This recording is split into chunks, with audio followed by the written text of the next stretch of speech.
Starting with Torres, I must revive German football. Hey! Look who's back for more adventures. We love having you here to continue this story that keeps us all awake. Important note, all of this is pure fiction. So don't try any techniques you hear here in real life, your neighbor might call the cops. This amazing novel and all its rights belong to the original author. Remember, this story is pure science fiction from our wild imagination.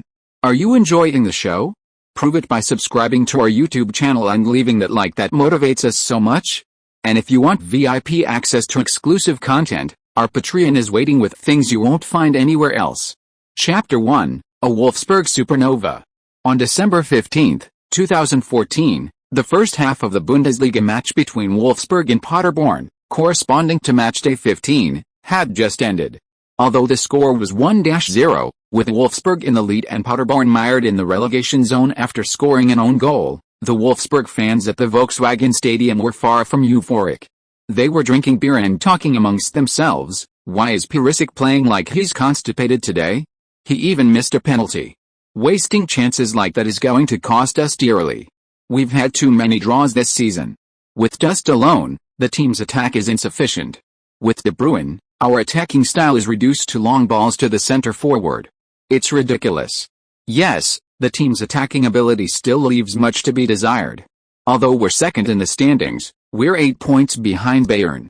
We should see if we can buy a good striker during the winter break to secure second place. After all, if we're playing in the Champions League next year, Dust and Perisic won't be enough. The fans in the stands buzzed with a conversation.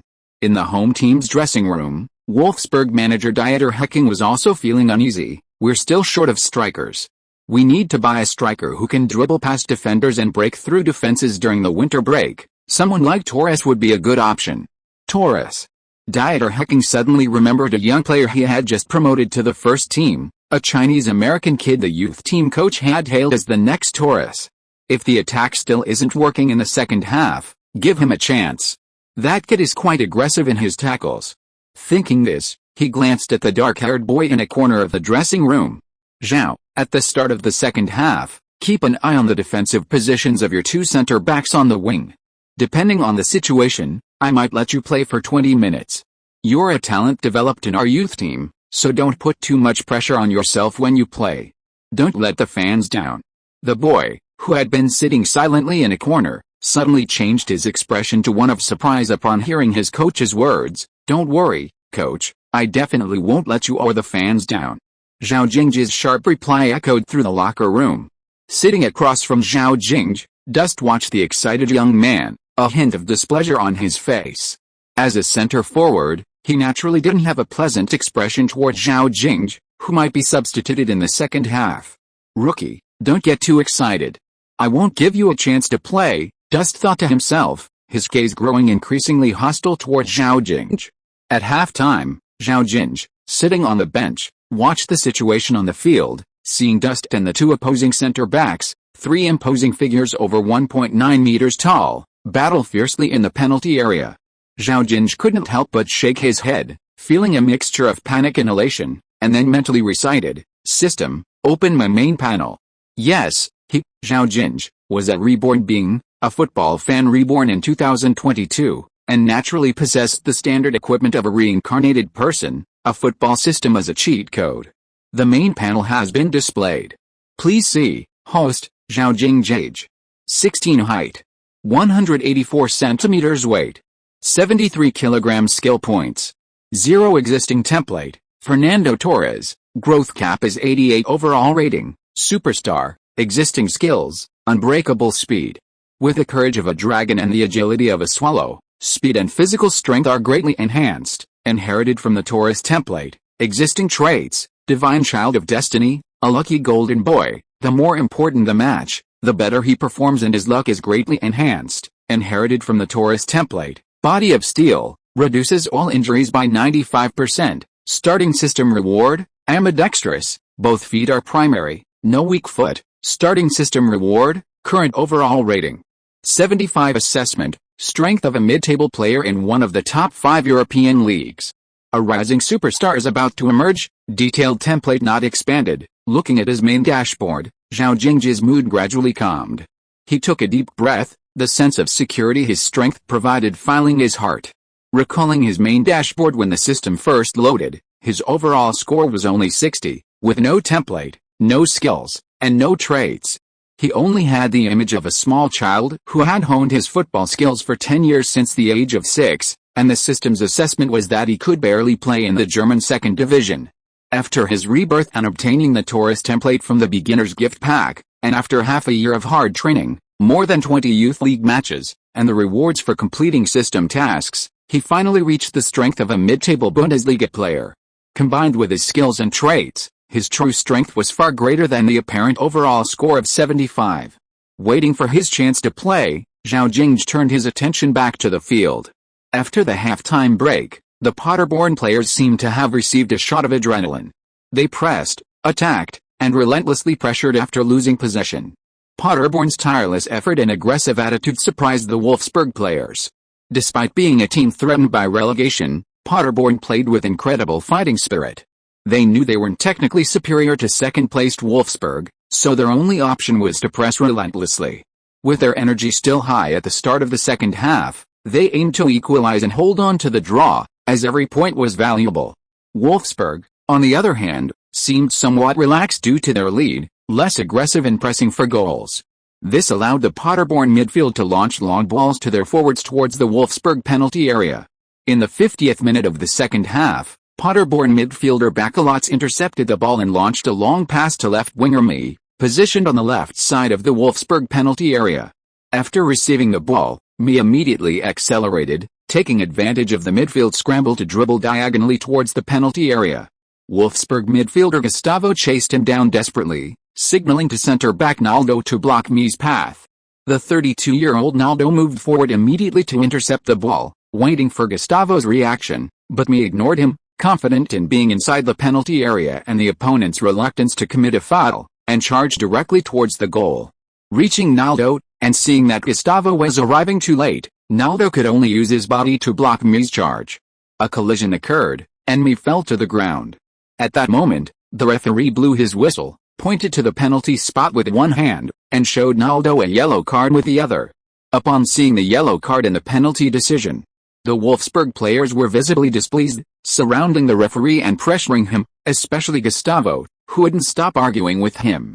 Seeing his teammates' disarray, Kevin De Bruyne, who had established himself as Wolfsburg's linchpin this season, stepped forward. He separated the referee from his teammates. "Hey, guys, listen to me, calm down. Gustavo, stop talking. Do you want a yellow card too? Spread out, stabilize the situation, it's only a draw, we still have a chance." Under De Bruyne's persuasion, the Wolfsburg players gradually calmed down, lined up, and watched as Mia, who had won the penalty, took it. Wolfsburg's goalkeeper, Benaglio, looked at Mia standing on the penalty spot, took a deep breath, and began swaying from side to side, trying to distract Mia, but it was no use. Mia scored the penalty. Observing the game's turning point, Dieter Hecking, on the touchline, loudly reprimanded his players to calm down and concentrate on defense. Then he approached Zhao Jingge, patted him on the shoulder, and said, "Zhao, your chance has arrived. Start warming up now. Around the 60th minute, I'll bring you on. Give it your all and relentlessly attack the gaps between their center-backs.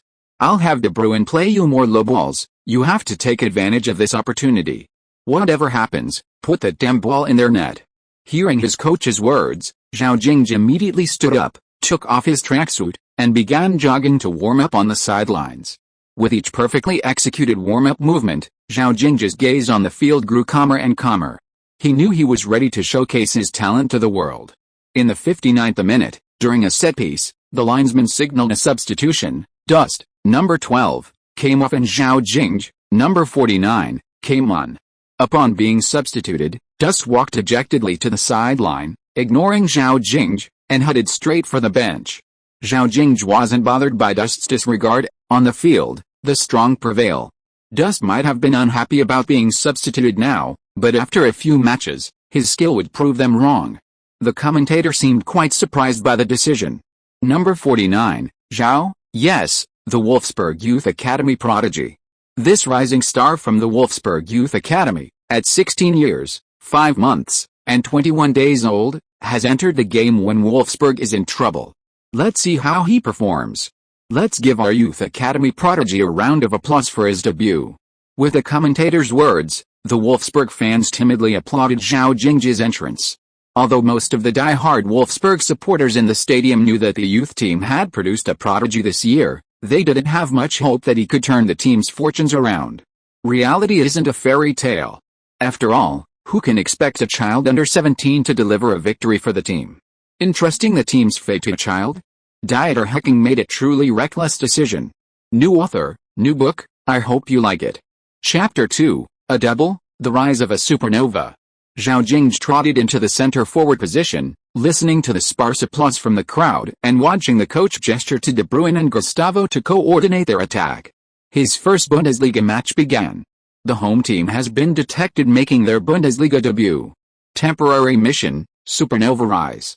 If the home team wins the match and the player becomes the best, all rewards will be tripled. Permanent mission, Star of the Match. For each official match won in one of the top 5 European leagues, the home team will receive 3 skill points. If the player is chosen as the best, they will receive an additional 3 skill points and a chance to win a prize. For each draw, they will receive 1 skill point. Hearing the voice in his head, Zhao Jingge's determination to win intensified. After all, skill points were the guarantee of his rapid rise, not to mention the additional chance to win a prize. After scoring the equalizer, the Paderborn players began to defend resolutely in their own half. The intense play of the opening minutes had exhausted them, and they could no longer keep up against Wolfsburg, who had regrouped. Scoring a goal and holding on to the lead until the final whistle was the best option. Seeing Paderborn's 5 defenders lined up in the box, Zhao Jingge began making constant runs inside and outside the area, trying to create space for his teammates. After all, both De Bruyne behind him and Perisic on the wings possessed impressive long-range shooting ability. And with his Torres-esque style, he had virtually no weaknesses when shooting from outside the box, whether from the center or the flanks. A powerful shot was a basic skill for someone who could shoot with both feet. While Zhao Jingge tirelessly ran up and down the field, despite Paderborn's extremely tight defense, Wolfsburg still managed to create several good long-range shooting opportunities. De Bruyne and Perisic both had shots on goal, but neither found the target, and Gustavo, on a late run, fired high and wide. Zhao Jingge, however, continued to search for an opportunity. In the 70th minute of the second half, after running for 10 minutes, Zhao Jingge gradually adapted to the intensity of the match and began to find his rhythm, coordinating with his teammates. As he ran, he observed the unfolding play. As time passed, the opposing team had divided into 2 defensive lines, one with 5 defenders positioned in front of the penalty area, and the other with 4 midfielders pressing in the 30-meter zone alongside a center-forward dropping deep. The 2 defensive lines were separated by barely 10 meters. A frontal attack would result in being surrounded on all sides. After several unsuccessful attempts to break through the defense, Zhao Jingge decided he should look for opportunities down the flanks. Without hesitation, after intercepting the ball from Paderborn midfielder Rupp in the final third of the field, Zhao Jingge didn't launch a direct counter-attack as before. Instead, he swiftly cut inside to the right, moving towards Perisic, who was clustered with the opposite fullback. As the opposing center-backs closed in to intercept, Zhao Jingge calmly passed a ball to Perisic on his left, then continued his diagonal run forward, receiving a back pass from Perisic on the right side of the penalty area. At that moment, Zhao Jingge found himself facing Paderborn's 3 center-backs, with their midfielders in pursuit. With no time to think, his speed was unstoppable. Zhao Jingge didn't slow down. Instead, he accelerated even further, taking 2 quick steps to the left, then shifting the ball to the right, avoiding the challenge of Stojacic, the closest of the 3 center-backs. Then, with a feint and a quick cut, he instantly outpaced Rafa, the central defender among the 3, all in the blink of an eye. What a shot! What explosive power! Zhao is charging down the wing, and he's only 16 years old. His physical attributes are amazing. A dribble past his opponent. Is he going to shoot? My God, it's a feint, a real backheel. Rafa is beaten like a wooden stake. Now there's only one person in front of him. The commentator was amazed by Zhao Jingge's beautiful play and praised him profusely. Facing the last approaching center-back, Hummels, Zhao Jingge didn't hesitate to switch the ball from his left foot to his right, struck it powerfully, and shot into the bottom right corner of the goal. Paderborn's goalkeeper, Cruz, whose view was blocked by his own center-back, had no time to react and could only watch helplessly as the ball flew into his own net. Perisic, who had almost provided an assist, was especially excited, hugging Zhao Jingge's head and giving him a big kiss. "How did you do that?" "Ah. 1 against 3. I almost thought I was watching Messi." The fans in the stadium also applauded enthusiastically. Amid the deafening cheers, they truly recognized the team's talented newcomer, number 49, Zhao Jingge. "That's it. That's the breakthrough we were missing." Dieter Hecking jumped up excitedly, his hands in the air, then said to the assistant coach beside him, "Perhaps we can give him a little more time and confidence." Play resumed, and the Paderborn team, trailing on the scoreboard, had to abandon their defensive third and launch a desperate final attack into Wolfsburg's half. The exhaustion of their stamina caused their technique to become distorted. Paderborn midfielder Stabakamp made a passing error, allowing the ball to reach Gustavo, who then launched a long pass to De Bruyne. Upon receiving the ball, De Bruyne quickly advanced to the 30-meter mark and launched a through ball that beat the defender covering him, finding Zhao Jingge, who was positioned behind the opposing center-back, Rafa. With his back to goal, receiving a through ball from his teammate, Zhao Jingge, with a similar style the move, reminiscent of Torres' own, perfectly showcased his speed and agility, an almost innate talent in every Spanish striker. Without stopping the ball, he touched it with the inside of his left foot, turning and cutting inside. The entire sequence flowed flawlessly. Rafa, a traditionally tall German center-back, possessed great strength but was slow laterally and in his turns, leaving him with little chance of making a second defensive play beyond an instinctive interception. Facing the on-rushing Paderborn goalkeeper, Cruz, Zhao Jingge skillfully chipped the ball over Cruz's head and into the top right corner of the goal. After watching the ball fly over the goalkeeper, even before it hit the back of the net, Zhao Jingge turned confidently, took a few steps, and executed a long, sliding tackle on his knees towards the corner flag. "Goal!" roared the commentator enthusiastically. "What a brilliant backheel dribble! And that perfect chip! The second goal! Wolfsburg's genius shines at the Volkswagenstadion. Long live the fans!" On the touchline, Dieter Hecking, arm in arm with his assistant coach, exclaimed excitedly, "Holy crap, incredible! Maybe we'll have to come up with a new tactic for Zhao. We've got a new striker before the winter break." After calming down, Zhao Jingge gave De Bruyne, who had provided the assist, his first compliment of the day. "Kevin, your pass was perfect. I didn't even have to adjust, it was right at my feet. That's what I should do, and I didn't expect you to be able to dribble past me with your back to goal." Facing the enthusiastic Zhao Jingge, De Bruyne seemed somewhat indifferent, perhaps realizing he was being a bit cold. He patted Zhao Jingge on the shoulder and continued, "Zhao, your name is Zhao, right? Keep it up, keep playing well, don't waste your talent." With Zhao Jingge's second goal, the match gradually drew to a close. Down by 2 goals, the Paderborn players knew there was no hope of turning things around and didn't launch any more desperate attacks in the final minutes. The Wolfsburg players also knew when to stop, holding onto the ball in the center circle. They were all experienced players, they had to give their opponents some dignity. Entering stoppage time, just 2 or 3 minutes later, the referee blew his whistle, ending the match. Zhao Jingge, who had come off the bench and scored 2 goals in this game, was named man of the match. Smoothing down his suit, slightly disheveled from the effusive hugs, Dieter Hecking enthusiastically escorted the team's star player, De Bruyne, to the post-match press conference. Zhao Jingge, for his part, declined the opportunity to attend, eager to get home and check his rewards. He didn't want to expose himself to the media, was too quick to react.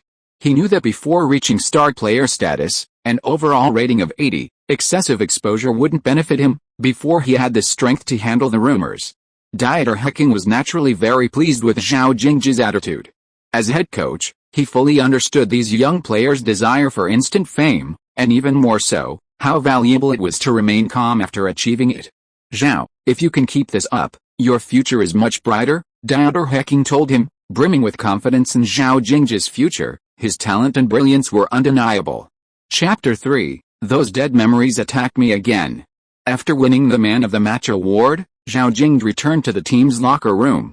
The moment he entered, he was sprayed in the face with 2 jets of water. Wiping away the foam, he barely opened his eyes and saw Naldo and Perisic, each holding a small bottle of champagne, spraying him. Congratulations on winning man of the match. It's our locker room tradition. A lucky champagne shower. After spraying him with champagne, the veteran Naldo asked all the players to hug Zhao Jingge. Even Dust, who had had a minor disagreement with Zhao Jingge, approached with a smile. Zhao Jingge didn't care what they thought. Zhao, do you have time? Tonight we're planning a party to celebrate your record as the youngest goal scorer in the Bundesliga and your brace.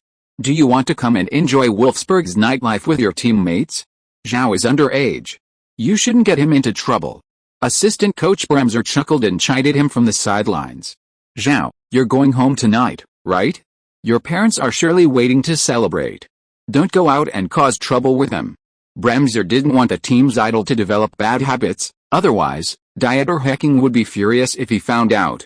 I appreciate everyone's kindness, but next time I win the Man of the Match award, I'll treat everyone to a big meal.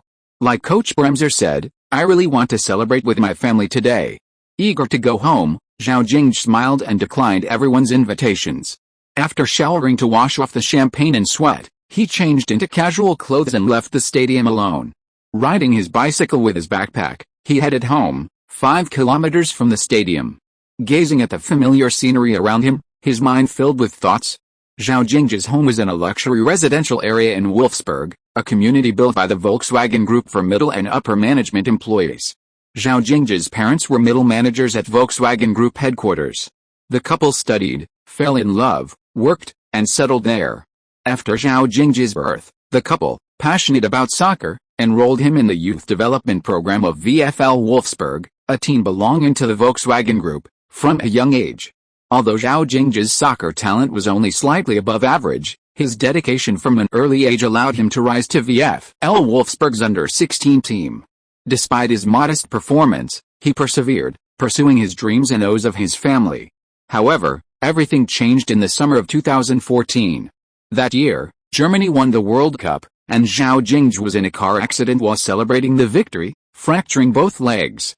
After more than a year of recovery, although Zhao Jingge was able to stand again, he was left with a slight disability and was naturally excluded from VfL Wolfsburg's youth team. Having already accepted this reality, Zhao Jingge faced another cruel blow on November 23, 2022. Watching Germany's 1-2 loss to Japan in the Qatar World Cup group stage at home, he was enraged by the German team's poor performance and suddenly fainted. Upon waking, he found himself back at the turning point in his life, the summer of 2014, before the World Cup and before his car accident. Reborn, Zhao Jingge felt both joy and helplessness, joy that his football dream could continue, and helplessness that German football had been declining year after year since the beginning of the year. Does German football really have me in its sights, Zhao Jingge? If this keeps up, I won't even have to wait until 2022 to lose. Losing to South Korea in 2018 would have been enough to send me to my grave. They have no shame. The newly reborn Zhao Jingge couldn't help but complain, this German team's football is unwatchable. Others waste electricity watching football, but I'm wasting my life. Rebuilding the glory of German football is our inescapable duty. Suddenly, a slogan echoed in Zhao Jingge's mind, followed by, the comprehensive football system has finished charging. Begin your journey to revitalize German football. Is this a voice in my head? Is this the special gift that every reborn person possesses? Revitalize German football? Why won't they let me revitalize Chinese football? Zhao Jingge thought to himself, speechless. System, do you know that German football gets worse every year? The whole team is plagued by internal conflicts. You want me to revitalize it? How am I supposed to do that? Ding, this system respects the wishes of the host. Please choose one of the following 3 options. First, revitalize German football. You must win a European Championship and a World Cup for Germany during your career. Failure to do so will result in a humanitarian punishment. Second, revitalize Chinese football. You must lead the Chinese national team to the World Cup title during your career. Failure to do so will result in a humanitarian punishment. Third, do not accept this system and abandon your football career. Accept the humanitarian punishment directly. Choose as soon as possible. The countdown begins. 10, 9, 8, 7. Humanitarian punishment? There's punishment for playing football? Hold on, hold on, hold on. I'll choose one. I'll choose one. I'm ready to revitalize German football, okay. Zhao Jingge reluctantly made his decision. Ruthless system. You say you respect the host's choice, but you call this respecting mine? Ling. The comprehensive football system is officially activated. With another voice echoing in his mind, from that moment on, German football and Zhao Jingge's life took completely different paths. Loading detailed panel complete. Please review immediately. Okay. Don't rush me. Zhao Jingge began reviewing his detailed panel. Strength. 67 acceleration. 65 speed. 60 dribbling. 58 ball control. 58 short passing. 62 shooting. 60 shot power. 60 heading. 57 long shot. 60 positioning. 54 penalty. 64 long passing. 57 free kick. 56 vision. 54 body coordination. 70 jumping. 63 tactical awareness. 59 stamina. 65 pressing. 61 height. 180 centimeters weight.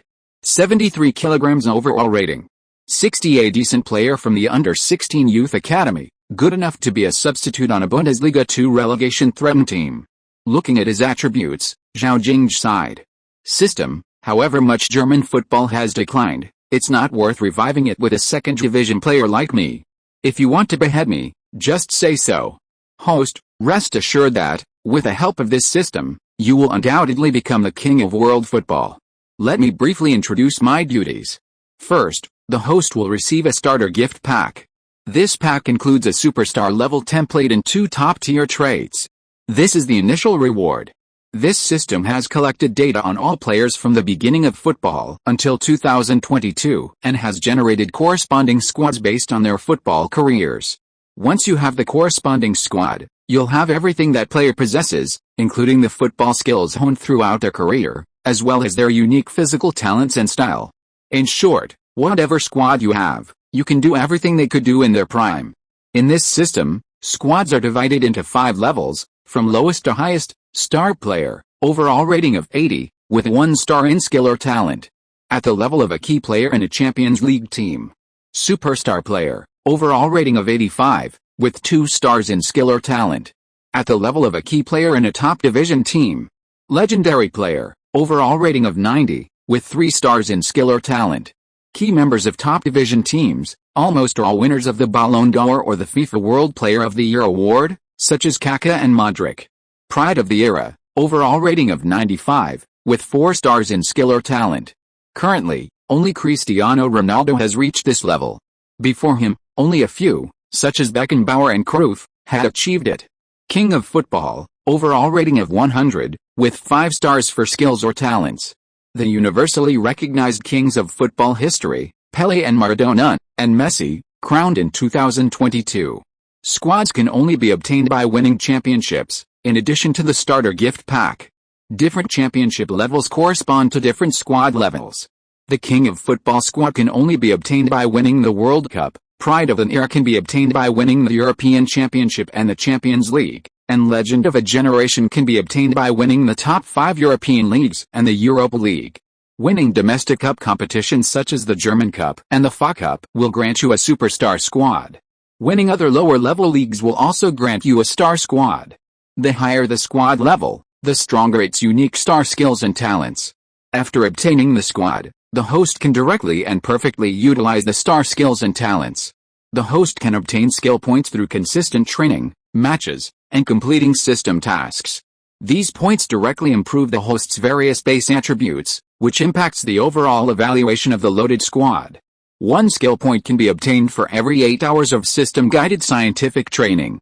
After hearing the system's explanation, Zhao Jingge more or less understood what he needed to do next. First, rely on the superstar squad obtained from the beginner's gift pack to gain skill points through various means, increase his overall rating, and improve his comprehensive skills.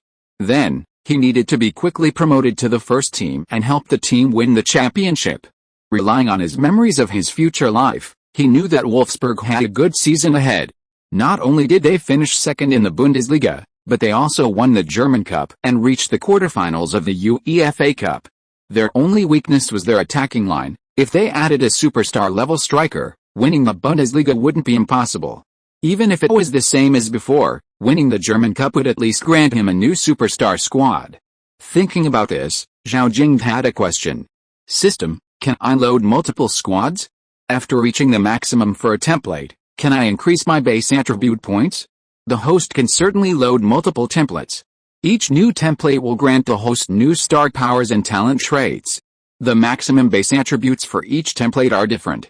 The maximum limit the host can reach is based on the template with the highest maximum for that attribute. Chapter 4, the young man embarks on his journey. After having his questions answered, Zhao Jingge received his welcome package. Main panel activated. Congratulations, host. You have obtained the Fernando Torres Superstar template. You have acquired the Iron Body and ambidextrous traits. You can view your templates, skills, and traits on the main panel. Fernando Torres, the Holy Child of Spain, Torres, a winner on the football field. After observing Torres's unbreakable speed skill and Holy Child of Destiny trait on the main panel, feeling the explosive power coursing through his body and the various football skills as if they were muscle memory, Zhao Jingge grabbed the ball from home and began to experiment with enthusiasm. Dribbling, making moves, observing the agility he displayed in every action, Zhao Jingge was filled with confidence for the future. Maradona had single-handedly led Argentina to the World Cup, why couldn't he, Zhao Jingge, do the same? From the day the system was loaded, Zhao Jingge diligently practiced for 8 hours a day. At the last training camp, his talent caught the eye of the youth team coach. He was promoted to the under-18 youth team, qualifying for the youth league. In the subsequent youth league, leveraging Torres' experience and skills, along with his own near Bundesliga-level basic abilities, Zhao Jingge demonstrated exceptional talent and skill. After playing more than 20 matches, his abilities improved even further, leading the youth team coach to recommend him for the first team, which lacked a fast striker. This led to his initial rise to fame with a single goal. The evening breeze blew gently, and Zhao Jingge gradually emerged from his reverie. After cycling for a while, he finally arrived at a 2-story German-style villa, spanning more than 150 square meters, his home for over 20 years across 2 lifetimes.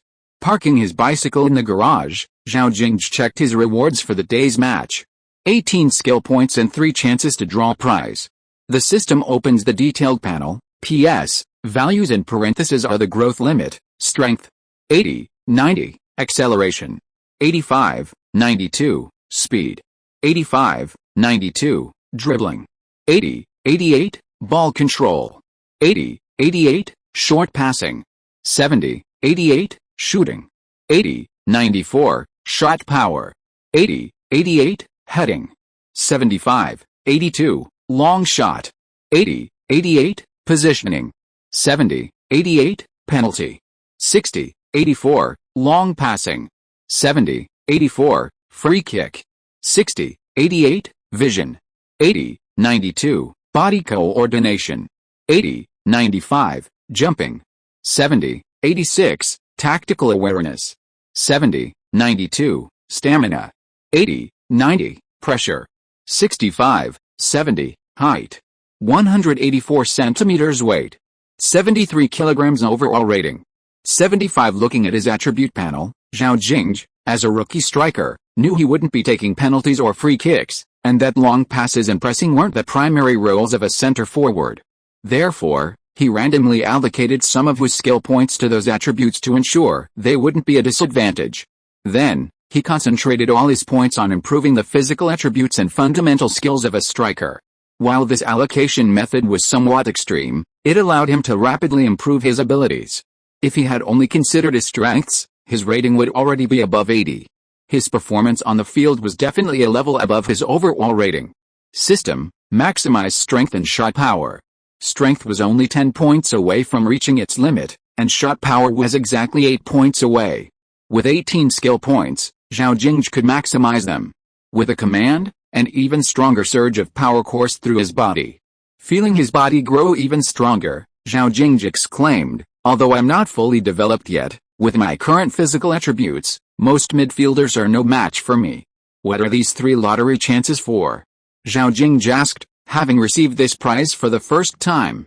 Every 3 lottery chances grants the skills and talent traits of a star player, every 10, a superstar player, every 20, a legendary player, and every 50, a prodigy. King-level players are not available. The host can obtain star players. Do you wish to participate? Zhao Jingge naturally chose not to. Higher level skills have better effects, and his current strength was still developing rapidly. He would save them for later, when he could obtain higher level skills or traits. After all, a one-star skill or trait didn't significantly improve with strength. At least a superstar skill would be acceptable to Zhao Jingge. After collecting his rewards and closing the garage door, Zhao Jingge excitedly headed to the front door to share his joy with his parents.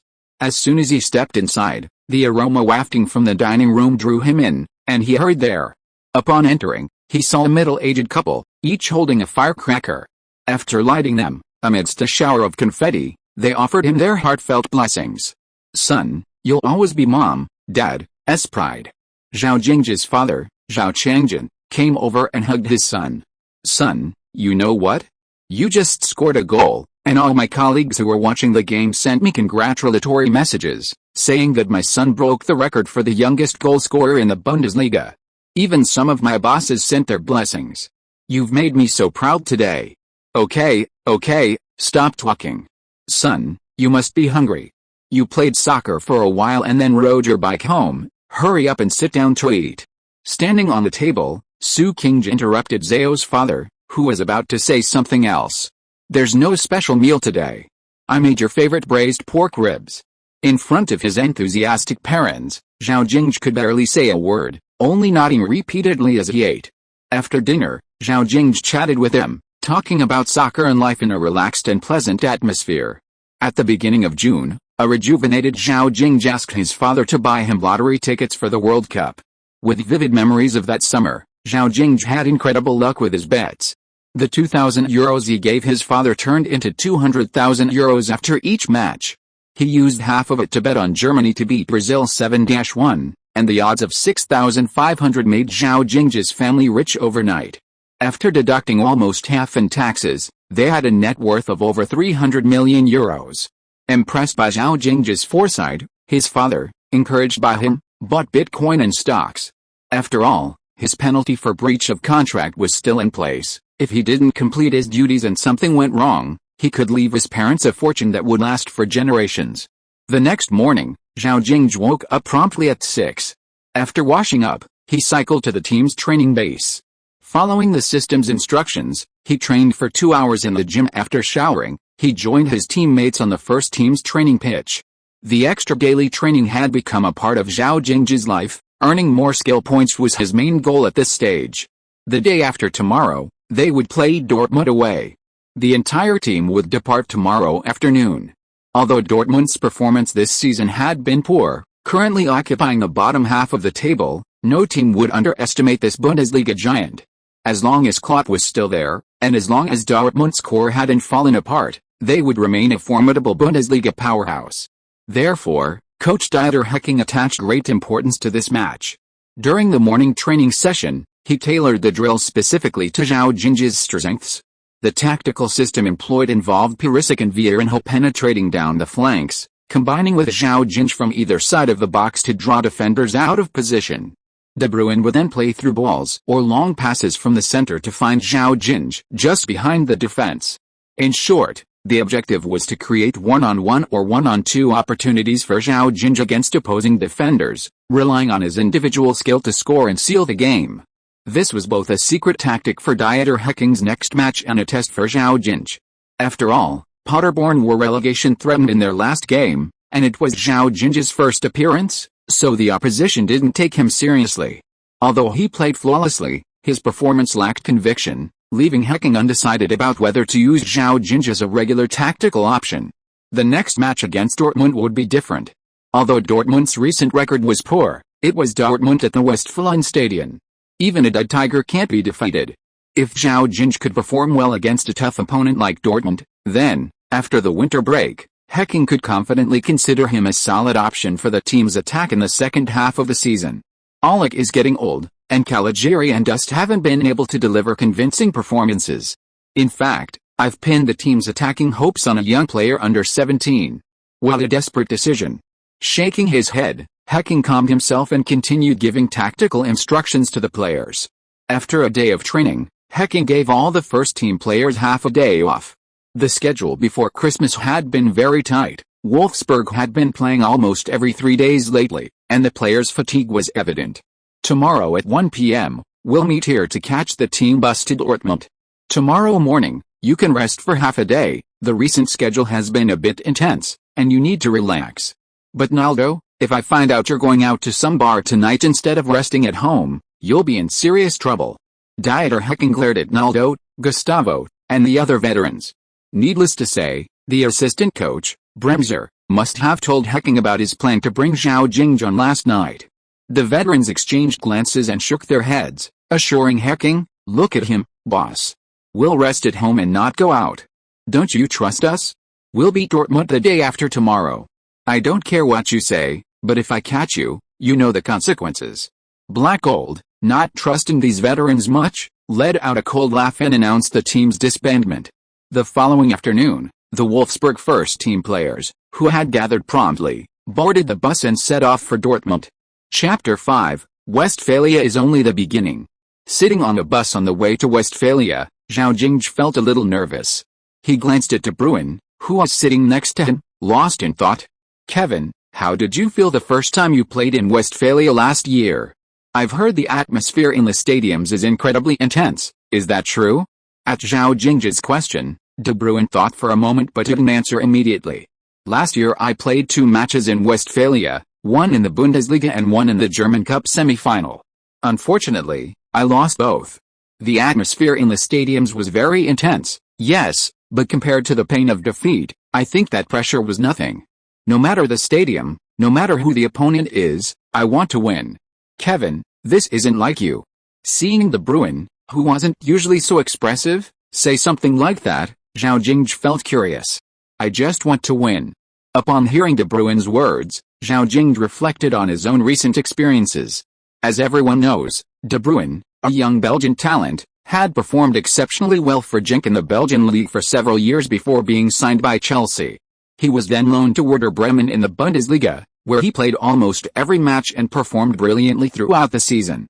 Just when he thought he would have a significant role upon returning to Chelsea the following season, in the first half of the 2013-2014 season, Mourinho only gave him 3 appearances before discarding him, deeming him an unnecessary member of the squad.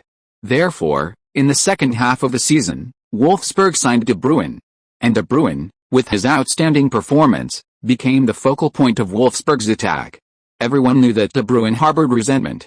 He wanted to prove himself to Chelsea and Mourinho, to demonstrate that he was an indispensable talent in midfield. Adding to his recent experience of being cheated out of position by his national teammate, Courtois, De Bruyne is even more determined to play better and achieve something to vent his frustration. He is probably one of the players on the team who most wants Wolfsburg to achieve something this year. With this in mind, Zhao Jingge, who is focused on winning the championship to reap the rewards of his system, believes that De Bruyne must also have a strong desire for the title. "Kevin, what do you think of our prospects this year? Can we win a championship?" "A championship? The chances in the Bundesliga are slim. Bayern are unbeaten in 15 league matches, with a 7-point lead. Our chances in the Bundesliga are sadly small, only the German Cup and the Europa League are worthwhile. The German Cup is probably the most likely, after all, we reached the semi-finals last year. Of course, Zhao, if you can play as well as you have in every match, our chances of winning the championship will increase enormously. But honestly, the championship is still a long way off. Zhao, don't put too much pressure on yourself." After saying that, De Bruyne patted Zhao Jingge on the shoulder, put on his headphones, and closed his eyes to rest. Playing as well as he had in every round, hearing this made Zhao Jingge feel even more determined. "I'll do it, I'll definitely play even better than in the last round." After several hours of travel, the team bus finally arrived at its destination, a 5-star hotel less than 3 kilometers from the Westfalenstadion. After getting off the bus, Zhao Jingge took his luggage to his assigned room, where he shared a room with the team's veteran captain, Naldo. After leaving his luggage, they had a simple dinner at the hotel restaurant. Then, Coach Hecking called an hour-long tactical meeting. During the meeting, Hecking told Zhao Jingge that he would bring him on as a substitute in the second half of tomorrow's match, but that he would give him at least 30 minutes of playing time. Excited by the coach's promise of playing time, Zhao Jingge went to the hotel gym after the meeting to train harder. Earning a skill point for every 8 hours of training motivated him to make the most of every spare moment. At 5 p.m. the next day, they boarded the bus for the Westfalenstadion. As they approached the stadium, groups of Borussia Dortmund fans, dressed in yellow and black jerseys, filled the streets, loudly singing their team's anthem to the Wolfsburg bus. In the squares surrounding the stadium, countless Dortmund fans had painted everything yellow and black. Seeing the Westfalenstadion so close, Zhao Jingge exclaimed, "Dortmund has played so badly this season, and yet the atmosphere among the fans is so passionate." After all, it's Dortmund, with the most passionate fans in the Bundesliga, sighed De Bruyne beside him. "Someday, we too will have fans who support and cheer us on with such fervor." On December 17th, at 7 p.m., Dortmund and Wolfsburg took to the field at the Westfalenstadion. This world-famous stadium, known for its challenging atmosphere, was far from deserted despite the team's poor performance. On the contrary, it was filled with an atmosphere of intense passion. The fervent fans roared deafeningly, and everyone in the stands raised their hands in support of their team. This was Dortmund's last home game of the first half of the season. With only 2 match days remaining in the first half of the season, including this game, it was crucial that Dortmund win this final home match, just before Christmas. I'm sure none of the Borussia Dortmund fans are in a festive mood for the holidays. Good evening, everyone. Today marks the start of the 16th match day of the Bundesliga, and we've brought our cameras to the Westfalenstadion. This season, Borussia Dortmund seems to have lost its former glory. After 2 titles and 2 runner-up finishes in the last 4 years, competing with Bayern Munich, Dortmund remains in the lower reaches of the table. Following Lewandowski's departure this season, newcomer Immobile is clearly not his replacement, and Regu's injury has also dealt a significant blow to the team. In this final home game before the new year, can Dortmund bring joy to their passionate fans at the Westfalenstadion? We shall see. Their opponent is Wolfsburg, currently second in the standings, 7 points behind Bayern. But I believe they will continue to fight hard for the title. Let's take a look at Dortmund's starting lineup. 4-2-3-1. Goalkeeper, Langerak. Defenders, Durm, Hummels, Sabotic, Schmelzer. Midfielders, Grosskreutz, Kell, Gundogan, Sven Bender, Aubameyang. Forward, Immobile. Wolfsburg's starting 11, 4-2-3-1 formation, goalkeeper, Benaglio. Defenders, Sebastian Jung, Naldo, Knock, Ricardo Rodriguez. Midfielders, Vieirinha, De Bruyne, Gustavo, Persic, Guilavogui. Forward, Dust. We expect a great match from both teams. From the outset, Dortmund launched a relentless attack on Wolfsburg's defense. The double pivot of Guilavogui and Gustavo was almost ineffective against the incessant attacks from Aubameyang and Grosskreutz. The shattered midfield defense was unable to provide cover for the backline. Immobile easily received a pass from Aubameyang with his back to goal. As he turned to shoot, he was obstructed by Jung, who was covering him, and his shot went wide. Dieter Hecking, watching the already precarious defense, was furious and shouted from the touchline, "What's wrong with you? I've told you so many times. Dortmund is going to launch a furious attack from the start. Defend solidly. Everyone back and defend. That big guy of yours has terrible footwork. Mark Aubameyang's runs and Gundogan's runs from deep." Immobile, who had only signed for Dortmund this year, had already become a notorious flop in the Bundesliga. As a center-forward in place of Lewandowski, he had scored just 2 goals in his last 15 Bundesliga matches, a disastrous performance. Meanwhile, Aubameyang, the incredibly fast winger, was one of Dortmund's few bright spots this season. Before Wolfsburg's defense could fully settle, Klopp, directing from the other touchline, gestured with his hand, ordering Sven Bender and Kell to push forward as well. He essentially abandoned the midfield, focusing solely on Wolfsburg's 30-meter zone. This caused Wolfsburg's defense to instantly crumble. In the 8th minute, Gundogan played a through ball to Immobile, who, with his back to Naldo, cut inside onto the ball to his left, using his body to get past him. Before Klutch could reach him, Immobile passed the ball to Aubameyang, who was unmarked and had made a diagonal run into the 6-yard box. Aubameyang, receiving the ball, gently nudged it under Benaglio's arm and into the net. Just 8 minutes into the game, Wolfsburg's goal had been breached. Goal. Aubameyang scores. After almost half a season, Immobile finally gets his first Bundesliga assist. Dortmund put on their most frenetic performance at the start of the match. This is the Dortmund we know and love. With the commentators' shouts, the enthusiastic Dortmund fans erupted in deafening cheers. After conceding the goal, the Wolfsburg players settled down, reinforced their defense, and began launching limited counter-attacks. After the initial onslaught, the Dortmund players are starting to show signs of fatigue and are dropping back. Now it's Wolfsburg's turn. Just as the Wolfsburg players were preparing to turn the tide of the match with an attack, an unexpected event occurred. Chapter 6, Shining at the Westfalenstadion. In the 20th minute of the match, Dust, challenging Hummels for an aerial ball, lost his balance in the air and fell face first to the ground. The team doctor, who rushed to his aid, signaled for a substitution. Seeing this, the black-gold player stamped his foot hard on the turf and turned to Zhao Jingge. No time to warm up. Go on and replace Dust. Tell De Bruyne and Pulisic to play according to our tactics. In the 21st minute of the match, Zhao Jingge stepped onto the Westfalenstadion pitch for the first time in an official match. Temporary system mission, shining at the Westfalenstadion. Get your first hat-trick at the Westfalenstadion. Rewards for this match will be tripled. The system will add the skill points I've earned in the last 2 days to your shooting ability. Goal. Your shooting attribute has increased by 2 points, it's currently at 82. As the system processed in his mind, Zhao Jingge trotted to the center circle, made the pre-arranged hand gesture, and signaled to De Bruyne, Pulisic, and the other forwards to execute the tactics outlined by the coach before the match. Then, he sprinted forward and positioned himself in front of Dortmund's penalty area. Seeing Zhao Jingge approaching, Hummels instructed Subotic to cover the area while he moved to Zhao Jingge's side, preparing to pressure this emerging young talent and find competition. Although Zhao Jingge paid little attention to the media frenzy, the other Bundesliga players knew that Wolfsburg had produced a prodigy who had broken the Bundesliga's youngest ever goalscorer record, hailed by the German press as Wolfsburg's rising star, Zhao Jingge. Kid, welcome to Dortmund. Can you hear the fans? Are your legs shaking with fear already? Hummels glared at Zhao Jingge. To Hummels, a rookie who had just made a name for himself, even with a brace in the last match, was just a lucky newcomer. Zhao Jingge had no intention of responding to Hummels' taunt. He hoped his opponent wouldn't take him seriously, which would give him a better chance to score.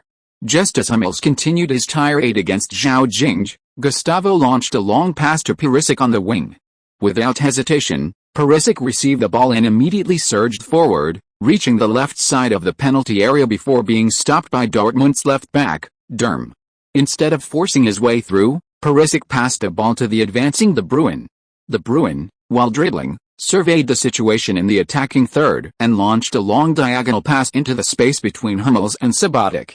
Zhao Jingge, who had been watching De Bruyne's movements, fell back the moment the ball was passed, outpaced Hummels, turned, and accelerated toward him. Hummels, out of position, had no time to regain his balance and quickly turned to chase Zhao Jingge. Seeing Zhao Jingge take a couple of steps forward, he had an opportunity to shoot. Before Subotic, who was coming up behind him, could even get close, Hummels lunged at him, grabbed Zhao Jingge's arm, and both lost their balance, falling to the ground. Seeing Hummels on top of him, Zhao Jingge couldn't help but admire him. It was no wonder he was a key center-back for the German national team. In his prime, he was undoubtedly one of the best center-backs in the world. He had been caught off guard, but Hummels reached him and fouled him. Judging by the system's overall rating, Hummels, even if he didn't quite reach 85, would probably be around 83. If it weren't for his skill boost, Hummels might have completely surpassed it today. The referee immediately blew his whistle, first showing Hummels a yellow card for grabbing, and then awarding Wolfsburg a free kick in a very good position just outside the box. Number 49, Zhao, turned and beat Hummels. Too late, Hummels reached out and brought Zhao down. Yellow card and free kick, the referee's decision was impeccable. Now let's see how Wolfsburg handles this excellent free kick. Both teams have set up their walls. Dortmund's goalkeeper, Langerock, is still giving instructions to his teammates to adjust the position of the wall. De Bruyne is positioned behind the ball, ready to take the free kick. The whistle blows. De Bruyne runs and shoots. Langerock clears the ball, which flies to the edge of the 6-yard box. Zhao, a clever finish. Goal. In the 25th minute of the first half, Zhao, who had just come on, created an excellent free kick with a brilliant individual run, and then scored with a follow-up shot to help Wolfsburg equalize. After scoring, Zhao Jingge was surrounded by his teammates. Gustav ruffled his hair and shouted gleefully, "Zhao, you're our substitute hero. You're Wolfsburg's Solskjaer." The other teammates echoed Gustav's clumsy chant. After the initial excitement, the two teams resumed play. Dieter Hecking, on the touchline, gestured to his players to intensify their attack. Seeing their coach's signal, the already lively Wolfsburg players immediately energized themselves and launched a ferocious attack into Dortmund's half. First, De Bruyne and Perisic played a 1-2, and De Bruyne's cross from the left wing at a 45-degree angle was blocked by Subotic, returning the ball to De Bruyne's feet. De Bruyne paused for a moment, then passed directly to Zhao Jingge. Zhao Jingge, with his back to goal, flicked the ball to his left, and Perisic, running towards the ball, volleyed it with his right foot without stopping, hitting the post. Shortly after, Vieira launched a long pass, and Zhao Jingge, receiving the ball, turned and shot inside the area, but his effort was blocked by a defender. Gustav followed with a shot, which was also saved by the goalkeeper. Several high-quality shots in quick succession created a tense atmosphere in the Dortmund penalty area, with a constant threat of conceding a goal. Wolfsburg, having completely dismantled their defense, had another excellent opportunity in the 35th minute. Gilavoga stole the ball from Gundogan in midfield and launched a long pass to the edge of the area, finding Zhao Jingge making a run forward. Zhao Jingge received the ball with his back to goal, controlled it gently with his right foot, adjusted slightly, and then unleashed a powerful shot. The ball crossed the goal line and, before Longerock could react, nestled into the top right corner of the net. Goal. Unbelievable, my God. Zhao has scored a world-class goal from the edge of the box. After scoring 2 goals in the last match, the young Wolfsburg talent has once again scored 2 goals in just 15 minutes against Dortmund. We can now declare that a superstar has arrived in German football. Accompanied by the commentators' hoarse shouts, Zhao Jingge, amidst boos from the entire stadium, performed a triumphant slide on his knees over the 3 stripes of the famous and imposing south stand of the Westfalenstadion. In that moment, he released all the resentment he had harbored in his previous life. From that instant on, a completely renewed Zhao Jingge stood proudly on the pitch. After another passionate celebration, the Wolfsburg players calmed down and focused on defense. Having charged for more than 10 minutes, they needed to catch their breath and recharge their energy. Dortmund, who were trailing, also began to press aggressively. Both teams battled fiercely in midfield, exchanging blows for possession. Zhao Jingge also eased off his pressure in the center circle, and the next 10 minutes of the match passed quickly in a struggle for the ball. With the referee's whistle, the first half ended, and the game went into the break. Standing on the touchline, Dieter Hecking shook hands with each player as they left the pitch, and when it was Zhao Jingge's turn, he gave him a big hug. "You played brilliantly, Zhao. You were the god of Westfalen today. That world-class goal was incredible." Back in the locker room, Hecking began explaining the tactical plan for the second half. "Don't worry about what Dortmund does. They'll most likely attack aggressively at the start of the second half, or go all out after the 70th minute. My goal is for you to stabilize your own half from the beginning, regardless of whether you're attacking or defending. The chaos we experienced at the start of the first half must not be repeated. After 60 minutes, Zhao, stop participating in defense and stay close to their penalty area. Remember, focus on defense first. After 60 minutes, we'll sort out the game." The break ended and the match resumed. At first, Dortmund didn't launch a frantic attack, but instead battled for possession with Wolfsburg until the final whistle. Even after regaining possession, they didn't execute their characteristic counter-attacks, instead simply passing the ball around in midfield. Seeing this, the Wolfsburg players focused on defense, controlling possession near the center circle. As time ticked by, 15 minutes into the second half, following Hecking's commands and gestures from the touchline, Wolfsburg began to accelerate their attack as planned. When Wolfsburg pressed forward, Klopp, who had remained silent since the start of the second half, gave no instructions to his Dortmund players. Under Wolfsburg's pressure, the Dortmund players retreated completely into their own half, ceding control of the midfield to Wolfsburg. Dortmund, under Wolfsburg's attack, has retreated completely into their own third. Retreating when you're losing is not like the Dortmund we know. The Wolfsburg players became increasingly aggressive, pushing their entire formation forward. Even their defense slowly advanced towards the halfway line, coordinating with their midfielders to initiate a midfield attack and defense exercise against Dortmund. Chapter 7 First hat trick. The Wolves are relentlessly tearing at Dortmund's body. The game is already in the 70th minute of the second half. Isn't Klopp going to do anything? Only defense, no counter-attacks. Dortmund can't even execute their familiar counter-attacking style anymore. Watching their team's performance, the fans in the stands began to express their dissatisfaction with boos. In the 72nd minute, Klopp finally made a substitution, replacing Gundogan with Kirch. This was like a signal. After nearly 20 minutes of patient play, Dortmund revealed their venomous stinger. 3 minutes later, with Pulisic's shot after cutting inside from the left hitting the crossbar, Dortmund sounded the horn of their counter-attack. With Lloris and Mkhitaryan injured, no one expected Dortmund to start their counter-attack from the goalkeeper. Longerock launched a long ball directly to Aubameyang, who had been frantically advancing before he even kicked the ball. Aubameyang, having already passed a midfielder, controlled the ball and passed it directly to the newly substituted Kirch. Taking advantage of Wolfsburg's disorganized defense, Kirch chipped the ball to Immobile, who was charging into the penalty area. Immobile, who had been struggling this season, finally remembered the feeling of scoring 22 league goals for Torino in Serie A last season. Without controlling the ball, he unleashed a first-time volley, the ball flying into the top right corner of Wolfsburg's goal. Goal. A volley, a world-class goal from Immobile. This is his best performance in the last half season. Dortmund equalizes. At that moment, the boos in the Westfalenstadion turned into cheers. Klopp excitedly punched the field with his signature Farmer's 3 punches. After the restart, a revitalized Dortmund and a Wolfsburg team determined to fight to the bitter end resumed their back-and-forth battle. As the match drew to a close, the pace slowed slightly due to fatigue. Kirch controls the ball in midfield, delivering a long pass to Aubameyang, who immediately dribbles down the wing. But look at that cross, it's too long. Naldo intercepts and passes to De Bruyne. A long pass. De Bruyne, on the right side of his own penalty area, delivers an incredibly long pass. The ball flies over the halfway line, and Zhao, in the center circle, starts his run, colliding with Hummels. The two rush towards the ball's landing point, constantly battling. Hummels misjudges the situation and misses his header. Just outside the penalty area, Zhao pushes aside the recovering Hummels and stops the ball. One-on-one with the goalkeeper, he chips the ball over Longerock. Goal. Incredible goal.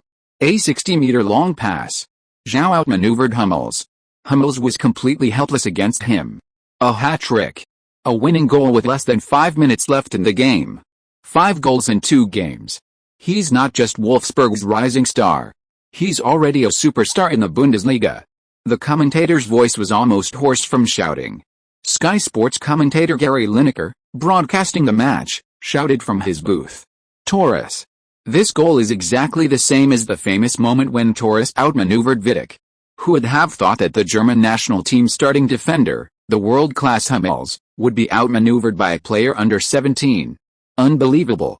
Absolutely the best goal of this round of the Bundesliga. After scoring, Zhao Jingge ran to the corner flag and kissed the camera and the Wolfsburg crest. He was then surrounded by his teammates, celebrating wildly. Coach Hecking on the sidelines even imitated Klopp's 3 punches. The game restarted, and the entire Wolfsburg team retreated to their own half. Hecking also made timely substitutions to buy some time. The match ended with Wolfsburg narrowly defeating Dortmund 3-2. Zhao Jingge, who scored his first career hat-trick, was named man of the match. After the game, Zhao Jingge skipped the post-match press conference, grabbing the match ball and running back to the locker room to celebrate the hard-fought victory with his teammates. After a night's rest at the hotel, the team returned to Wolfsburg the next day, where they would face Cologne at home 2 days later. Back at home, Zhao Jingge didn't rush home but continued training until he was completely exhausted. Only then did he go to the team bathroom, take a bath to wash away the almost unbearable fatigue, and eagerly check his rewards from the previous match. Looking at the 18 skill points and 6 chances to win a prize, Zhao Jingge beamed. Indeed, playing matches was the fastest way to earn rewards. Combined with the 2 skill points from training, it was like becoming rich overnight. I added 12 skill points to the shooting skill and another 8 points to long shot, maxing out both. Good shooting is always one of the most important fundamental skills for a striker. View detailed panel, values in parentheses are growth limits. Strength. 90, 90, acceleration. 85, 92, speed. 85, 92, dribbling. 80, 88, ball control. 80, 88, short pass. 70, 88, shooting. 94, 94, shooting power. 88, 88, heading. 75, 86, long shot. 88, 88, positioning. 70, 88, penalty kick. 60, 84, long pass. 70, 84, free kick. 60, 88, vision. 80, 92, body coordination. 80, 95, jumping. 70, 86, tactical awareness. 70, 92, stamina. 80, 90, pressing. 65, 70, height. 184 centimeters weight. 75 kilograms overall rating. 77. Seeing his overall rating rise to 77 on the panel, Zhao Jingge couldn't help but feel a surge of excitement. Watching his strength gradually increase was incredibly satisfying. His next step was to fully improve his speed attribute. Compared to his already maxed out strength, his speed still needed improvement. After dealing with his system rewards, Zhao Jingge returned home and announced some good news to his parents. Due to Dust's unexpected injury, he had earned a starting opportunity in the next match against Cologne. As it was his first start, and at Wolfsburg's home stadium, he wanted to invite his parents to the stadium to watch his first start. The thought of his parents cheering him on from the stands, while perhaps a little disrespectful to Cologne, made Zhao Jingge mentally prepare to fulfill their expectations. His parents readily agreed to their son's request. They even planned to invite close colleagues to join them in cheering him on. At 5 p.m. on December 21, 2014, Wolfsburg hosted Cologne in the 17th round of the Bundesliga. Before taking the field, Zhao Jingge, standing in the player tunnel for the first time, appeared exceptionally excited, constantly sizing up his opponents. The Cologne players also watched with great curiosity this Wolfsburg rising star who had recently become a sensation in the German media. At the Volkswagenstadion, Wolfsburg welcomes their Bundesliga first-half season finale opponent, Cologne. It's worth mentioning that the recently informed number 49, Zhao Jingge, will start today, replacing Dust. Let's look forward to his performance. Wolfsburg's starting lineup is the same as the last match, except the center-forward position has changed from Dust to Zhao Jingge. Cologne's starting 4-1-4-1, goalkeeper, Horn. Defenders, Hector, Wimmer, Morrow, Alakowski. Single defensive midfielder, Matthias Lehmann. Midfielders, Halfa, Svento, Marcel Riss, Yannick Gerhardt. Forward, Yuja. Let's enjoy this match together. Standing in the center circle, Zhao Jingge kicked off the game with a classic weak-footed kick. Cologne is somewhat similar to Paderborn in the round before last, both being teams with weak offenses and prioritizing defense. However, Cologne is significantly stronger than Paderborn, currently 4 points above the relegation zone. While Cologne's attacking threat is lacking, their relentless pressing and coordinated defensive play allowed them to take the lead early on, establishing strong midfield pressure. Matthias Lehmann and the two slightly advanced center-backs provided defensive intensity in midfield, while Halfa, Svento, Marcel Riss, and Yannick Gerhardt tirelessly pressed, forming a tight defensive line along the center circle and both flanks. Wolfsburg's midfield formation was disrupted, and the connection between their two defensive midfielders and the four forwards was severed. Seeing this, the four forwards began to drop back. The situation dictated their positions. Staying in the attacking third waiting for passes from the back would be risky, and as professional players, they wouldn't slack off or stroll around the field. Zhao Jingge retreated to position 5 or 6 meters forward from the center circle to act as a pivot, while the remaining players returned to the midfield line, using active running to break down the defense. At least this prevented Wolfsburg from simply launching long balls directly to De Bruyne when organizing attacks from their own half. This created more points of connection in midfield, providing more passing options. Wolfsburg was under pressure, and Cologne's attack remained simple and direct, passing directly into the penalty area. As long as they received the ball, regardless of the chance, if there was space, they would take a shot. Even if they didn't score, a corner kick, whether saved by the goalkeeper or deflected off a defender, would still earn them a corner. For Cologne, any corner kick was a good option. Soon, Cologne's simple tactics paid off. In the 11th minute, it was from a corner kick that Halfa delivered a high-quality cross. The ball arced through the air and found Morrow at the far post. Morrow leaped high and headed the ball into the Wolfsburg goal. Please follow me. If you are listening to this novel on a channel other than Fanfic World, It means it was downloaded and re-uploaded without effort. We warmly invite you to visit our channel, Fanfic World. There you will find the original version of this story and many other novels of various genres. We look forward to seeing you dive into a world of incredible novels. Chapter 8: A resounding victory over Cologne. Goal. Who would have thought that Cologne would be dominating Wolfsburg on the attack? Excellent header. Cologne has now taken control. Let's see how Wolfsburg responds. Head coach Dieter Hecking, watching his team's goal breached, felt helpless about their defense. Despite his repeated emphasis on defense, they had conceded goals at the start of each half for 3 consecutive matches. It was simply unacceptable. Just as Hecking, seething with anger, was relentlessly berating his defenders on the sidelines, Cologne, having regained possession after the restart, were preparing for another attack. Svento delivered a powerful cross from the wing to the goal. Wolfsburg's center-back, Naldo, headed the ball away before Uja could reach it. The ball fell to the recovering Gustav, who controlled it, turned, and, after a slight adjustment, passed it across to Gilavoge, who immediately dribbled forward. Wolfsburg's counter-attack had officially begun. Seeing his teammate dribble forward, Zhao Jingge, positioned in the center circle, observed his teammates' positions while quickly making a run forward. Gilavoge delivered a diagonal pass from the halfway line to Perisic, who had already reached the left corner of Cologne's penalty area. Perisic received the ball and attempted to cut inside, but the opposing fullback, Orkowski, remained calm, not pressing him but simply blocking his path. Perisic knew his chances of a successful breakthrough were slim, and the opposing midfielders were quickly recovering and preparing to press him. Seeing Zhao Jingge already in the 6-yard box, he took 2 more steps to the wing, creating space before unleashing a low, flat shot towards Zhao Jingge. The ball was fast enough that Zhao Jingge, facing Maro, twisted his body and pushed the ball towards the goal. The ball arced gently, grazing the right post and into the net. Goal. Zhao. It's Zhao again who equalized for Wolfsburg. Just 6 minutes after Cologne's goal, Zhao scored with a low shot, bringing Wolfsburg back into the game. After scoring, Zhao Jingge rushed to his parents' stands and made a heart shape with his hands towards them. Zhao's parents were also overjoyed, cheering and jumping with their colleagues and fans for their son's goal.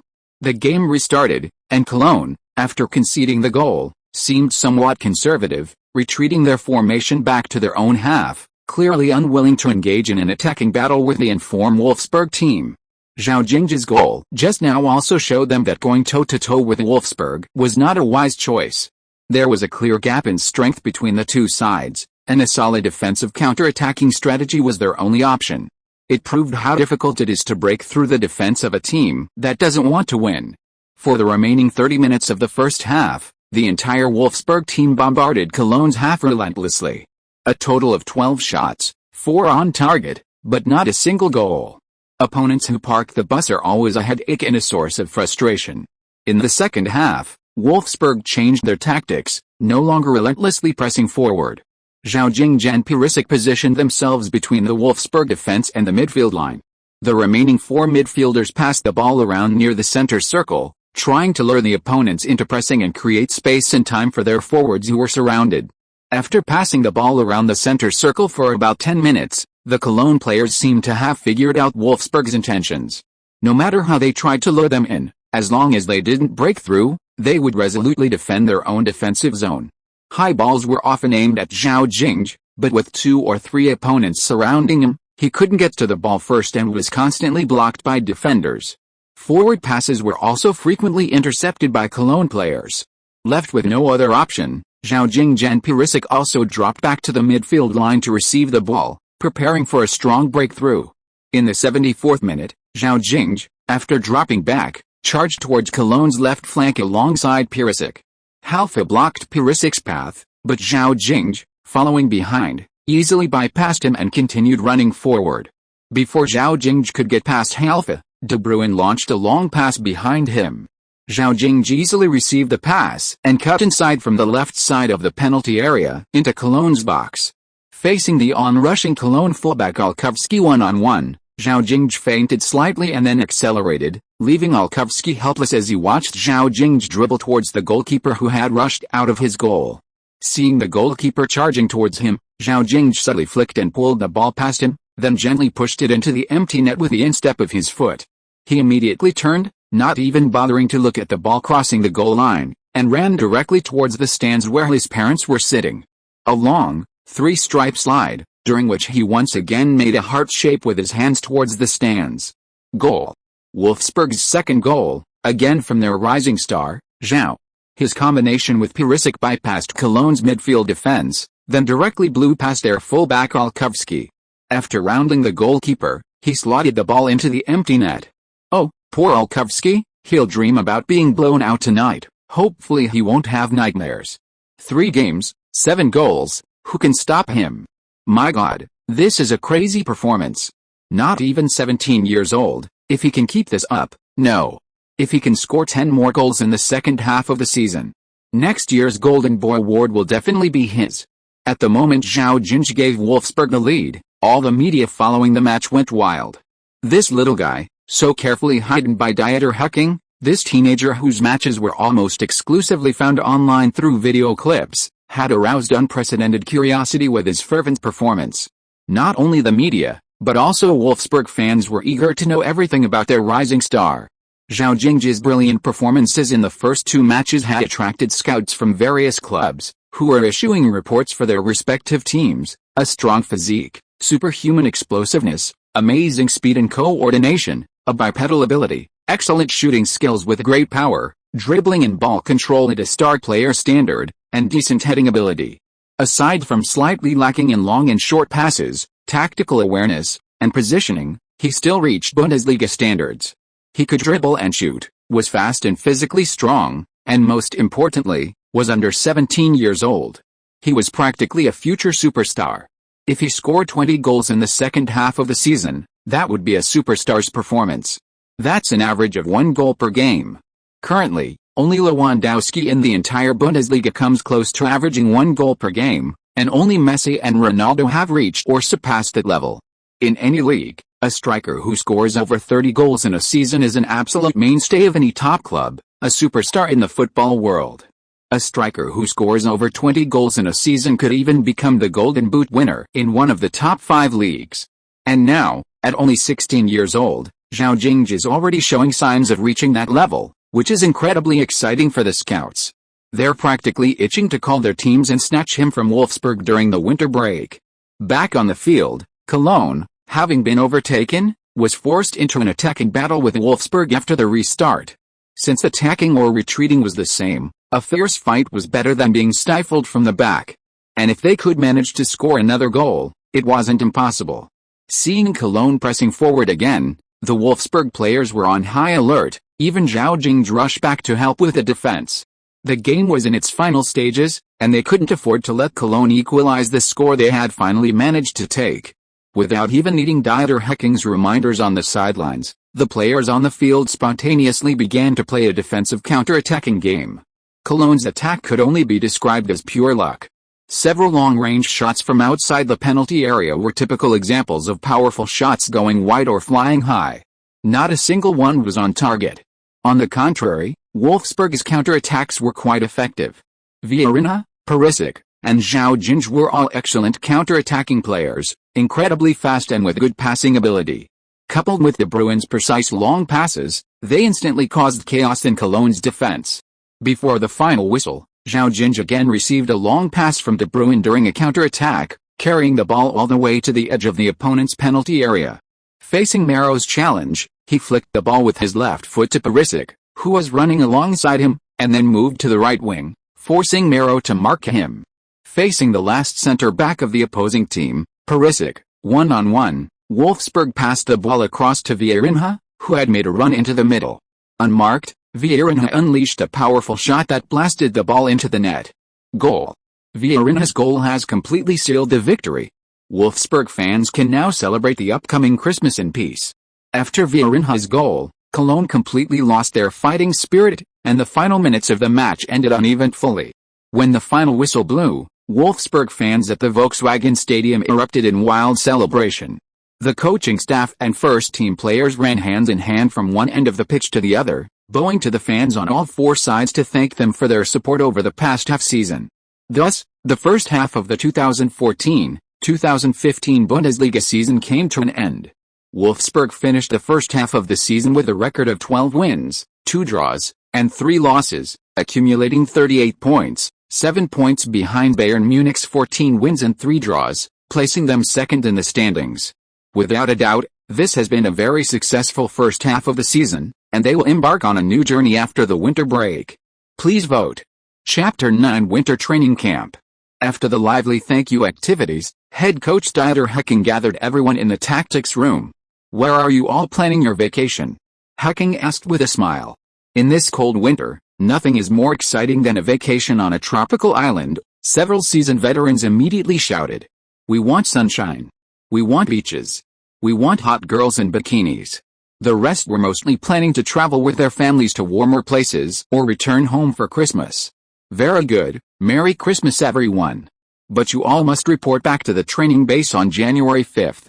I'm giving you 2 weeks off." Dieter Hecking continued, seeing that everyone had calmed down. "Medical examinations will be conducted on January 5th. Anyone who fails their medical will not receive any playing time from me until they pass.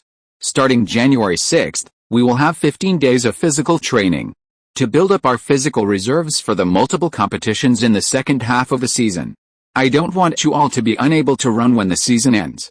From January 21st to January 31st, before the official matches, we will conduct pre-match training, focusing on tactical and recovery training in the early stages. After you recover from the physical training, we will begin targeted training for our next opponent, Bayern Munich. We lost the first match, but this time I hope we can win. If we can win, then we still have the chance to win the Bundesliga title this year. We were supposed to have 2 exhibition matches this winter, but I've already cancelled them, and I've also refused 2 warm-up matches. I only have one request. That is, we must compete with Bayern Munich, who are unbeaten in 17 rounds, for the Bundesliga title that they've already claimed. Compete for the title. We're second in the league, only 7 points behind. Why can't we compete for the title?" Zhao Jingge was the first to respond to Dieter Hecking. In his memory, Bayern Munich, due to widespread injuries, only managed 34 points in the second half of the season, despite having 45 points in the first half, ultimately winning the Bundesliga title with 79 points. In other words, if Wolfsburg could get more than 41 points in the second half of the season, they would win the Bundesliga title. Zhao Jingge was more eager for the title than anyone else. Following Zhao Jingge's lead, De Bruyne and other key players also responded, preparing to ambush Bayern Munich in the first match of the second half of the season. Winning this match would reduce the gap to only 4 points, and anything could happen in the remaining 16 league rounds. After the inspiring season-end pep rally, everyone left the Volkswagenstadion. Zhao Jingge, who was at the back, approached Dieter Hecking. "Coach, will our first team's training ground still be open to the public starting tomorrow?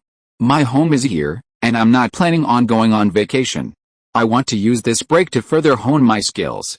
I'll inform the training ground staff. Even on holidays, someone stays on site for maintenance.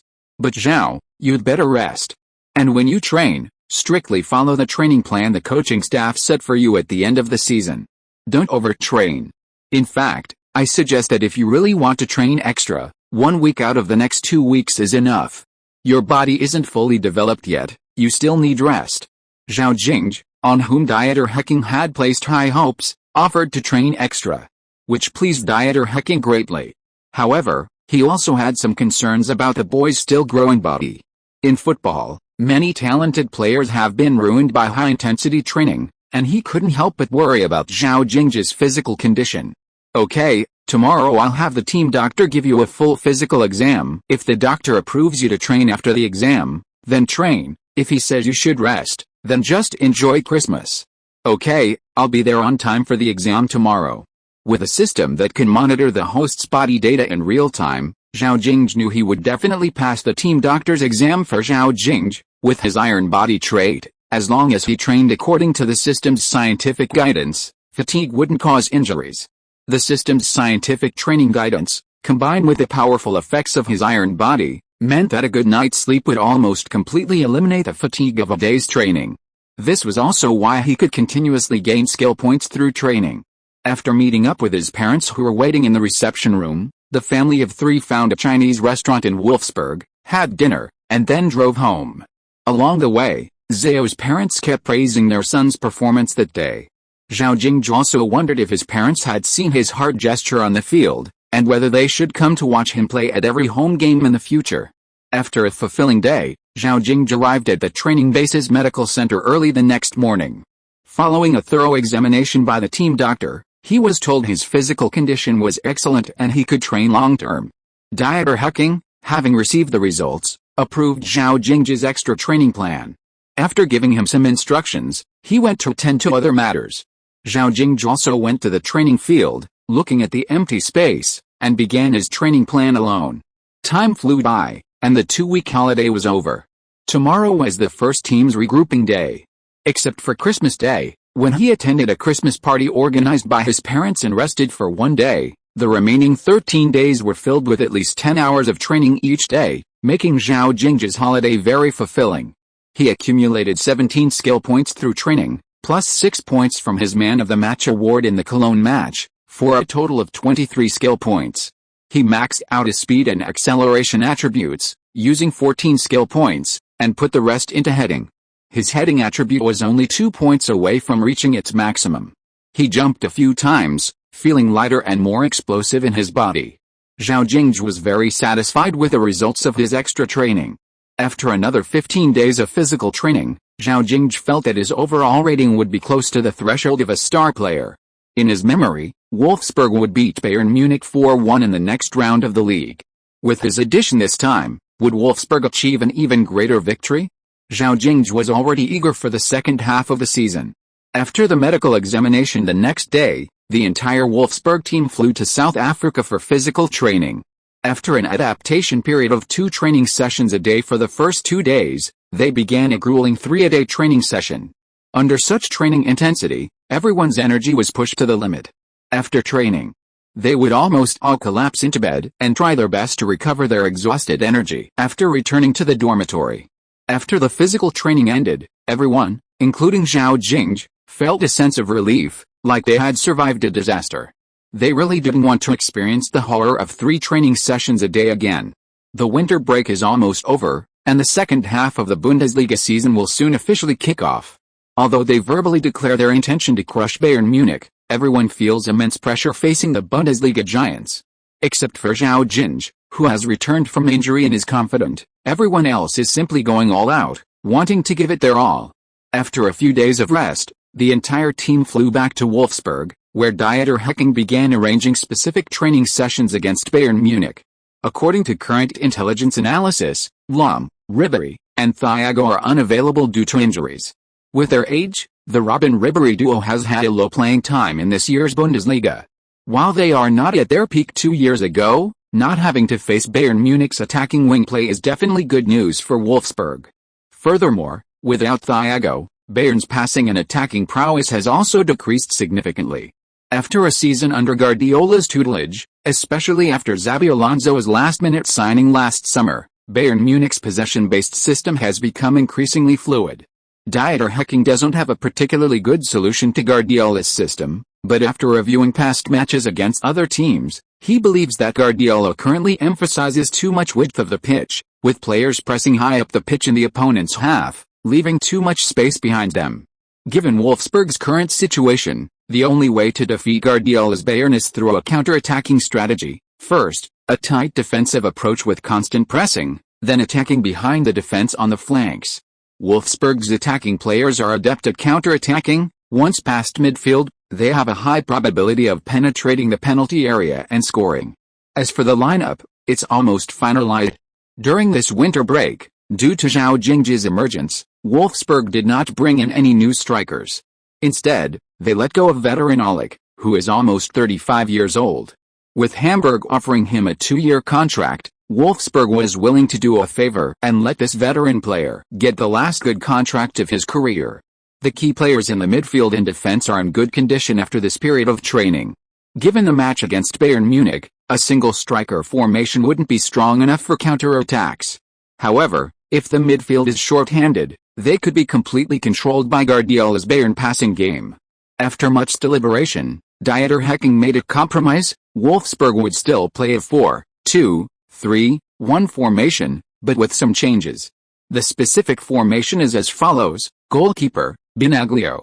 Defenders, Vieirinha, Naldo, Nock, Ricardo Rodriguez. Double defensive midfielders, Gustavo, Arnold. Left and right wingers, Perisic, Zhao Jingge. Attacking midfielder, De Bruyne. Forward, Dust. New book, please follow. Chapter 10, All Prepare for Battle, King Non-Attacks. Compared to the usual lineup, the biggest changes are twofold. First, Vieirinha has moved to right back. Compared to Sebastian Jung, Vieirinha, who primarily plays as a right winger and right midfielder, is clearly more attacking and possesses a decent crossing ability. Together with the attacking left back Ricardo Rodriguez, they can form a formidable wing-back combination. Second, Zhao Jingge has moved to right midfield. During the winter break's fitness training, Zhao Jingge maximized his stamina, and his superior physical advantage has been fully demonstrated. Coupled with his aggressive pressing and excellent attacking ability, Zhao Jingge will be a sharp weapon on Wolfsburg's right flank against Bayern Munich. The recovered Dust, positioned in Bayern Munich's penalty area, can not only draw defenders but also provide a passing option for Zhao Jingge and Perisic on the flanks during counter-attacks. At the very least, the two can deliver crosses to Dust, who has a good heading ability. During counter-attacks, Dieter Hecking instructs both fullbacks to push forward as well, providing more options for passing. When a counter-attack fails, the four forwards immediately press high up the pitch.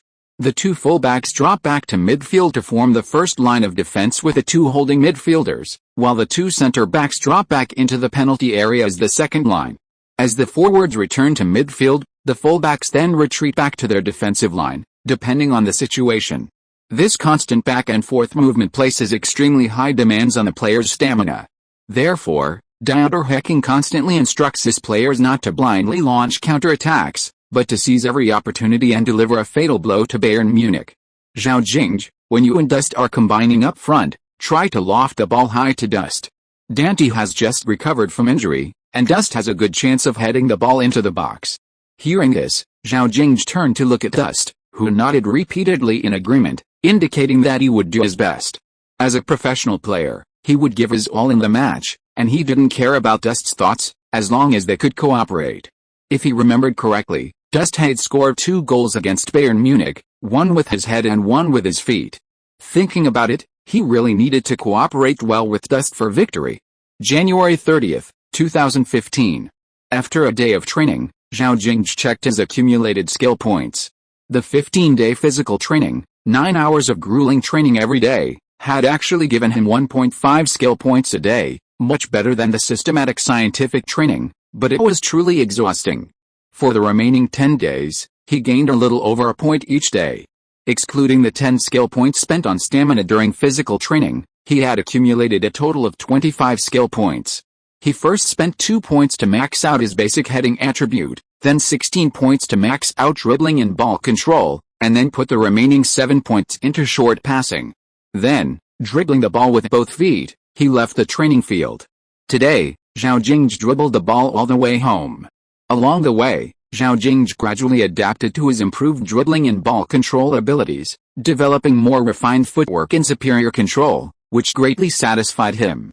At 5 p.m. on January 31st, the Volkswagenstadion was already packed with people. After nearly 40 days of waiting, the most anticipated match of the 18th round of the Bundesliga was finally here. League leaders Bayern Munich, riding a 17-game unbeaten run this season, faced off against second-placed Wolfsburg, who were playing at home. Before the match, Zhao Jingge received a temporary mission from the system: slaughter Bayern Munich. If the host is the best player of the match, all rewards for this game will be tripled. As the fans chanted, both teams' players lined up in the tunnel, ready to enter the game. Fans here and watching on TV, let's focus our attention on the Volkswagenstadion and see what kind of epic showdown Bayern Munich and Wolfsburg will deliver. This match was considered by major media outlets to be a preseason Bundesliga title race. If Bayern Munich wins, their lead over Wolfsburg will reach 10 points. Given Bayern Munich's unstoppable form this season, they can practically hand the trophy to the Allianz Arena. Guardiola's Bayern can then focus more on the Champions League. However, if they lose this match, the points gap between Bayern and Wolfsburg will narrow to 4 points. With Bayern Munich distracted by European competition, Wolfsburg, if focused on the league, could definitely fight for that lead. A 6-point battle where both sides have every reason to win. The players have entered the field. Bayern Munich's starting formation is 4-1-4-1.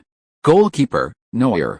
Defenders, Bernat, Dante, Boateng, Rode. Midfielders, Xabi Alonso, Thomas Müller, Alaba, Schweinsteiger, Robben. Lined from left to right, forward, Lewandowski.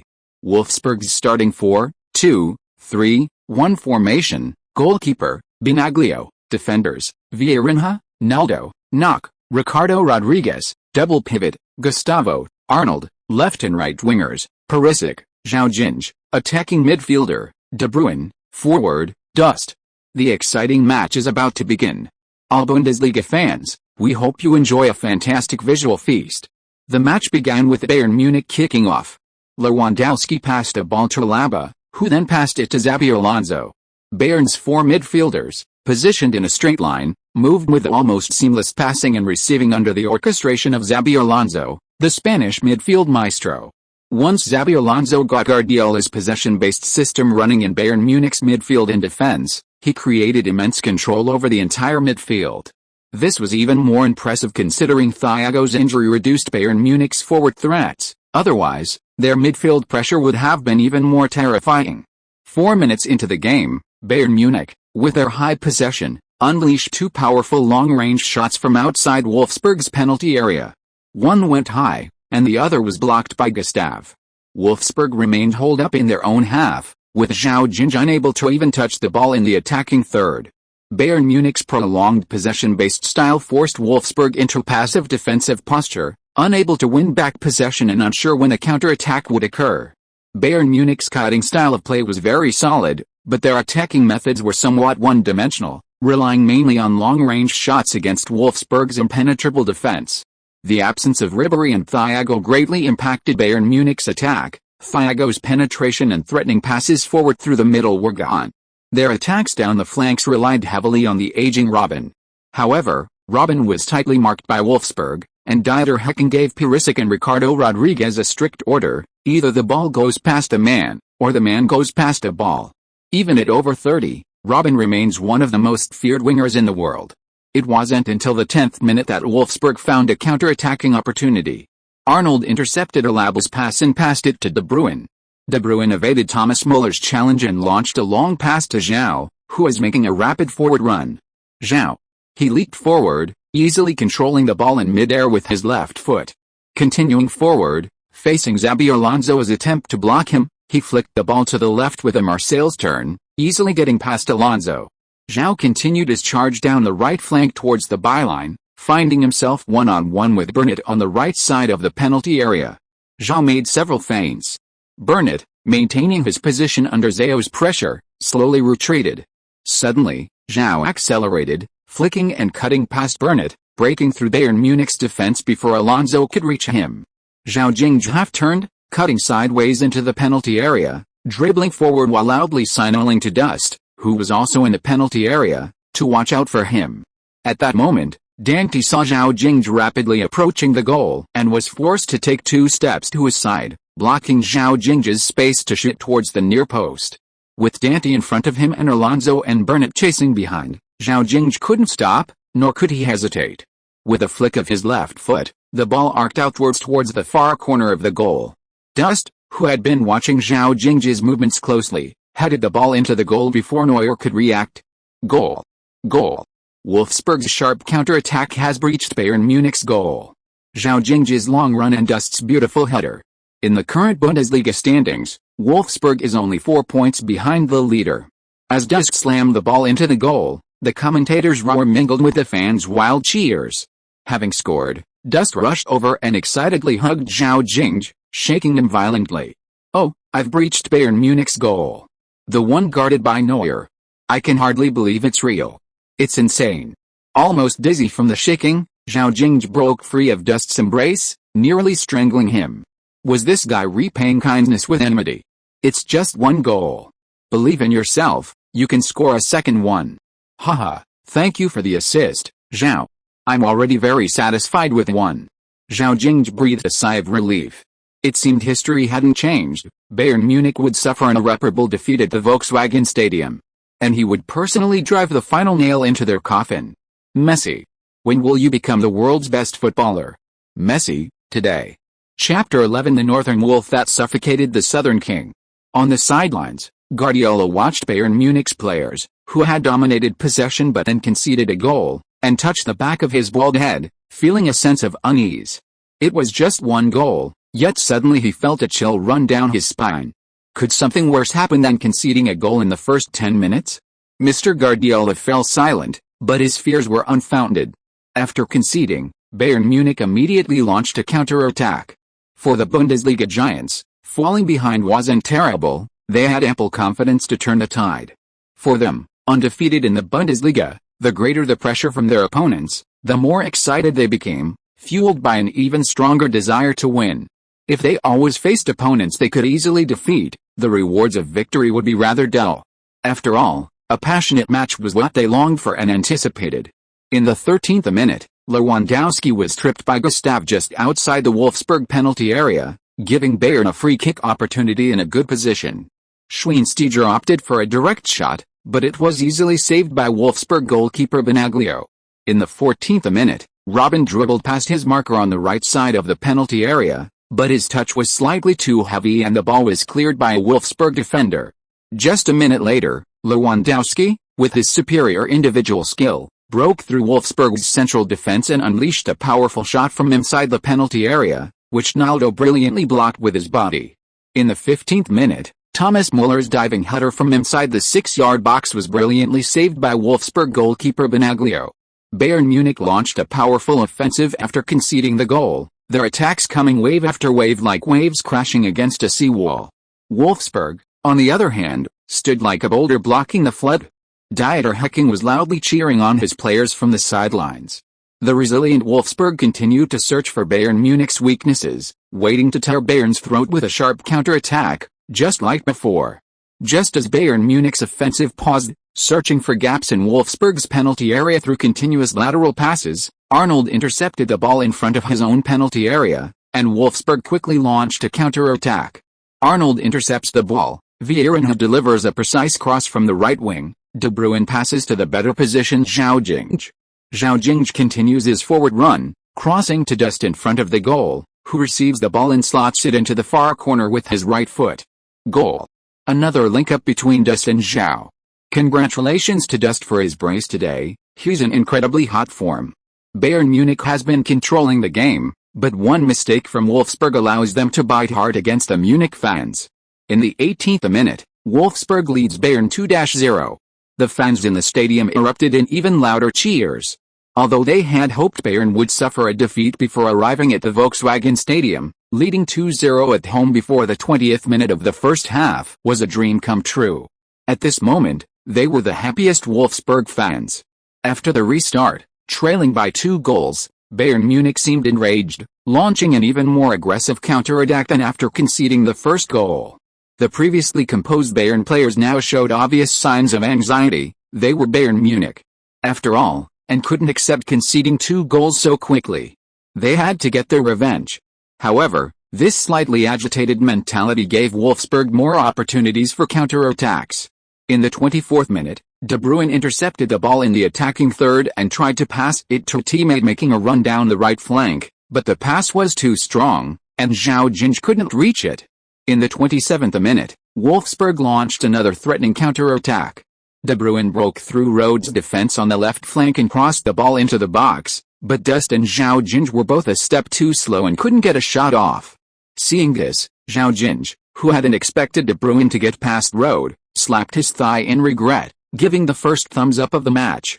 In the 30th minute, Alaba found an opportunity outside the penalty area, unleashing a powerful shot that Benaglio dived to the ground before catching it in his arms. Shortly after, Bernat, making a run down the left flank, intercepted the ball and cut inside into Wolfsburg's penalty area, unleashing a powerful long-range shot that grazed the post, giving Benaglio a scare. In the 40th minute, De Bruyne delivered a cross from the right, and Perisic, facing the on-rushing goalkeeper Neuer, hesitated slightly after controlling the ball, allowing Neuer to steal it and cost Wolfsburg a golden scoring opportunity. Then, as Xabi Alonso prepared to take a free kick, he was interfered with by Arnold. In his haste to take the kick, Alonso pushed Arnold to the ground, nearly causing a conflict. The referee immediately showed yellow cards to both Alonso and Arnold, calming the situation. In the first half stoppage time, Zhao Jingge dribbled down Bayern's right flank, creating immense defensive pressure. He eventually earned a free kick on the right side of Bayern's penalty area. De Bruyne took the free kick, delivering a precise long pass to the edge of the box. Dust blocked Dante's run, allowing Zhao Jingge to reach the ball first. Zhao Jingge took a step forward, adjusted his position, and unleashed a right-footed shot. The ball, like a rainbow, soared over Neuer's outstretched hand and into the top right corner of Bayern Munich's goal. Wolfsburg made it 3-0. Goal. Zhao has scored again. His first-half performance was perfect, 2 assists and a goal. Wolfsburg crushed Bayern Munich in the first half. Wolfsburg fans erupted in cheers and celebrations, a deafening roar of support for their team's brilliant performance. The male fans near the front row were even more excited, taking off their coats to reveal their Wolfsburg jerseys despite the still chilly German weather. Some even took off their jerseys completely, holding them above their heads and waving them wildly shirtless, ignoring the cold and releasing their inner turmoil. Even after the first half ended and the players had returned to the locker room, they continued singing enthusiastically, repeatedly chanting the Wolfsburg team anthem led by the stadium DJ. In the home team's locker room, Dieter Hecking addressed his still frightened players, "Quiet down, everyone. You need to rest now. Did you all hear the singing outside? Don't let it stop. We'll make it louder. Let it ring out more often. In the second half, we'll continue with a defensive counter-attacking style. Don't be complacent just because we scored 3 goals in the first half. Bayern Munich isn't an easy team to defeat. We need to be pragmatic. We need to defend. We need to secure this victory. Understand?" The entire team responded loudly to Dieter Hecking's words, ready to continue to thrash Bayern Munich in the second half. In contrast to the lively home team's locker room, the atmosphere in the away team's locker room was suffocatingly cold. The visiting Bayern Munich players never imagined they would be beaten so badly by Wolfsburg in the first half. The bloody number 3-0 pierced the hearts of the Bayern Munich players. How long had it been since they had experienced such a painful first half? Seeing the silent players, Guardiola knew he had to do something, especially with Lahm absent. "Heads up. We still have 45 minutes left. We haven't lost yet, so why are you all so dejected? If you keep going like this, we might lose even worse in the second half. Do you want to go back to Munich with a shameful record? We still have 45 minutes to change all of this, don't we?" Hearing Guardiola's words, the Bayern players perked up slightly, but still lacked passion. Compared to coaches like Klopp, Guardiola was clearly not the type to give motivational speeches. Fortunately, Schweinsteiger stepped up. "The coach is right. Can't Bayern Munich score 3 goals in the second half? We can score more. Cheer up. We've seen it all, can't we handle this little setback? Bayern Munich, charge. Charge. Charge. Charge." Hearing Schweinsteiger's words, the Bayern players forced themselves to cheer up and join Schweinsteiger in chanting Bayern, charge. Charge. Halftime ended, and amidst the cheers of the fans, the two sides switched ends and resumed play, with neither side making any substitutions yet. In the 46th minute, Schweinsteiger, eager to lead Bayern's counter-attack after coming on, fouled De Bruyne while challenging for the ball, and the referee showed him a yellow card. The tension between the players escalated instantly. The ensuing match became even more intense and physical, with more frequent collisions. Every half-ball was a hard-fought contest. Winning possession led to immediate attacks, and losing it resulted in immediate counter-pressing. This fiercely contested game provided a spectacle for the spectators both inside and outside the stadium. In the 48th minute, Wolfsburg's left-back Ricardo Rodriguez delivered a cross from the left wing, but Dust, receiving the pass in the middle, failed to get a shot off, and De Bruyne, arriving at the far post, managed a weak shot that went wide. In the 53rd minute, Wolfsburg had an excellent chance. Bayern Munich's 10 players all pushed past the halfway line. Arnold intercepted the ball in the penalty area and delivered a precise through ball. De Bruyne dribbled halfway before calmly slotting it past Neuer to make it 4-0. Goal. De Bruyne's goal killed the game. Wolfsburg's tenacious defense and sharp counter-attacks overwhelmed Bayern Munich. The Northern Wolves' kiss suffocated the Bundesliga giants. This is a new writer's first contract, please follow and vote.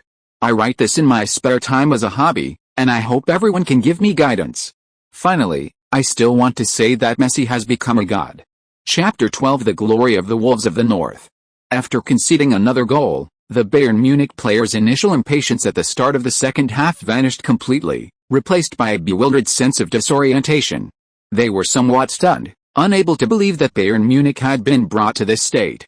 Schweinsteiger, watching his bewildered teammates, suddenly blushed. "Cheer up. Get running." In such a dire situation for Bayern, this veteran Schweinsteiger rushed to each of his teammates to rouse them. His rallying cry hopefully helps Bayern Munich recover from this predicament. The commentator remarked with emotion on Schweinsteiger's efforts. Such a complete collapse of Bayern was something he had almost never seen in his entire career.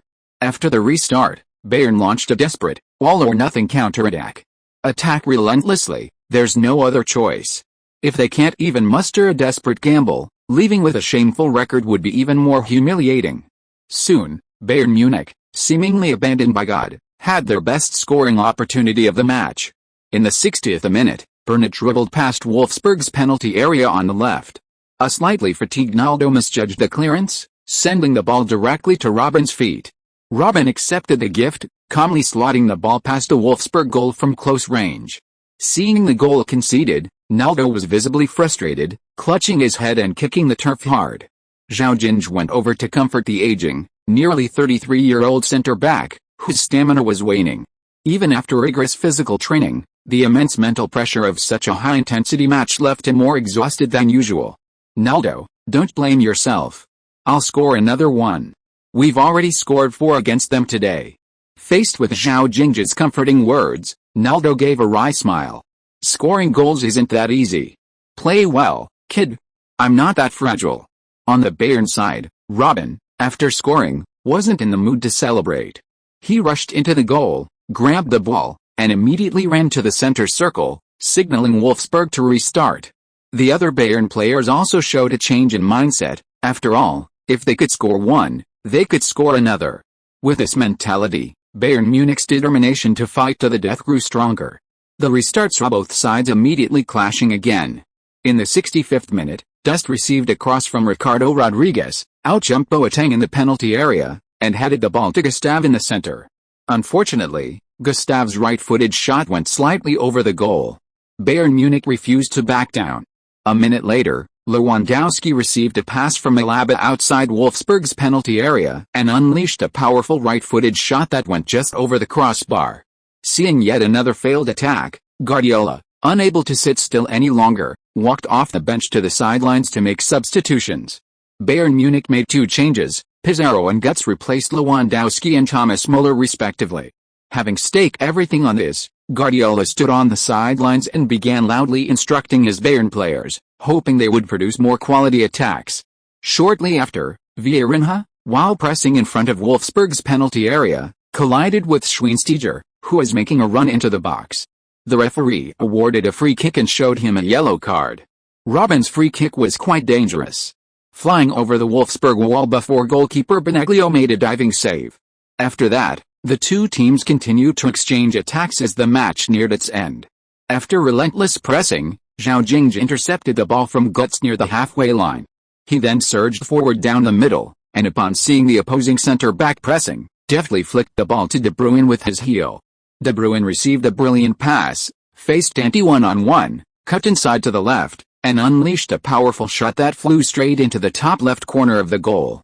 De Bruyne completed his brace, making it 5-1 for Wolfsburg. Goal. Wolfsburg's star player, De Bruyne, has scored his second goal of the match. Bayern's defense was completely torn apart today. Oh, poor Neuer is no longer yelling at the defense. Conceding 5 goals in one game is absolutely the most humiliating match for him.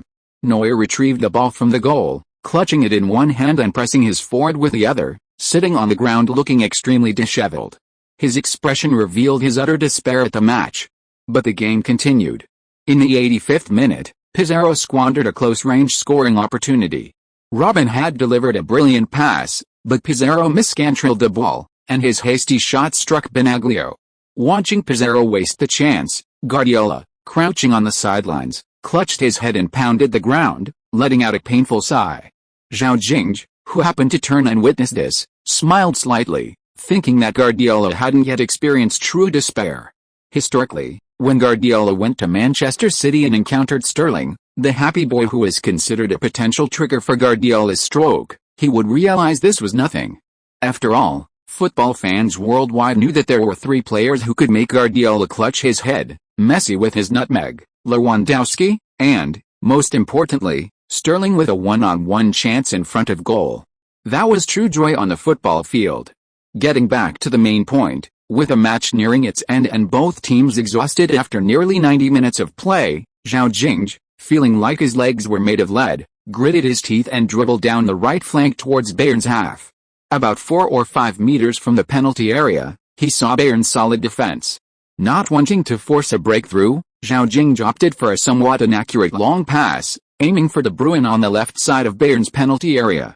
Facing a clearly over-the-top pass, De Bruyne, using his last ounce of energy, chased after the ball, turned and feinted past the on-rushing Götze, then launched a long pass that cut through the entire Bayern defense.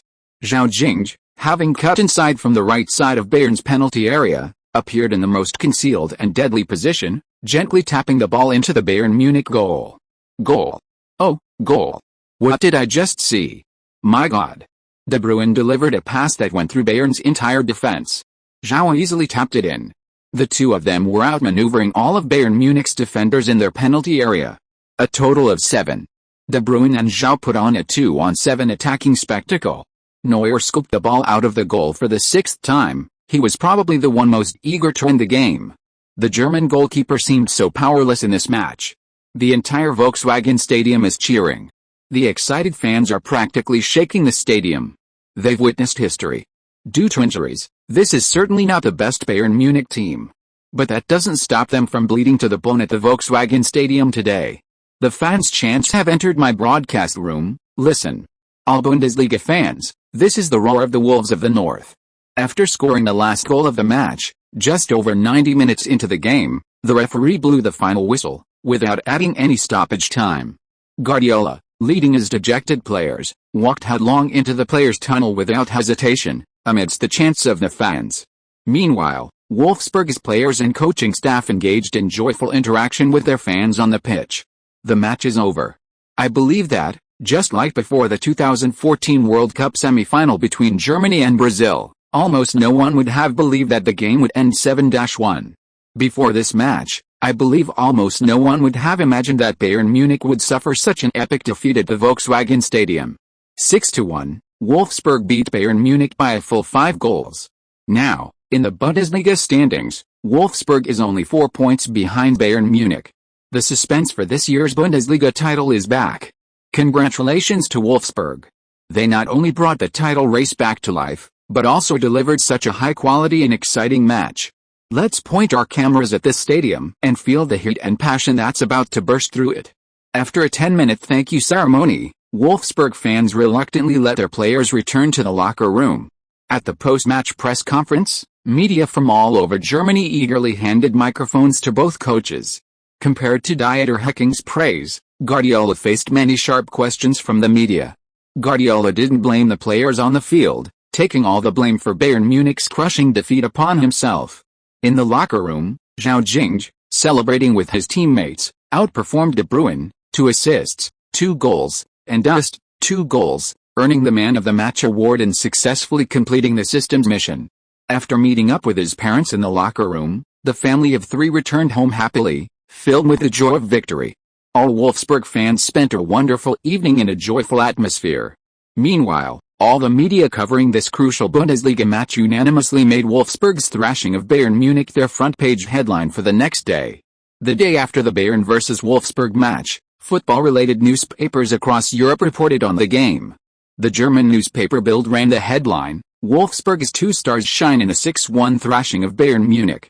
The accompanying photo showed De Bruyne and Zhao Jingge embracing passionately after the match, with a backdrop of dejected Bayern players walking into the tunnel. The German newspaper Münchenzeitung ran its headline "Munich falls 6-1, in bright red, using a blood red font for the 6-1 score and exclamation mark, accompanied by a picture of the prominent 6-1 scoreboard at the Volkswagen Stadium. The French newspaper L'Equipe devoted most of its front page to a picture of the post-match ratings, offering a scathing critique of Bayern's players while praising Wolfsburg's players, particularly De Bruyne and Zhao Jingge, awarding them scores of 9 and 9.5 respectively. The British newspaper The Guardian even published a nearly 10,000 word article analysing the entire match from start to finish. The Daily Telegraph described the match as Bayern Munich's biggest defeat in nearly a decade, and Guardiola should be held responsible for the loss. Italy's Tuttosport consistently praised Zhao Jingge's outstanding performance, calling him a strong contender for this year's Golden Boy Award. The British newspaper, The Sun, true to form, sensationalized the story, claiming that the Bayern Munich players' collective weakness was related to certain unreliable actresses, the details of which are best left unsaid. They even rehashed De Bruyne's ex-girlfriend, and even featured Zhao Jingge as a page 3 girl who openly expressed her affection for him. And you know what? Page 3 girls in The Sun are quite attractive. The next day, when Zhao Jingge arrived at the locker room at the training ground, he saw almost all his teammates passing around a stack of newspapers held by the veteran Aldo. Arnold even pulled out a tablet and read aloud reports from major European and American media outlets. Seeing everyone's enthusiasm, Zhao Jingge naturally joined in. Zhao Jingge was initially quite pleased to see the praise for Wolfsburg and himself in some authoritative newspapers. After all, no one dislikes hearing good things about themselves, especially from major mainstream media outlets. But when he flipped to the last article, The Sun, he suddenly felt something was truly absurd. Leaving aside his past life, in this life he was still a minor under 17, never had a girlfriend, and had never even been in a relationship. Having a young woman professing her love for him was one thing, but what was with this woman in her 30s? Good heavens, she was a woman twice his age. To be honest, in his past life, Zhao Jingge had also become a star player and, like his predecessors, had a young, beautiful, and well-built girlfriend. But reality told him that although it might be a joke by The Sun, seeing that older woman professing her love for him in the newspaper still filled Zhao Jingge with an indescribable sadness. Damn The Sun, if you're going to fabricate a scandal, at least find someone of a suitable age. I don't have that kind of taste. Chapter 13 The Dance of the King of the Penalty Area. Ignoring the teasing of the veterans, Zhao Jingge resumed his training for the day. The 19th round of the Bundesliga would kick off on February 4, with Wolfsburg visiting Eintracht Frankfurt's home ground, Deutsche Bank Park. Frankfurt was currently in the middle of the league table, known for their tough playing style, tenacious defense, and positive attitude, making them a formidable opponent in the Bundesliga this season. Facing such a team was crucial for future matches. Zhao Jingge decided to use his accumulated 10 lottery draws. System: give me a superstar player draw. Zhao Jingge's focus was entirely on the system in his mind, eagerly anticipating which superstar's skill or trait he would draw on his first draw. A golden light flashed on his system interface, and a tall, handsome man appeared. The king of the penalty area, Ruud van Nistelrooy. Zhao Jingge exclaimed in surprise. He had won the grand prize. Congratulations, host, you have acquired the skill of superstar Ruud van Nistelrooy, king of the penalty area. Open the main panel to view the introduction of king of the penalty area. Possessing the skill, king of the penalty area, a blade named Hidden Dragon, shining like frost and snow. When unsheathed, its light is dim. Once drawn, it unleashes a torrent of blood, inevitably taking lives. Upon entering the penalty area, ball control and shooting abilities are greatly enhanced, as is the ability to seize and find opportunities. The closer to the goal, the greater the improvement. Zhao Jingge, reading the system's explanation, understood the skill's effect. In short, when Zhao Jingge enters the penalty area, whether dribbling, controlling the ball, stopping, or receiving it, as long as the ball is at his feet, his control over the football will greatly increase. He can perform the magical dance of the king of the penalty area. The enhanced ability to find opportunities allows him to skillfully locate various gaps in the penalty area, creating more scoring opportunities. His ability to judge the landing point of headers and the opportunity for follow-up shots is also significantly enhanced. His improved shooting ability and ability to seize opportunities have significantly enhanced his finishing power, making him a deadly finisher. From today onwards, whenever Zhao Jingge enters the opponent's penalty area, he will be the most fearsome king of the penalty area. In the previous matches, Zhao Jingge also discovered that he could now effortlessly control the speed that Torres relied on. When he needed to break through and use his speed to attack the opponent's defense, he no longer needed to activate his skill. It had become an instinctive reaction for Zhao Jingge, used naturally before his body even began to move. Just like the real Torres, who could run when he wanted and stop when he wanted, this newly acquired skill, king of the penalty area, could also be used effortlessly after practice and familiarization. He used 11 skill points gained from the last match to max out his short passing attribute, and the remaining 7 points were added to body coordination. He will continue to invest skill points gained from subsequent training, and after maxing those out, he will focus on long passing, vision, positioning, and tactical awareness. After investing these 18 skill points, Zhao Jingge's overall rating reached 83. Combined with the improvements in his skills and traits, he was now likely even stronger than Torres at his peak, considering Torres didn't have Van Nistelrooy's skill enhancements. Not to mention his ambidextrous shooting and iron body.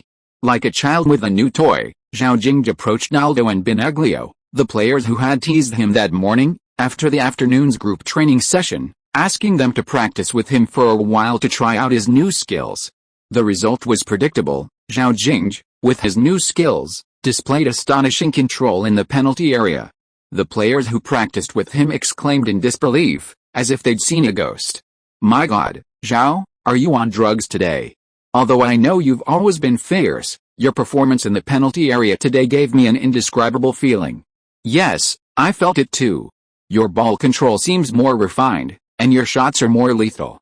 Benaglio, you've riddled me with bullets today." After training, everyone surrounded Zhao Jingge, unable to contain their complaints. "Zhao, if you keep doing this in every training session, you'll quickly lose your friends Naldo and Benaglio. It can't be that exaggerated." "It really is that exaggerated. Gustav, never lie." On February 3rd, the entire Wolfsburg team traveled to Frankfurt to prepare for their match against Eintracht Frankfurt the following day. At the pre-match press conference that afternoon, reporters from all over Europe packed the entire press room. As an ordinary Bundesliga team that has consistently ranked in the lower half of the table, Frankfurt's public relations staff had never seen their press room so bustling. Even the press conferences held a couple of years ago, when the team failed to avoid relegation and was relegated to the 2. Bundesliga didn't reach half the scale of this one. Needless to say, these reporters were drawn by Wolfsburg. After all, Wolfsburg has recently been the most talked about team in the Bundesliga. From their 1-0 victory over Borussia Mönchengladbach in the 13th round of the Bundesliga on November 30, 2014, to the previous 6-1 thrashing of Bayern Munich, Wolfsburg had achieved a 6-game winning streak in the Bundesliga, including a humiliating defeat to Bayern. If you include their Europa League group stage victory, Wolfsburg has now won 7 consecutive matches across all competitions. No matter the season, a winning streak always attracts attention, especially with 2 dazzling young talents in Wolfsburg's squad. De Bruyne has been playing his best season so far, attracting the attention of top clubs. Zhao Jingge, with 2 substitute appearances and 2 starts, scoring 9 goals and providing 3 assists, has also captured the attention of all the top clubs in Europe. Due to Zhao Jingge's self-protection and dieter hacking special consideration, he has never given an interview. As the hottest rising star in Europe right now, the media's pursuit of him is incredibly intense. They won't miss any opportunity to get close to Zhao Jingge or obtain information. For various reasons, a pre-match press conference between Wolfsburg and Frankfurt turned into a special Wolfsburg conference. Almost all the reporters focused their questions on dieter hacking and De Bruyne, the team's key player. Those asking if Wolfsburg was confident of continuing their winning streak and defeating Frankfurt, or whether they were confident of winning the Bundesliga title, were less of a concern. Some reporters asking whether De Bruyne and Zhao Jingge would transfer this summer were tolerable. Of course, dieter hacking wouldn't give such questions a friendly look and simply refused to answer.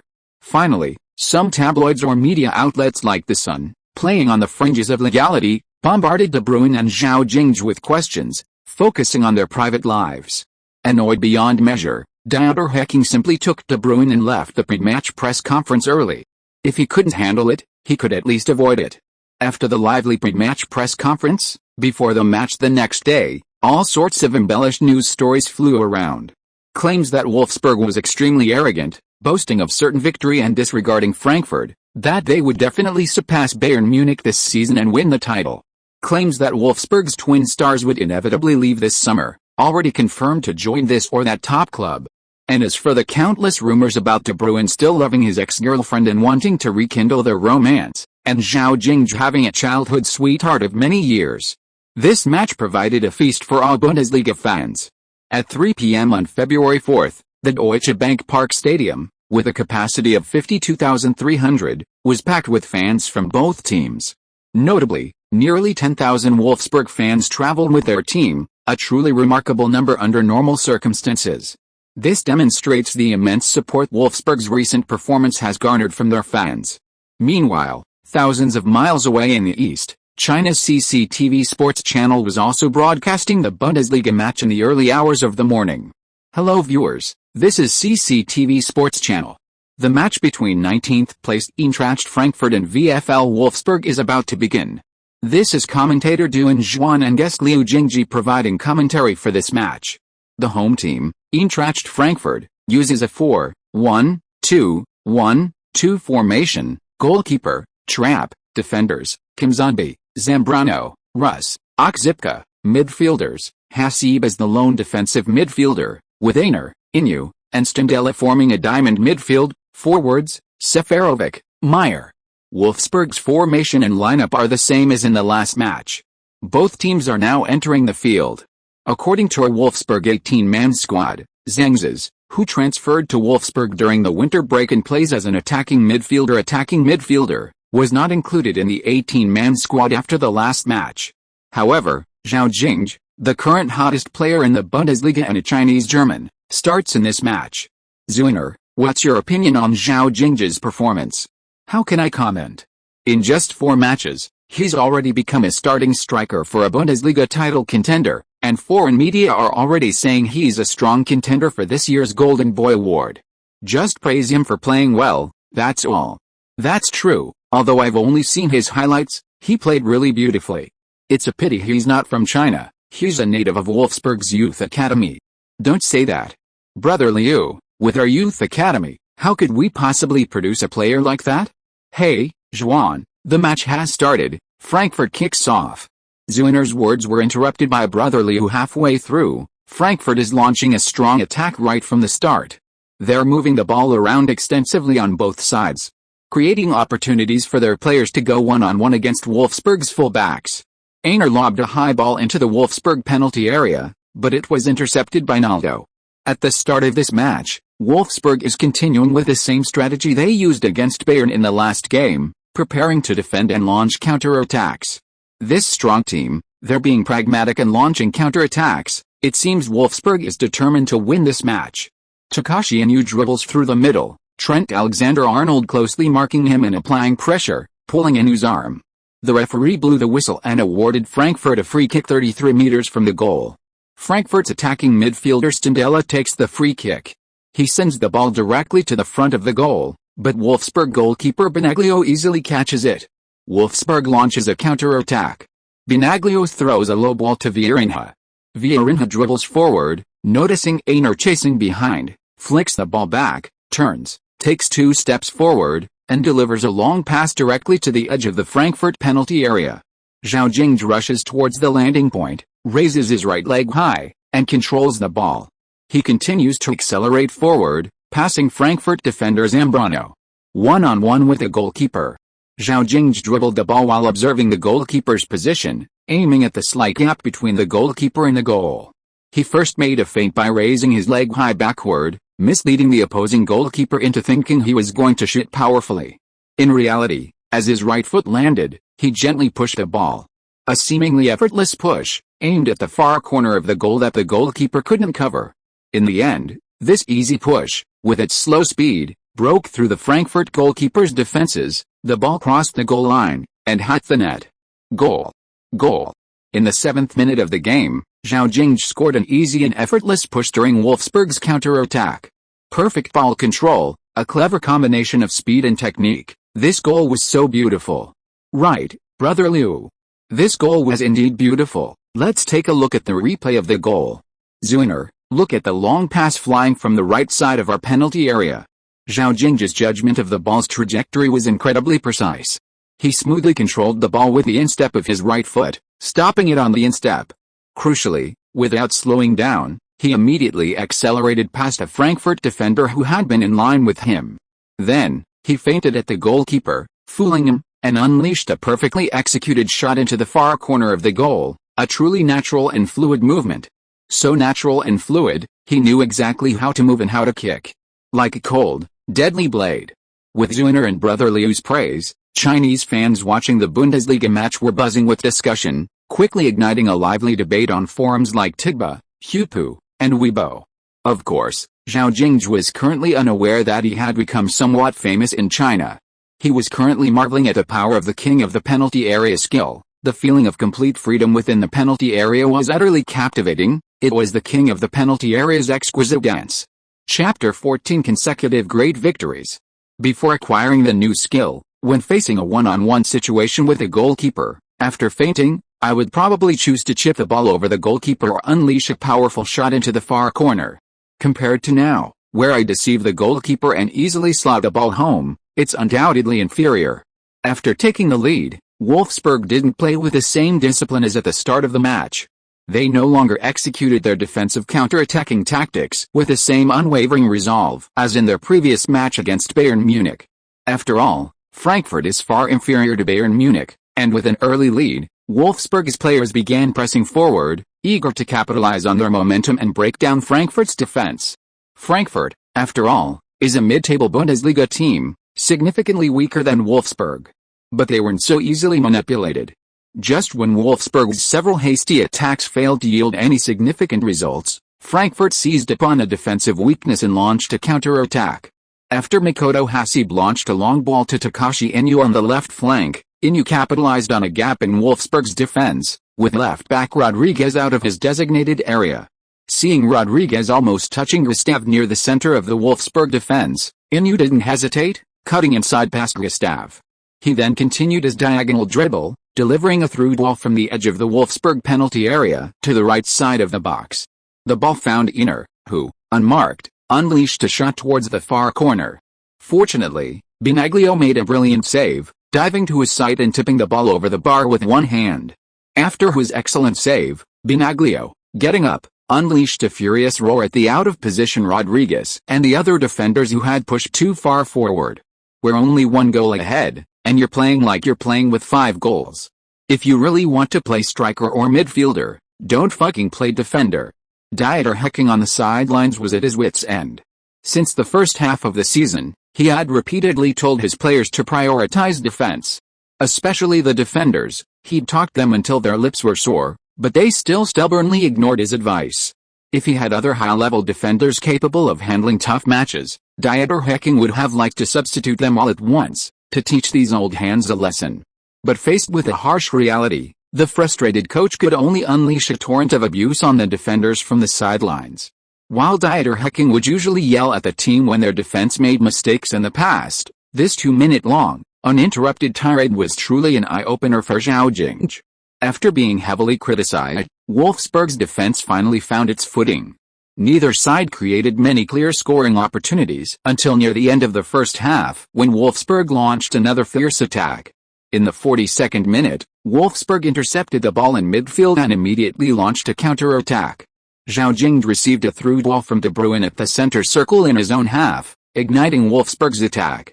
Although Zhao Jingge's position with the ball was, by traditional striker standards, quite deep and not ideal, Frankfurt had several players who didn't push forward to participate in the attack. Their defensive system wasn't actually chaotic, nor did it leave any gaps. While most strikers in this situation would shield the ball and pass it to their midfield teammates before making a run forward according to the tactical plan, Zhao Jingge, who is clearly accelerating forward, doesn't intend to do that today. Zeuner, watching the game from the studio, analyzed, raising her voice. Zhao Jingge has been closely marked by Frankfurt's Stindella, and the two are locked in a physical battle. Let's see if the Frankfurt players are prepared to commit a tactical foul. Faced with Frankfurt's close marking, what will Zhao Jingge do?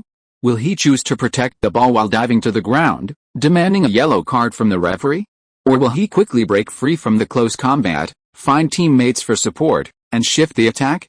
At this moment, both the fans at the stadium and those watching on television were holding their breath, waiting for Zhao Jingge's next move and for Wolfsburg's offensive strategy to change. Zhao Jingge, on the field, Didn't have time to think about anything else, he just wanted to put that damn ball into the opponent's goal. A genius's thoughts are always different from ordinary people's. After acquiring the system, Zhao Jingge, undoubtedly a football genius, also displayed extraordinary performance. Wolfsburg, transitioning from defense to attack, wanted to break the current stalemate, further expand their advantage, and secure the victory in the first half. Zhao Jingge needed to do many things: protect the ball in duels, pass it steadily to teammates making runs in midfield, and then sprint into the penalty area to await a pass for the decisive strike. But in fact, Zhao Jingge could do much more. He decided to single-handedly defeat the opponent's entire defensive line. Just like those strikers hailed as great. After receiving the ball with his back to goal, Zhao Jingge quickly turned and immediately began accelerating towards the left flank of midfield. He first used a feint to get past Frankfurt midfielder Agner, creating the first opening. As Zhao Jingge got past his opponent, Agner grabbed his jersey tightly. But Zhao Jingge, already in full acceleration, wouldn't be slowed down by such a small trick.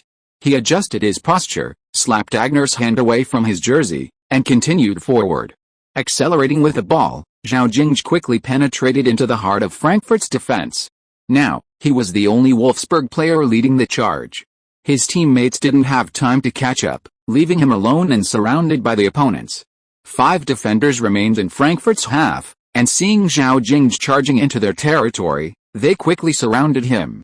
Seeing their defenders completely encircling the Wolfsburg striker, the Frankfurt fans chanted a show of force.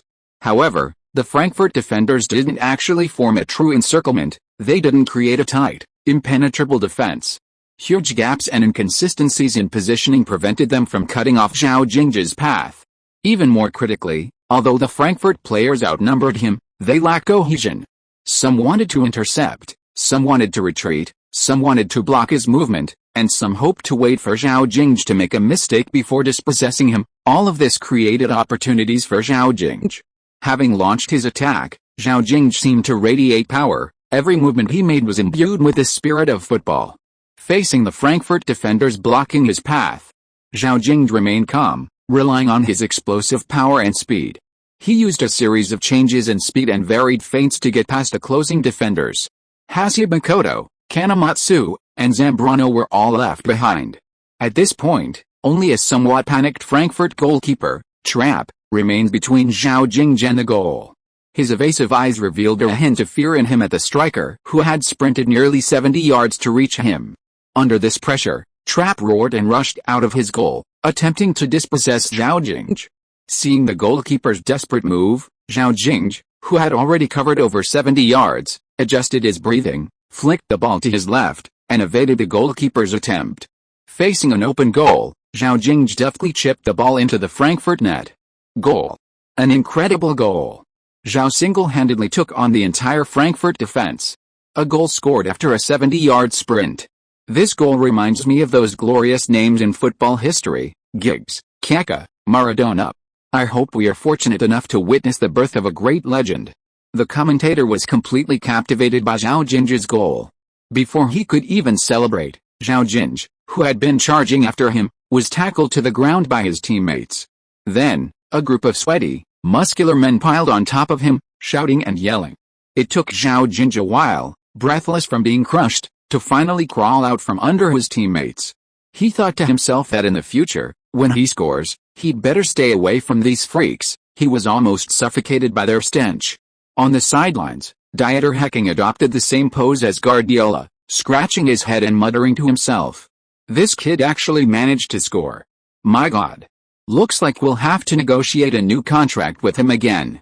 Zhao Jingge, as one of Wolfsburg's few youth academy talents, coupled with his Chinese heritage, was highly valued by the team. His first contract offered him an annual salary of €350,000 and a €5 million release clause. In the Bundesliga, where player salaries are generally low, this was a considerable income for a youth academy player who had just been promoted to the first team. During the winter break after the first half of the season, facing Zhao Jingge, who had almost become famous with a single goal, Wolfsburg quickly gave him a pay rise. A €1 million annual salary, a €30 million release clause, and a 3-year contract demonstrated Wolfsburg's sincerity. But now, It seems that Zhao Jingge's current performance still doesn't match his demonstrated ability. Zhao Jingge's unreasonable goal directly destroyed Frankfurt's morale. The first half ended with Wolfsburg's siege of Frankfurt. On the way back to the locker room, Dieter Hecking naturally gave Zhao Jingge, the goal scorer who had scored both goals, a big hug as encouragement.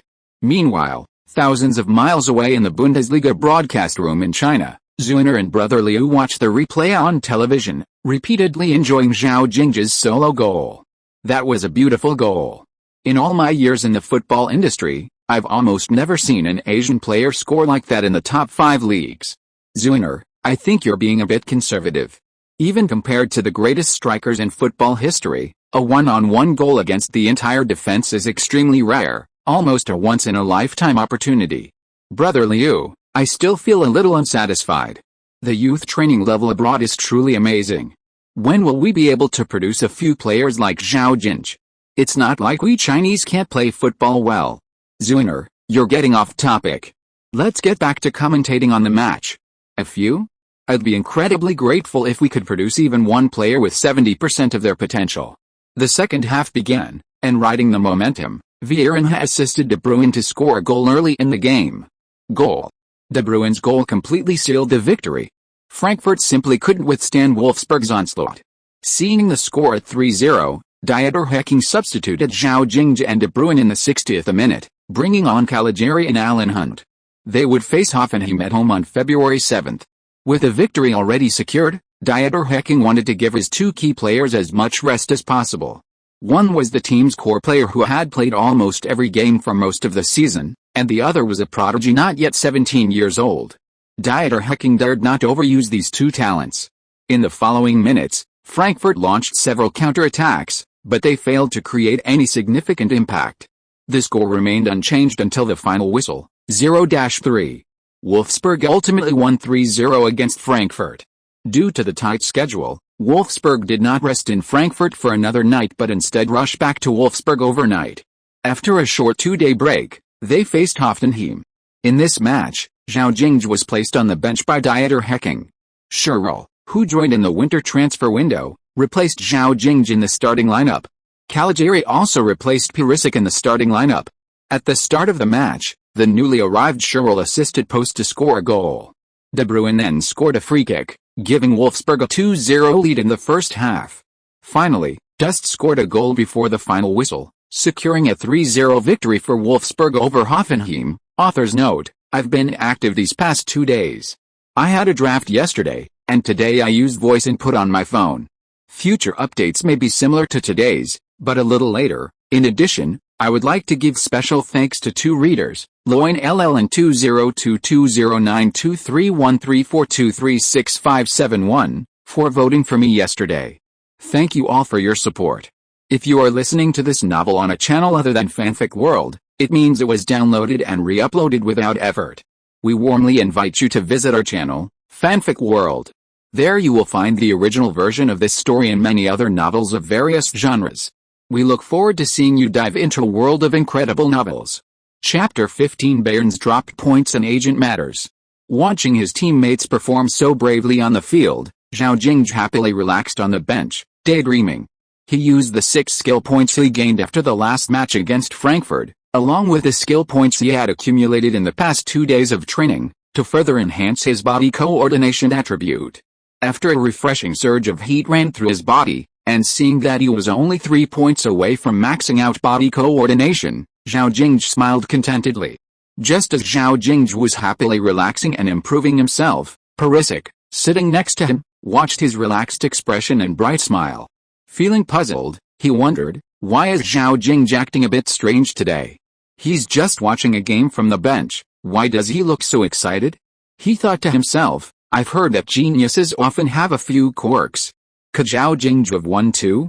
Zhao Jingge sat there, still eager to watch some videos of Van Nistelrooy's peak performances after the match. Thinking he would watch the game several more times to solidify his memory, so that he could imitate the techniques and showcase his true skills in the event of a suitable situation during the match, he completely failed to notice the strange look Perisic was giving him. Watching the one-sided game on the field, Zhao Jingge's thoughts wandered again. If he remembered correctly, the next away game against Leverkusen would be tough. This season, Leverkusen, as a traditionally strong team in the Bundesliga, had performed quite well, currently ranking 4th in the league. The team had two players who would later become household names. One was Hakan Çalhanoğlu, later known as Çalhanoğlu, and the other was the Korean superstar, the future Premier League Golden Boot winner Son Heung-min.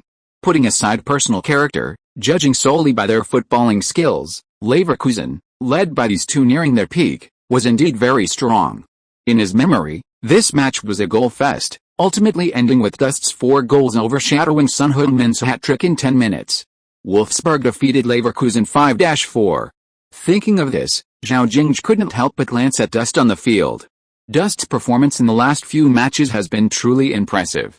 If he didn't know these were his most brilliant matches of the season, Zhao Jingge would almost suspect that Dust also had some kind of system. With the end of the match against Hoffenheim, Wolfsburg achieved their 8th consecutive Bundesliga victory. Just as Zhao Jingge was returning to the locker room with everyone, the assistant coach excitedly ran towards them, holding his phone. Bayern Munich drew with Schalke 0-4 in this round. What? Bayern were held to draw by Schalke 0-4? Hearing this good news, everyone immediately danced with joy in the locker room. After only 3 rounds of league play, the points gap between Wolfsburg and Bayern Munich had narrowed to just 2 points. A points difference that could be erased in just one match. Given that the next match was on February 14th, with 6 days of rest in between, and carrying the joy of a winning streak and Bayern Munich dropping points, head coach Dieter Hecking generously granted the entire team a 3-day holiday, allowing everyone to relax and unwind. The players were naturally overjoyed, with a few seasoned veterans even planning to go out and party all night. However, they were intimidated by Hecking's murderous glare and obediently returned home. When Zhao Jingge finished packing and was about to leave, Hecking called him aside. "Zhao, I want to talk to you." "Coach, is it about a game?" "No, it's about your new contract." "A new contract?" Zhao Jingge was extremely surprised. He had just signed a new contract during the winter break. Only 3 games of the second half of the season had passed, including today's game where he was a substitute for the entire match and didn't even play. And now he was already being offered a new contract? "Coach, I haven't decided whether to sign a new contract yet. Can I have some time to think about it?" "Of course. With your current market value, Zhao Jingge, you should have found a professional agent to manage your career contract long ago, instead of wasting your time considering it. Although there will be a revenue share, they can maximize your commercial value." Zhao Jingge nodded. As a reborn individual, he naturally knew how important a good professional agent was for a professional athlete. "Coach, I understand. I'll discuss it with my parents when I get back and start looking for a good professional agent." After a brief conversation, Zhao Jingge found his parents waiting for him outside the stadium and told them about the new contract and finding an agent. The two, who were familiar with football, readily agreed, but they were very cautious about choosing an agent for Zhao Jingge. After all, a good agent can elevate a professional player's career, while a bad one can become a bloodsucker. Zhao's father planned to visit the best sports agency in Germany and a top law firm specializing in handling various issues for athletes in a couple of days. Let professionals recommend a suitable agent for Zhao Jingge.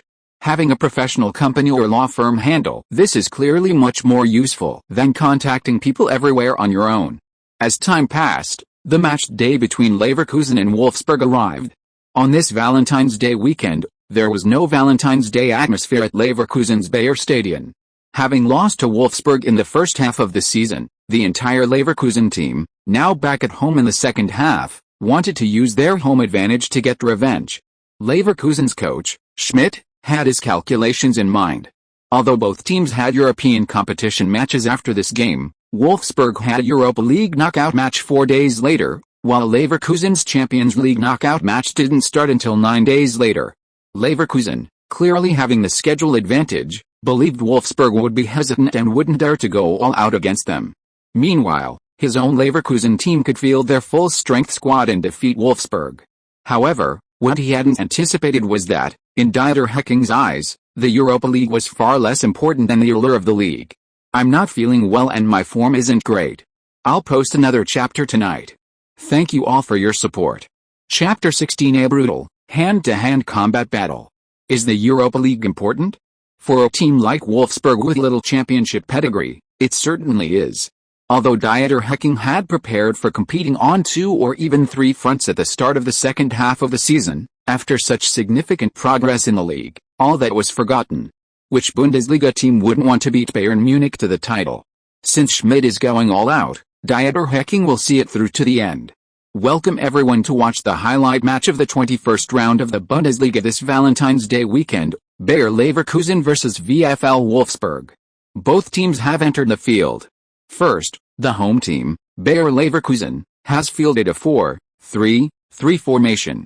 Goalkeeper, Leno, defenders, Bernisch, Spasic, Papadopoulos, Hilbert, midfielders, Castro, Calhanoglu, Lars Bender, forwards, Son Heung-min, Kiesling, Bilarabi. Wolfsburg's formation remains unchanged at 4-2-3-1. Goalkeeper, Binaglio, defenders, Vieirinha, Naldo, Nock, Ricardo Rodriguez, double pivot, Gustavo, Arnold, left and right wingers, Scherl, Zhao Jingge, attacking midfielder, De Bruyne, forward, Dust. The match is now in session. After the referee blew the whistle to start the match at the Bay Arena. Seeing the aggressive approach of Leverkusen, Wolfsburg immediately employed their most familiar tactic from recent matches, counter-attacking football. However, as they defended, they suddenly discovered large gaps in the Leverkusen defense behind the attacking players. Although their midfielders Castro and Lars Bender were responsible for intercepting and sweeping in the backfield, with both fullbacks pushing forward, the entire backline, consisting only of 2 holding midfielders and 2 center-backs, was clearly insufficient to cover such a large area. Seeing Leverkusen's self-destructive approach, Wolfsburg changed their strategy from defense to attack and began counter-attacking. De Bruyne orchestrated the attacks, Zhao Jingge and Scherl provided support in midfield and attack, and the fullbacks were used as wingers, pressing directly into the opponent's territory. In the 6th minute, when Zhao Jingge was intercepted in the middle, he passed a ball to Vieirinha. Vieirinha, who had transitioned from winger to fullback this season, was now fully unleashed in his winger role. He dribbled at high speed down the right flank, occasionally glancing up to check on his teammates' positions. When he saw Dust raise his hand in the penalty area, he immediately launched a precise long pass into the Leverkusen 6-yard box. Dust beat Leverkusen's center-back Spasic to the ball in the header, and from 9 meters out, he unleashed a diving header. The ball bounced off the ground in front of the goal, curving in a way that caught goalkeeper Leno off guard, and nestled into the bottom corner of the Leverkusen net. Goal. Dust's header has opened the scoring for Leverkusen. Wolfsburg have had a dream start. Despite conceding a goal, the Leverkusen fans' enthusiasm remained undiminished, making the clash a true test of strength. Their home team's performance wasn't actually bad, their only weakness was their defense. Wolfsburg's continued counter-attacking threats had already exhausted Leverkusen's defenders. The defensive actions became increasingly aggressive, and fouls inevitably became the dominant theme on the field. In the 17th minute, Castro pushed down Arnold, and Naldo took a high-quality free kick from 30 meters out. This shot caused the opposing goalkeeper Leno to fumble the ball. Zhao Jingge, who was already prepared for the rebound, sent the ball into the goal without hesitation, even with a goalkeeper on the ground. The series of goals conceded in a short period of time sent a chill through the Leverkusen fans on Valentine's Day. In the 29th minute, with Leverkusen's defense already crumbling, De Bruyne broke through Hilbert on the left and crossed a ball. Dust, at the near post, flicked the ball into the far corner of the goal from a tight angle, 5 meters from the goal. Goal. The third goal. Dust. Leverkusen has to do something, or their fans will be leaving at halftime. The situation on the field was such that halftime was no longer an option. The once confident Leverkusen coach, Schmidt, was now completely heartbroken. Without hesitation, Schmidt showed his toughness at this crucial moment, using all his substitutions with 15 minutes left in the first half. He brought on Jermik, Ralphs, and Brandt, replacing Kiesling, Calhanoglu, and Lars Bender. Seeing Leverkusen's approach, Zhao Jingge, who was enjoying a good game, felt it was time to back down. He told Gustav and Arnold behind him to mark Son Heung-min, number 7. But the two, preparing to unleash a couple of shots to get their rhythm, clearly didn't take Zhao Jinge's words seriously. Why bother defending when the opponent was already being overwhelmed? If they dared to retaliate, they beat them up. As it turned out, even a cornered rabbit will bite. Not to mention there were 11 strong men on the other side. In the 37th minute, Rolfs passed the ball to Balarabi, who fired a low shot from a tight angle on the right side of the penalty area. Benaglio made a mistake while catching the ball, and it slipped through his legs. Son Heung-min poked the ball into the net. Benaglio protested the foul, but the referee ruled the goal valid, and Leverkusen pulled one back. In the 45th minute, Papadopoulos made a long pass from the backfield, and Son Heung-min dribbled down the left flank, finally breaking the offside trap and poking the ball into the net from 17 meters out. This goal ignited the passion of all the fans in the stadium. Hearing the cheers from almost the entire stadium, the Wolfsburg players began to feel that something was wrong. The victory that should have been a sure thing was now slipping away. They had only made 3 substitutions, but suddenly the opposing team seemed like a completely different team. These guys, despite their nickname the Farm, wouldn't take drugs on the pitch, would they? Seeing his players squander such a promising situation, Dieter Hecking couldn't sit still any longer. Thankfully, the first half ended quickly, giving Wolfsburg a chance to regroup and catch their breath. Seeing Schmidt smile as he entered the players' tunnel, Dieter Hecking's already grim expression darkened further. Entering the locker room, he looked at the slightly dejected players and said, "In the second half, we'll continue to attack them relentlessly." Chapter 17 Narrow victory over Bayer Leverkusen. Hearing Dieter Hecking's words, all the players looked up in surprise. This wasn't like what Dieter Hecking would say. In their minds, Dieter Hecking should have first given them a dressing down, then encouraged them, and finally told them that they had a 1-goal lead and should continue with a defensive counter-attacking strategy in the second half. They absolutely, positively, absolutely had to defend well. But Dieter Hecking didn't play by the rules. His words left everyone confused. Oh no, they thought, is this because he's completely disappointed in us? Has the coach given up on himself? Dieter Hecking was baffled by their reactions. Don't look at me like that. I didn't say anything wrong. Leverkusen's momentum has been unleashed. If it weren't for halftime, the score would probably be tied or even ahead by now. With that chaotic defense and chaotic attack in the final stages of the first half, what kind of performance could you possibly achieve? In the second half, no matter how fiercely Leverkusen attacks, everyone stay calm and try to maintain possession. Don't rush the counter-attacks either. Leverkusen's defense definitely has major problems today, otherwise we wouldn't have conceded 3 goals in the first half. Finally, I believe we'll be the ones laughing last. With the coach's support, the Wolfsburg players became lively again, encouraging each other. They were determined to give those drug dealers a good beating in the second half. In the home team's locker room, the Leverkusen players were also highly motivated, determined to teach those car dealers a lesson. They wanted to show them that the Bay Arena wasn't a place where they could run wild. Amidst the various threats from both sides, the second half began. From the outset, Bayer Leverkusen, enjoying home advantage, launched wave after wave of attacks amidst the chants of their fans. Wolfsburg, clearly eager to maintain control of the game, was equally determined, and the two sides engaged in a fierce battle for possession. Leverkusen midfielder Brandt pressed Arnold, who was holding the ball deep, while the two holding midfielders, Rolfs and Castro, limited De Bruyne and cut off his passing lanes with Schürrle and Zhao Jingge. Leverkusen aimed to continuously pressure Wolfsburg's key players by further contesting possession in midfield, using attack as a form of defense to prevent them from having the energy to launch counter-attacks. After several turnovers, De Bruyne loudly signaled to Wolfsburg's midfielders to drop back. Zhao Jingge and Schürrle positioned themselves about 10 meters from De Bruyne, and no matter how fast Leverkusen's players ran, they couldn't keep up with the speed of the ball's movement. Short passes under 15 meters were unlikely to be intercepted. Arnold no longer receives the ball alone in the backfield, but instead combines with De Bruyne. De Bruyne and Arnold have developed a strong understanding through their partnership over the past period. Previously, Arnold and De Bruyne played in midfield, one forward and one back. As a defensive midfielder, Arnold rarely pushed forward to solidify the defense and distribute the ball from the back. But with De Bruyne dropping slightly deeper and his own position moving slightly forward, the situation is different. The two stand together in the center of midfield, coordinating their play and orchestrating Wolfsburg's attacking rhythm. Arnold has freed up De Bruyne, masking his lack of physicality before his Premier League experience. He has also shared the playmaking burden with De Bruyne, allowing him to avoid being one-on-one marked by opposing midfielders and focus more on delivering the decisive pass. When Brandt runs back and forth to harass De Bruyne passes the ball to Arnold, then uses his positioning and the flow of the game to make the next move. Leverkusen striker Drmic dropped back to harass, prompting Wolfsburg's wingbacks to push up and participate in the attack. In the midfield and defense, Wolfsburg wouldn't easily relinquish possession, determined to keep the ball under their control. Under pressure, De Bruyne mostly played one-touch passes after receiving the ball, either laterally or back, primarily safe passes to ensure possession.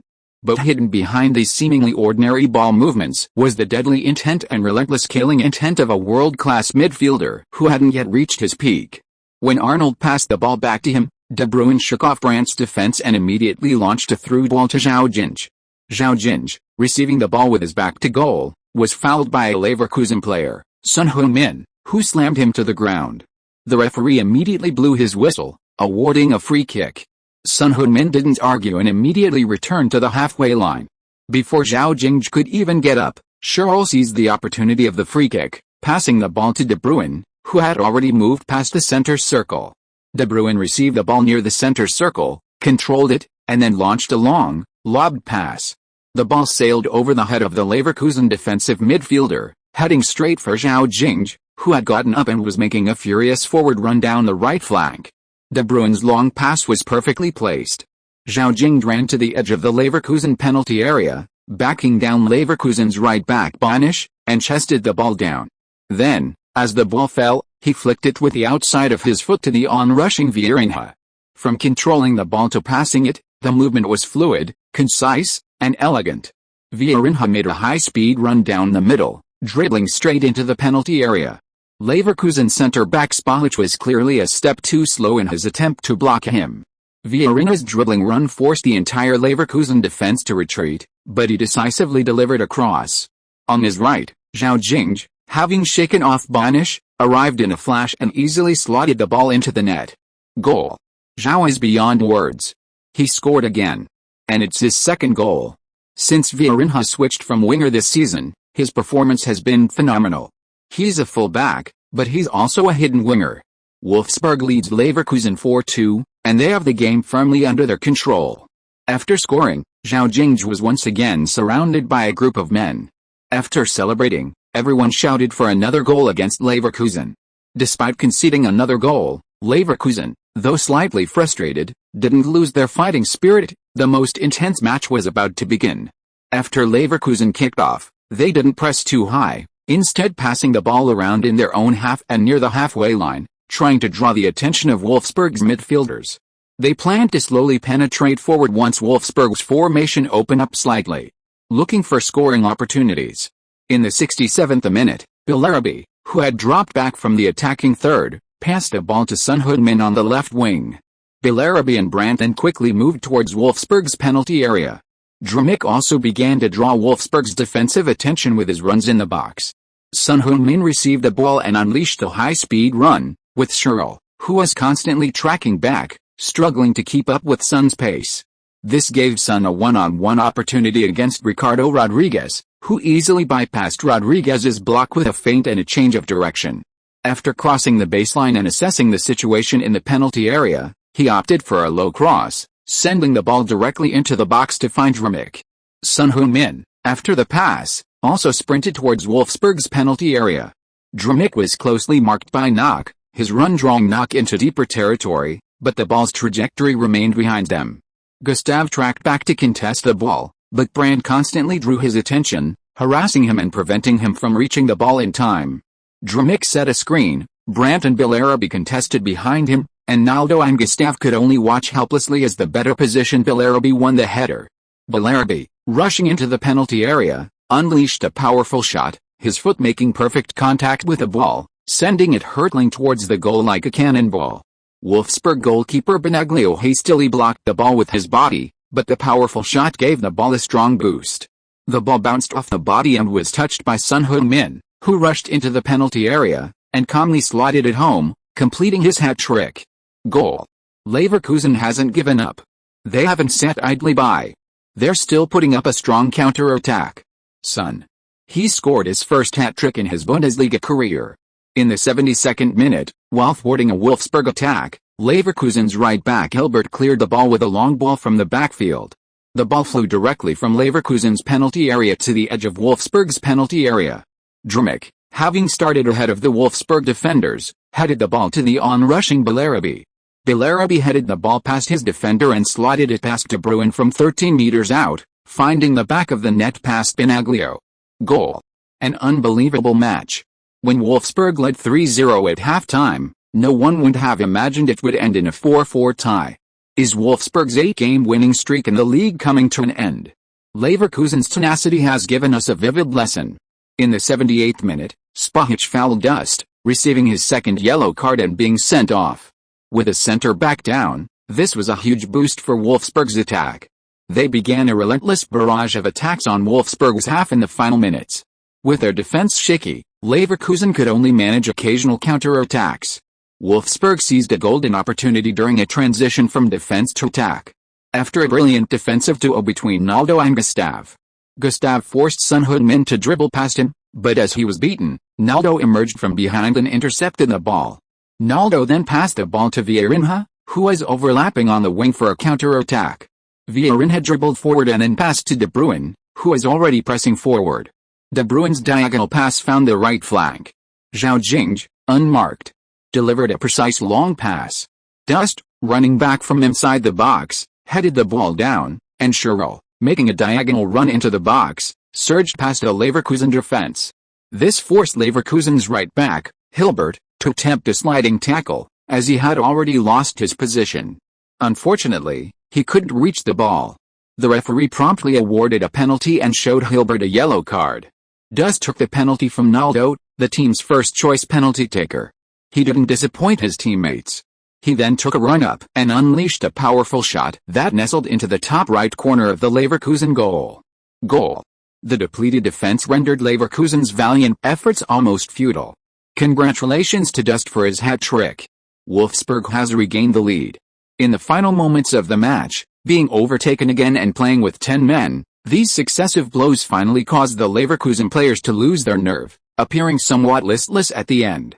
After all, with that goal, it was no longer possible for them to prevent Wolfsburg from taking victory from their home ground. During stoppage time, Vieirinha crossed from the right wing, and Zhao Jingge headed the ball to Dust, who scored again. This completed Dust's first career 4-goal haul. The referee then blew the final whistle. Ultimately, thanks to Zhao Jingge's brace and Dust's astonishing 4 goals, Wolfsburg narrowly defeated Leverkusen 6-4 away from home. Unsurprisingly, Dust, who scored 4 goals, was named man of the match. To celebrate the victory, the entire Wolfsburg team enjoyed a sumptuous dinner at a high-end restaurant in Leverkusen. After a good night's rest at a luxurious 5-star hotel, they returned to Wolfsburg the following afternoon. On February 20th, they will host Sporting Lisbon in the first round of the Europa League knockout stage. Before that, Zhao Jingge also plans to invite teammates who are available to his home for a party on February 18th, which is the eve of the Chinese Lunar New Year. He wants them to experience China's most important traditional festival. It's a bit late. Thank you all for your support. Chapter 18: The Agent Who Came to Our Door. The day after returning to Wolfsburg, Zhao Jingge, having just finished a training session and preparing to get a massage to relax his muscles, was stopped by Gustav and Arnold.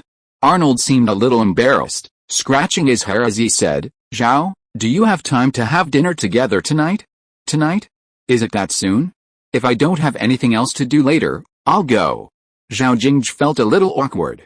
Normally, inviting someone to dinner should be done a day or two in advance. Like how he planned to invite his teammates to his Chinese New Year gathering at his house in 2 days, not on the day itself. Let me say it. Gustav found Arnold's hesitant manner somewhat amusing. "Actually, it's our agent who wants to invite you to dinner." "Agent?" "Yes, my agent contract with Arnold is with Mondial, Germany's largest agency, and we share the same agent. We're both at the request of our agent, hoping for an opportunity to have dinner with you. Of course, it's up to you whether you go or not. We've conveyed the message, you don't need to worry about anything else. These are our agent's business card and the hotel's business card. Please keep them. If you're not going, you can call my agent in advance." Not only Arnold and Gustav, but most of the other teammates also came with a mission. Ever since Zhao Jingge's father found Mondial, Germany's largest agency, the one Arnold and Gustav both signed with, to inquire about agents and subtly hinted that he was choosing an agent for his son. All the agents at Mondial have been in an uproar. The question is, who is the hottest rising star in the entire Bundesliga right now? Is there even a question? It's undoubtedly Zhao Jingge from Wolfsburg. That's the answer without a doubt. Let me ask you another question. Do you think Zhao Jingge will become a superstar in the future? Is there even a need to ask? Anyone who has seen Zhao Jingge play can tell you that, barring injuries, this kid has at least a Ballon d'Or level player. The father of such a talented player, not even 17 years old, actually went to his son's house. No, he went to consult him, to find an agent for his son. And he actually paid real money for this consultation. Even a large and powerful agency like Mondial rarely sees such a good thing. Mondial's top agent, the German agency tycoon Konstantin Dumitrascu, who happened to be at the office handling business, immediately dropped what he was doing after learning about this from the receptionist and came to the VIP room where Zhao's father was being received. He explained the various aspects of being an agent to Zhao's father in detail and volunteered to become Zhao Jingge's agent. At that time, Zhao Jingge was playing for his team in Bayer Leverkusen. So Konstantin Dumitrascu arranged to visit Zhao's father after the Wolfsburg vs Leverkusen match. Zhao Jingge, who had already met Dumitrascu, was aware of this, and he believed that the agents from the same agency knew as well. But that didn't stop them from trying to get close to Zhao Jingge through their players. What if they succeeded? At the very least, they could make friends with a future star. Therefore, even at the risk of offending the agency's bigwigs, they were willing to try. Not only Mondial, but also Sports Total, another giant German agency, Perisik's agent Ramadani, the Dutch company introduced by Dust, and so on, all top-tier sports agencies in Europe. Even De Bruyne handed Zhao Jingge his agent's business card. Half an hour later, Zhao Jingge, clutching a large stack of business cards, was finally able to escape from his enthusiastic teammates. In the days that followed, besides training, Zhao Jingge spent his time meeting with top agents from these leading European agencies. Of course, he excluded Mondial, since their bigwigs were already booked, so there was no need to meet with the others. This sudden busyness meant Zhao Jingge's plans for a spring festival gathering couldn't be made, and he had to postpone it.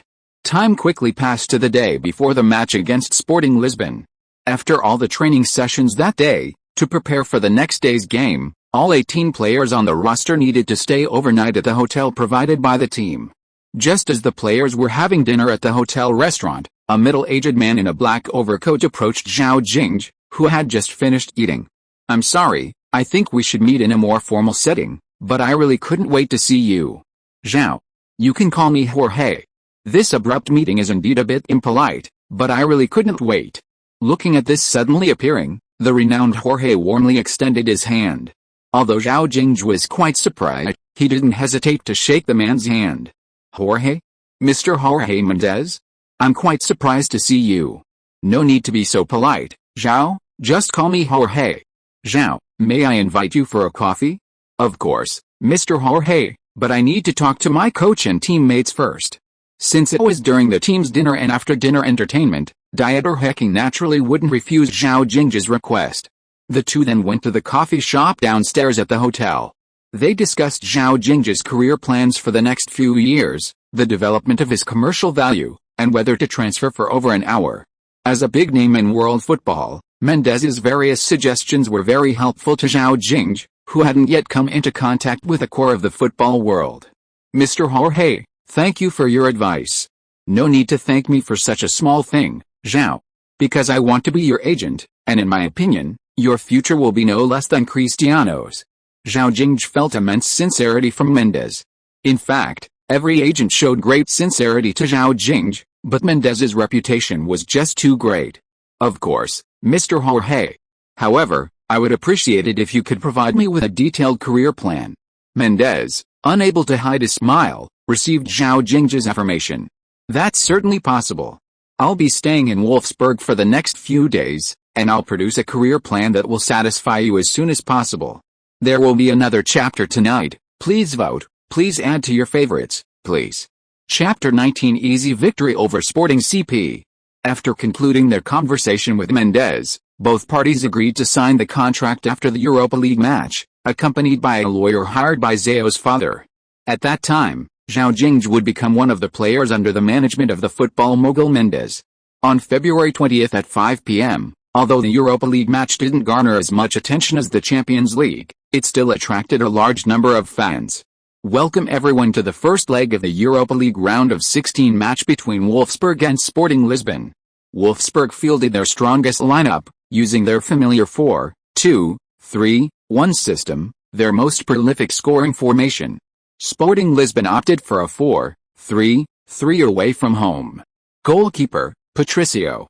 Defenders, Cedric Soares, Tobias Figueiredo, Paulo Oliveira, Jefferson.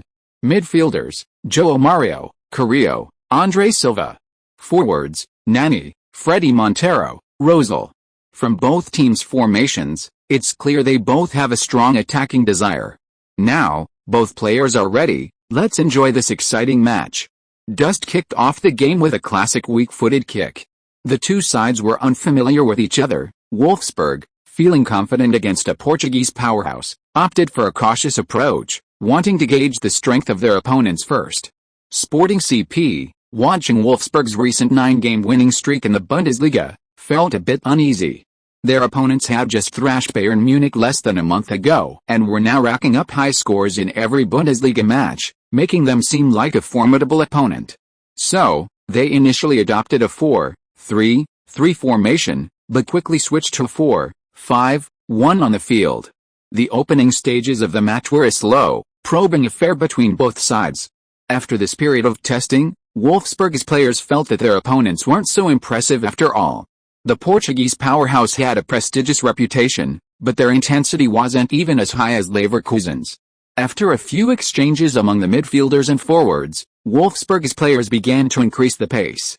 Through faster transitions between attack and defense and stronger control of the midfield, they completely suppressed Sporting CP's attack. Sporting CP's attacking formation was dismantled by Wolfsburg's defense, starting from the midfield and forward areas. As soon as Nani controlled the ball on the wing, Zhao Jingge appeared beside him, not rushing to tackle, but simply blocking Nani's path. When Nani tried to force his way past Zhao Jingge, Vieira, already behind Nani, successfully intercepted the ball and passed it to Zhao Jingge. Nani tried to win the ball back, and Zhao Jingge played a 1-2 with Vieira, completing a 1-2 pass. Seeing Zhao Jingge with the ball, and seemingly intending to continue forward, Sporting Lisbon midfielder João Mario quickly moved to cover Nani's position. Zhao Jingge then feinted a pass, fooling the impatient João Mario into losing his balance. Taking advantage of this opportunity, Zhao Jingge quickly dribbled forward, feigning a run to the byline. Sporting Lisbon's full-back, Jefferson, was forced to move wide to block him. Seeing the opponent approaching to block him, Zhao Jingge passed the ball across to De Bruyne, who was making a run forward, before Jefferson could get close. De Bruyne, receiving the ball on the edge of the penalty area, attracted the attention of Sporting CP centre-back Figueiredo and the double team from his own midfield. Without hesitation, De Bruyne passed the ball directly to Dust, the target man in the box, then dribbled past the defenders and made a run into the goal. Dust, with his back to goal, held off Sporting CP centre-back Oliveira and passed the ball to Zhao Jingge, who was making a run forward. With no defenders in front of him, Zhao Jingge met the ball and easily curled it into the far corner of Sporting CP's goal. In the 22nd minute, Zhao scored to open the scoring for Wolfsburg. This is also his first European goal. This is a typical team-oriented goal, constantly passing and tearing apart Sporting CP's defense. After the others drew away the defenders, Zhao delivered the fatal blow. Sporting CP has now lost control of the game's tempo, they've been running at Wolfsburg's pace. Seeing Zhao Jingge's goal, Mendes and Zhao Jingge's parents in the VIP box at the Volkswagenstadion were all smiles. Both sides had agreed to sign a contract after this match. For Zhao Jingge to score a European goal in his first professional European competition was even more cause for celebration. After conceding, Sporting CP clearly didn't want to leave the Volkswagenstadion with a defeat. They began to run extensively in midfield, trying to limit Wolfsburg's midfield control and fight for possession. Wolfsburg's midfielders, especially De Bruyne, were already adept at this kind of pressing. Seeing the situation was unfavorable, they relinquished excessive control of the ball, receiving it and quickly and safely passing it to their teammates.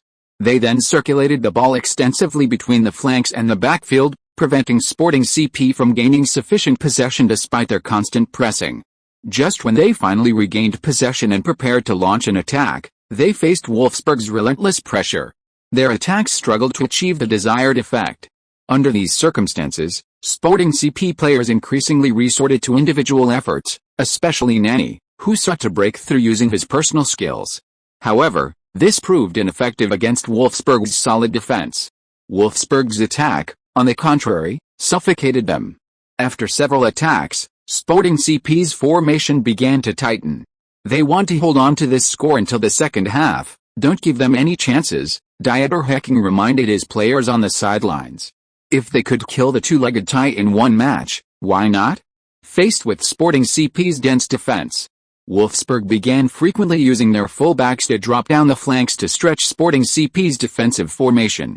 This tactic of stretching the defense and then passing back is similar to Bayern Munich's two-wing attack strategy, except the pendulum swings horizontally, causing the opponent's defense to constantly shift back and forth, thus creating gaps. In the 41st minute, Arnold received a cross from De Bruyne and, without stopping the ball, directly passed it to Gustave on the left. Gustave made a feint, but actually left the ball in place without touching it. This feint caused the highly tense Sporting CP defenders to retreat 2 steps, creating an opening in their defense. Gustave passed the ball between the legs of the defender in front of him. Rodriguez, before the defender could react, received Gustave's pass and crossed it to Dust in the middle. With Zhao Jingge providing cover, Dust intercepted the ball and, with a sliding tackle, slotted it directly into the goal. Goal. Dust. This Dutchman has really opened his scoring account lately. After scoring 4 goals in the last Bundesliga match, he's now scoring in European competition. An excited Dust performed an incredibly long knee slide, almost crashing into the advertising boards. The first half ended under Wolfsburg's relentless attack. In the second half, Sporting CP couldn't find any particularly effective solutions. They could only rely on counter-attacking, waiting for Wolfsburg to find a weakness.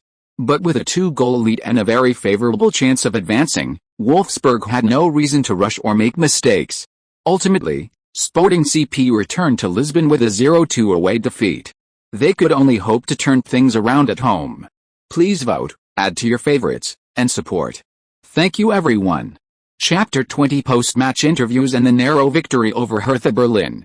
After the match against Sporting Lisbon, Zhao Jingge attended the post-match press conference for the first time with Dieter Hecking. This was at Mendez's insistence, as the number of paparazzi following Zhao Jingge had increased significantly, beginning to affect his family's life. Since he had decided to become the best player in the world, he couldn't avoid dealing with the media. This post-match interview was a simple trial, with some reporters specifically arranged by Mendez. Firstly, it was to train Zhao Jingge's media-facing skills. Secondly, it was to promote the news that Zhao Jingge had been signed by Mendez. Thirdly, it was to release some information about Zhao Jingge to alleviate the harassment his family faced from the paparazzi. Dieter Hecking and Zhao Jingge, coach and student, entered the press conference hall together, instantly attracting the attention of all the reporters present. All the cameras were focused on them, especially on Zhao Jingge's face, clicking incessantly. All the media attending the press conference felt they had struck gold. Dieter Hecking actually brought Zhao Jingge, whom he had kept under wraps, to the press conference. This was big news. Countless Bundesliga fans are now eager to know all the news and information about this rising star. Even his team's official Twitter account has over 200,000 followers. It's a club-run account that occasionally posts highlights of Zhao Jingge's goals and assists, as well as short training videos.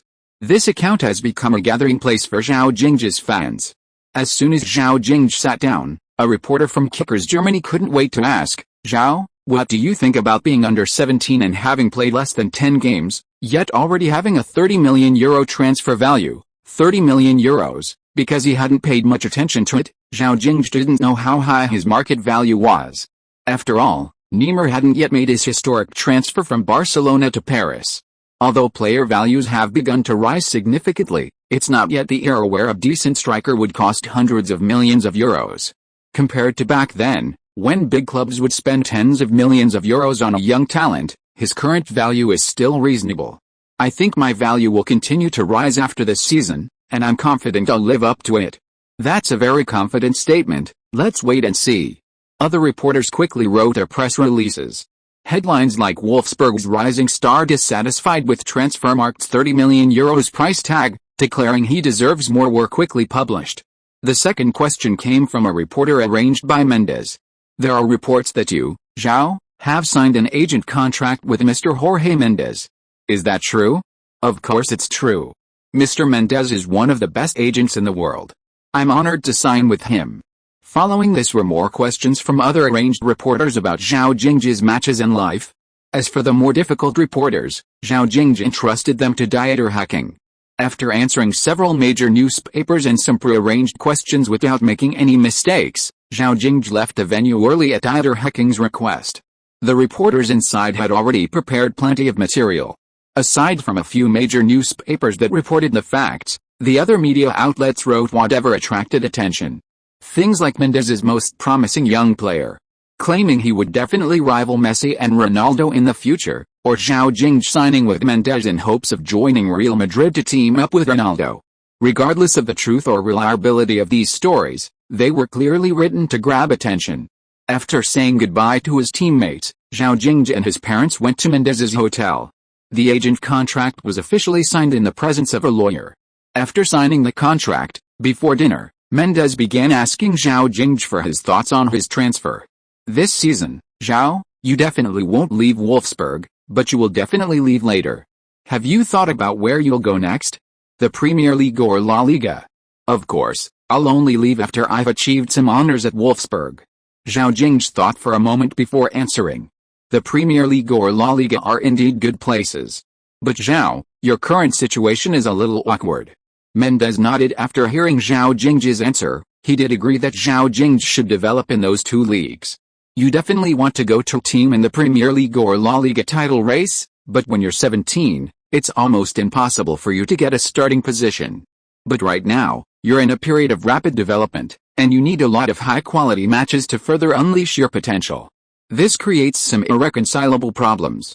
I actually hope you can play in the Bundesliga for a longer period. So, Jorge, before I have the ability to compete for a starting position at a top club, you want me to play in the Bundesliga for a longer period, right? Yes, Zhao. That's what I mean. I understand, Mr. Jorge. After a brief conversation, they continued until dinner. Zhao Jingge was still contemplating his future. Due to his system, he needed to continuously win more championships to improve his skills. He had to perform even better this year, helping Wolfsburg win as many titles as possible.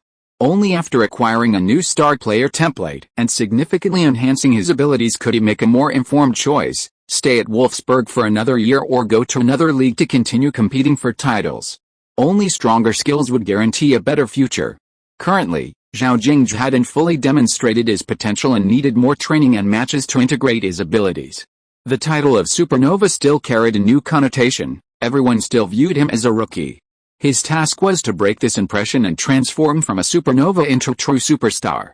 Later, Zhao Jingge discussed business collaborations with Mendes. Zhao Jingge hoped Mendes wouldn't pursue too many commercial partnerships, allowing him to focus on football as much as possible before fully maturing. Aside from necessary commercial collaborations, excessive commercial development wasn't necessary at this stage. Mendes, without Zhao Jingge's prompting, wouldn't overly exploit his commercial value. In Mendes' view, Zhao Jingge's immense value lies in the future, not the present. After ending his contract with his agent, Zhao Jingge's life returned to normal. He trained daily, honing his tactical awareness, watching videos of Torres and Van Nistelrooy's matches, and exchanging tactical and teamwork tips with his teammates. With this fulfilling life, his remaining basic attributes were slowly filling in skill gaps. Soon it was the weekend again, and Wolfsburg faced their next league opponent, Hertha Berlin, who were at the bottom of the league. Against this weak Bundesliga relegation-threatened team, the Wolfsburg players were naturally united, determined to secure 3 points. The league race had now entered a heated phase, with Bayern Munich achieving 2 consecutive wins after a loss and a draw. In their last match, they thrashed Hamburg 8-0, living up to their reputation as a veteran massacre perpetrator. With an air of wanting to vent their frustrations from Wolfsburg and shock 0-4 on other Bundesliga teams, Hertha Berlin left their opponents with little to no chance. Due to Dust's discomfort, dieter hacking placed Zhao Jingge in the center-forward position, supported by Barisic, De Bruyne, and Caligiuri. At the Volkswagenstadion, Hertha Berlin started very conservatively. While not as disastrous as Bayern Munich, Wolfsburg had recently racked up numerous high-scoring games.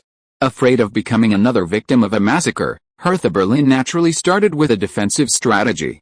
Even the commentators joked that Hertha Berlin had parked the bus too early, making it clear from the outset, "We're here to get a point." Although Wolfsburg often plays counter-attacking football, they always seem to struggle when others use this tactic against them. This meant it would be another grueling battle, incredibly tough to play, and with the constant threat of a goal stolen by the opponent. Zhao Jingge, playing as the lone striker today, felt particularly uncomfortable. Previously, with Dust as a target man, there was always a tall figure in the penalty area to combine with, whether for support or attack. Like against Sporting Lisbon a few days ago, there was always a pillar in the box to break down a tight defense. But now, Perisic and Caligiuri are lost in the sea of players on the flanks, unable to break through. With the flanks failing, he could only combine with De Bruyne in the middle. Hertha Berlin weren't stupid. Seeing that De Bruyne was the main threat, two midfielders immediately began harassing him. Arnold also joined in, but the effect was still poor, as they were in Hertha Berlin's half and had too many players. Moreover, the opposing team remained composed, ignoring the gaps that Wolfsburg occasionally revealed. After receiving the ball, they would immediately launch long passes to the forwards, with at most 3 or 4 attacking players making a run together, while the rest remained stationary in their defensive zones. They were constantly ensuring there was a defensive bus parked in their penalty area. Initially, Wolfsburg's players were patient, but after several penetrations were thwarted by the dense defensive line, they realized short passing wasn't working. They immediately switched to having their midfielders constantly push forward for long-range shots, but these were also ineffective. 30 minutes into the first half, Wolfsburg had unleashed 10 shots without scoring a single goal. Faced with this situation, Dieter Hecking on the sidelines had no choice. For 3 points, he ordered both fullbacks to push into the opponent's half. Only Gustave and the 2 center-backs remained in their own half to defend, while the rest of the players committed to the attack. Wolfsburg began focusing their attacks down the flanks, passing the ball extensively between the 2 wings, constantly stretching Hertha Berlin's defensive formation. With 2 excellent wingers on each flank, Wolfsburg's coordinated play effectively prevented them from losing possession due to being pressed too closely. In the second half, Wolfsburg continued this tactic, sending more players down the flanks. De Bruyne and Zhao Jingge often moved to the wings, launching short passing attacks. Hertha Berlin's defensive rhythm was quickly disrupted. Their fullbacks and midfielders couldn't withstand the attacks of 2 to 4 Wolfsburg players. However, when Hertha Berlin's wingers, pressured by Wolfsburg, retreated into the penalty area, they created problems for their teammates. The penalty area is limited, and having so many defenders clustered together significantly obstructed the vision of other defenders. Wolfsburg's wingers also possessed excellent long passes. A sudden, unexpected pass could launch another attack through the middle or on the other side. Hertha Berlin's defenders finally began to fall into Wolfsburg's rhythm. Wolfsburg didn't take the lead until over 60 minutes into the match. After receiving the ball, Arnold passed it diagonally to Vieirinha in the right attacking midfield position, who was one-on-one with Hertha Berlin's central defender. Vieirinha dribbled to the right, creating a large opening on the right flank. Hertha Berlin's fullback and right midfielder, who had just retreated into the penalty area, hadn't pushed forward. He dribbled directly towards the byline and passed the ball to Zhao Jingge, who had moved out to receive it. Zhao Jingge was positioned on the right side of the penalty area, which was densely packed with players. With no better option, he simply chipped the ball towards the area with the most Wolfsburg players. In the ensuing scramble, Caligiuri got a touch on the ball but couldn't get a shot off. The ball bounced off a Hertha Berlin center-back and flew towards Zhao Jingge. Zhao Jingge leaped high and headed the ball towards the far post. Just when Zhao Jingge thought he had scored his first official header, the ball was deflected into the goal by a Hertha Berlin fullback who rushed to block it. This dramatic scene prompted Zhao Jingge to give a thumbs up to the Hertha Berlin player who scored the own goal. Thanks to this own goal, Wolfsburg secured a 1-0 victory over Hertha Berlin at home, continuing their Bundesliga winning streak. Because of this missed goal, Zhao Jingge didn't receive the Man of the Match award, while the outstanding Trent Alexander-Arnold won it for the first time in his career. After the match, everyone urged Alexander-Arnold to treat them to dinner, and unable to refuse, He tearfully and generously treated the entire team to dinner. Even head coach Dieter Hecking joined them. Wolfsburg, currently on a winning streak, has a visibly harmonious team atmosphere. Everyone wants to achieve something meaningful in this hard-won season that they won't regret. Please vote, add to your favorites, and support. Thank you, dear readers. Chapter 21 The Devil's March arrives, first match against Werder Bremen. Fresh from their match against Hertha Berlin, Wolfsburg immediately began preparing for their Europa League second leg against Sporting Lisbon. Dieter Hecking had initially planned to lead a half-reserve, half-starter squad, aiming for a draw. However, he remained uneasy, fearing a collapse after the first leg's strong performance, and ultimately brought his starting lineup. Whether they played or not was another matter, just seeing the bench provided a sense of reassurance. Ultimately, Sporting Lisbon, playing at home, failed to create any significant impact. Under the tight defense of Wolfsburg's semi-starter lineup, the score remained 0-0, and the two sides shook hands in a draw. Wolfsburg smoothly advanced to the Europa League round of 16. Following the draw, Wolfsburg faced Inter Milan in the round of 16. Inter Milan. A few years ago, I couldn't have imagined encountering such a powerhouse in the Europa League round of 16. Dust exclaimed, looking at the draw results with a complex mix of emotions. Zhao Jingge was also a little excited. Although Inter Milan had declined in the last 2 years, it was still Inter Milan. As a professional player, being able to have a fierce competition with such a powerhouse was undoubtedly something to look forward to. This was also Zhao Jingge's first time playing against a powerhouse team outside the Bundesliga. He was quite excited about the world-renowned Italian giants. March 2015 arrived, and the schedule for Wolfsburg in March was anything but friendly, bordering on hellish. First came a long and tight stretch of 3 consecutive away games, a Bundesliga match against Werder Bremen on March 2, round 23, a German Cup round of 16 match against RB Leipzig on March 5, a loss would mean elimination from the German Cup, and a Bundesliga round of 24 match against Augsburg on March 7. After a few days of rest, Wolfsburg would host Italian giants Inter Milan on March 13. On March 15, Werder Bremen will host Freiburg in the 25th round of the Bundesliga. On March 20, they will fly to Milan for the second leg of their Europa League match against Inter Milan.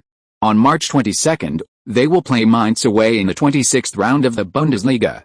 Looking at this schedule, not only is head coach Dieter Hecking racking his brains over tactical arrangements, but even Zhao Jingge, a player known for his excellent stamina, feels he might not be able to keep up. The intervals between these matches are too short, forcing Dieter Hecking to rotate the squad, especially the veteran defenders. Therefore, in the 23rd round of the Bundesliga against Werder Bremen, Dieter Hecking made significant adjustments to the lineup. On the afternoon of March 2, at Werder Bremen's Westfalenstadion, a thrilling match between Werder Bremen and Wolfsburg will take place. Werder Bremen will use a traditional 4-4-2 formation, goalkeeper, Wolf, defenders, Fritz, Prudl, Vestergaard, Jabrasila. Midfielders, Stenberg, Oztunali, Jazovic, Felix Cruz. Forwards, Di Santo, Davies Elk. Wolfsburg, while still using a 4-2-3-1 formation, has made some personnel changes. Goalkeeper, Binaglio. Defenders, Vieirinha, Tim Klose, Naldo, Schaffer. Midfielders, Caligiuri, Alexander-Arnold, De Bruyne, Gilavogi, Zhao Jingge. Forward, Dust. Almost all the players who started in the last match were on the bench this time. From the start, Werder Bremen played extremely proactively, unlike Hertha Berlin who only knew how to defend in the previous days. Playing at home, Werder Bremen performed exceptionally well in both attack and defense, putting up a very close match against Wolfsburg. This was a tough battle for the Wolfsburg players. But for the fans watching the game, only this kind of unrestrained duel could provide them with a truly exciting experience.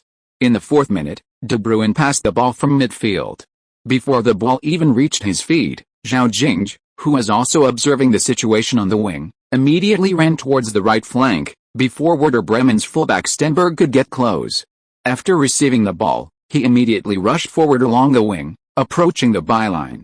However, although he managed to get past Stenberg, Werder Bremen's defensive midfielder, Felix Cruz, had already blocked his path, preventing him from cutting inside.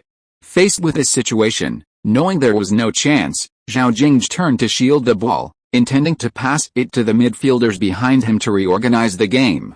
At that moment, Kroos, positioned behind him, suddenly accelerated and collided hard with Zhao Jingge from the side. Due to the sudden impact, Zhao Jingge lost his balance, stumbled, and the ball was easily taken by Kroos.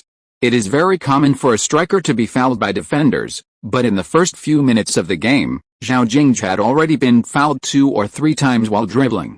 Moreover, because the movements were not large, the referee did not call fouls.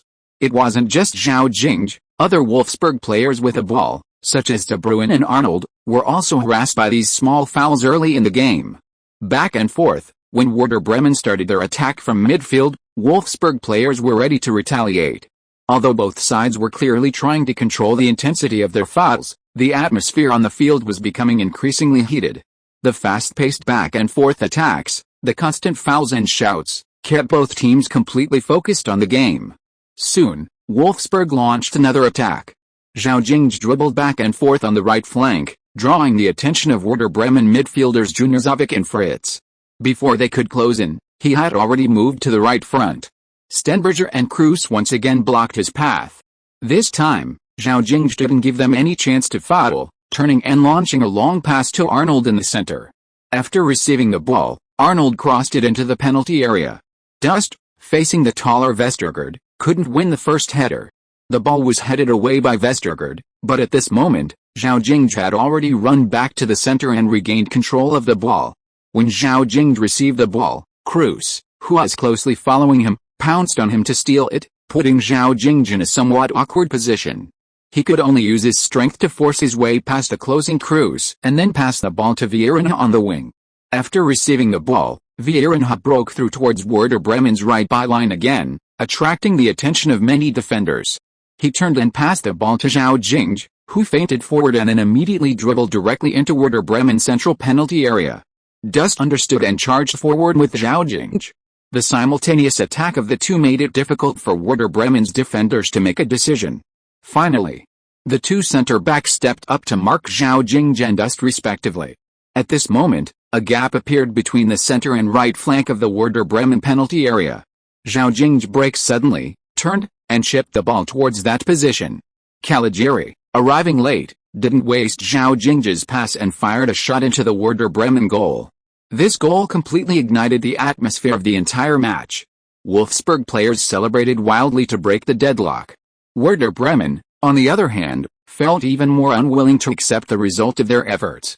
Amid the increasingly intense cheers of the fans, Werder Bremen began to lose control of their fouls against Wolfsburg players.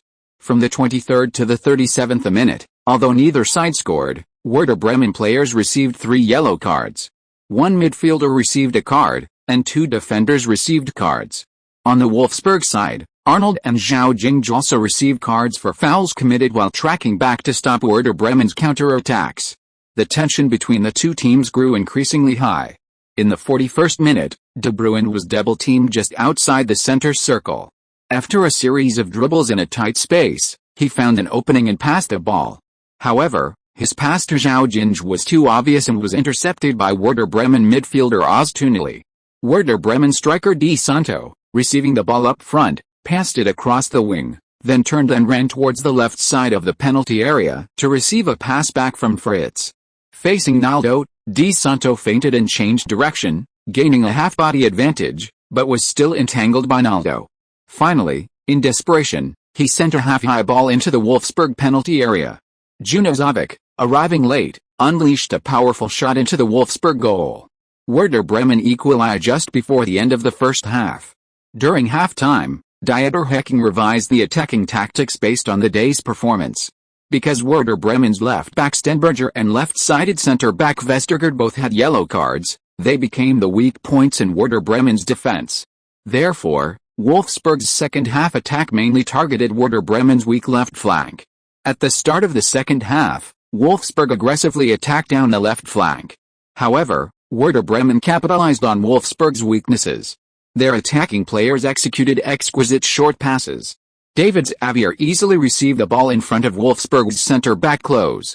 Öztunali, ahead of Gilavoga's pressure, delivered a delicate through ball into the right side of the penalty area. Di Santo surged forward, shaking off veteran Naldo's defense, and chipped the ball into the near corner of the goal.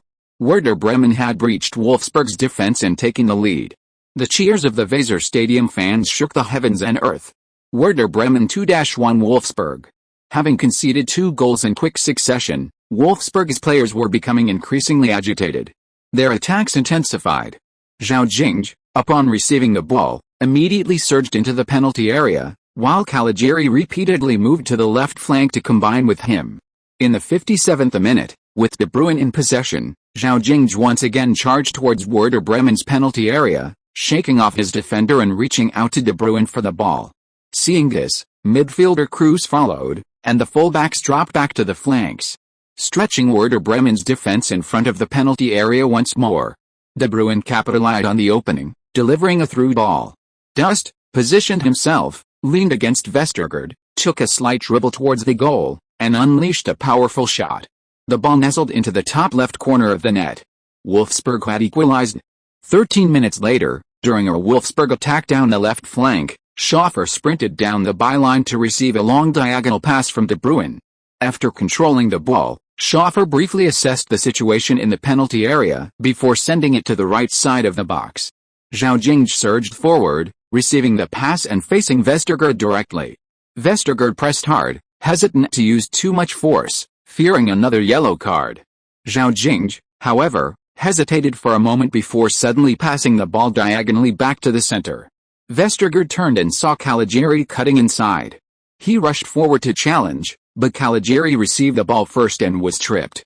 The referee blew his whistle, awarding Wolfsburg a penalty for a foul by Vestergaard, but did not issue a second yellow card. De Bruyne converted the penalty, putting Wolfsburg ahead once again. The Weserstadion, which had been filled with cheers just moments before, gradually quieted down after these 2 goals. Many Werder Bremen fans were devastated. Their team, which had just been leading, was now trailing by a goal. Werder Bremen's coach began to make amends, substituting both left-backs and midfielder Fritz, who had received a yellow card. They wanted to make a desperate push with over 20 minutes left.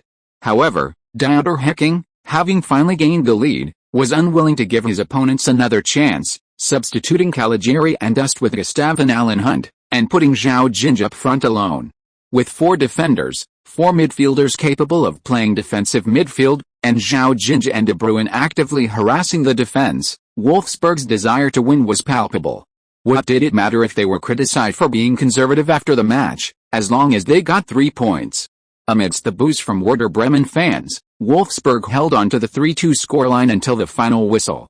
Although he didn't score, Zhao Jingge, who consistently created numerous scoring opportunities for his team, was once again awarded the man of the match title.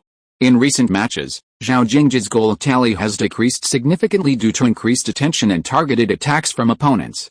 This is perfectly normal, and Zhao Jingge is working diligently to improve the situation. Once he turns this around, it will mark the true beginning of his path to becoming a superstar. Please vote and add to your favorites. Thank you for your support. If you are listening to this novel on a channel other than Fanfic World, it means it was downloaded and re-uploaded without effort. We warmly invite you to visit our channel, Fanfic World. There you will find the original version of this story and many other novels of various genres. We look forward to seeing you dive into a world of incredible novels. Chapter 22 Inter Milan in disgrace. After their match against Werder Bremen, Wolfsburg's key players were mostly preparing for their Bundesliga Round 24 match against Augsburg. Compared to their German Cup opponent, RB Leipzig, a second-division team, their next league opponent, Augsburg, was a top-ranked team in the Bundesliga. Experts estimated that Augsburg should secure a Europa League spot for next season. Facing 2 opponents with such a large gap in strength, Dieter Hecking naturally fielded a largely reserve squad for the away game against Leipzig, leaving the key players at home to prepare for the tough battle against Augsburg. Facing a Wolfsburg team whose even their reserve squad possessed the strength of a lower-ranked Bundesliga team, the outmatched Leipzig unsurprisingly lost 0-2 at home. Wolfsburg thus advanced to the quarterfinals of this season's German Cup. However, facing Augsburg, who were fighting hard for a European qualification spot, Wolfsburg experienced an expected and arduous battle. On March 7, 2015, at Augsburg's home stadium, the WWK Arena. Ultimately, It was thanks to Zhao Jingge winning a penalty, which De Bruyne converted, that Wolfsburg managed a hard-fought victory away from home against Augsburg. Wolfsburg dominated possession but faced an embarrassing situation. In the past, when they held the upper hand, Wolfsburg would relentlessly press forward, bombarding the opponent's half. However, this time, despite their dominance, they couldn't convert their high possession into shots and goals thanks to Augsburg's tenacious defense. Had it not been for Zhao Jingge's brilliant breakthrough, the most likely outcome would have been a 0-0 draw. After several consecutive big wins, Wolfsburg's attacking firepower seems to have faltered again. De Bruyne has been under immense pressure lately, and his form has begun to decline uncontrollably. Even with constant rotation, the congested schedule has significantly impacted the team's key players. Fortunately, after this match against Augsburg, Wolfsburg has been given approximately 7 days of rest. Next, they will face their toughest opponent in this grueling schedule, Inter Milan, the Serie A powerhouse. With Inter Milan's arrival, Wolfsburg fans were already excited even before the first leg of this Europa League round of 16 match began.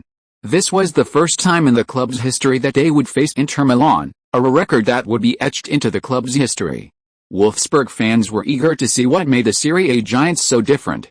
Although they knew Inter Milan was on the decline, seeing such an unremarkable Inter Milan, devoid of any superstars or legends, left a long awaiting Wolfsburg fans, and even the Wolfsburg players themselves, feeling a sense of disappointment. The most recognizable player in the Inter Milan squad that accompanied Mancini to Wolfsburg was Shaqiri, who had just transferred from Bayern Munich. Their veteran goalkeeper Handanovic and their new midfield maestro Kovacic were both on the bench. This showed that Mancini didn't seem to prioritize the Europa League. Inter Milan's focus remained on Serie A after all. They hadn't finished in the top 4 of the league for several years. Under Juventus's dominance, winning the title was almost impossible, but they still had to fight for Champions League qualification. Compared to Champions League qualification, the Europa League was less important, with Inter Milan's current squad.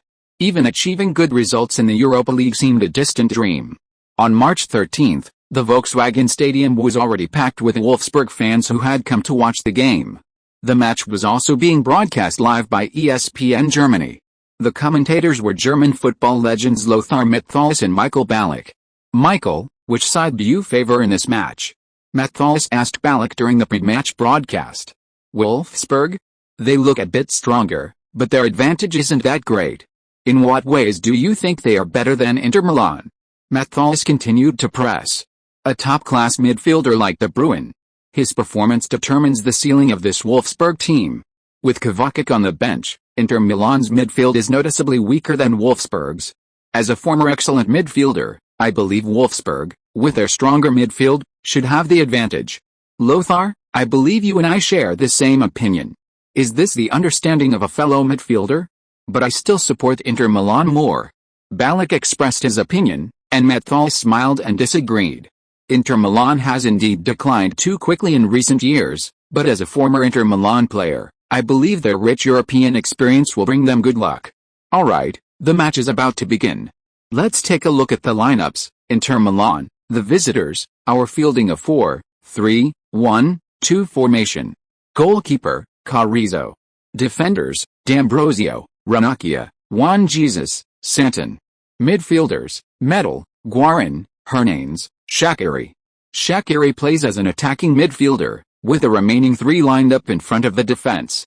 Forwards, Icardi, Palacio. Wolfsburg, playing at home, sticks with their familiar 4-2-3-1 formation. Goalkeeper, Benaglio. Defenders, Vieirinha, Robinho, Naldo, Ricardo Rodriguez. Midfielders, Perisic, Gustave, De Bruyne, Gilavogi, Zhao Jingge. Forward, Dust.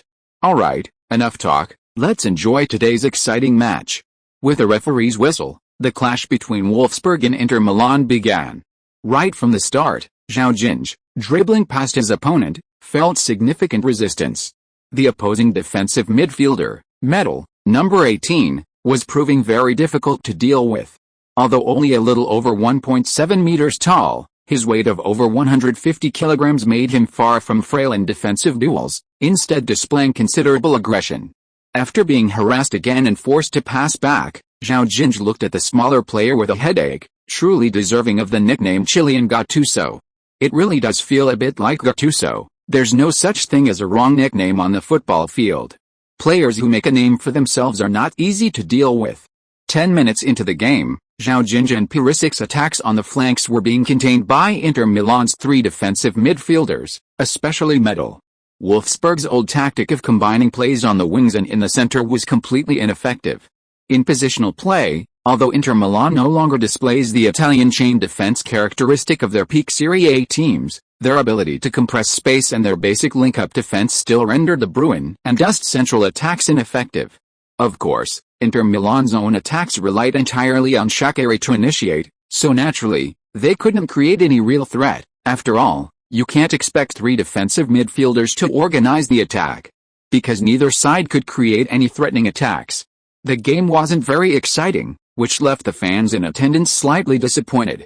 The fans, of course, hoped to see a thrilling attacking battle.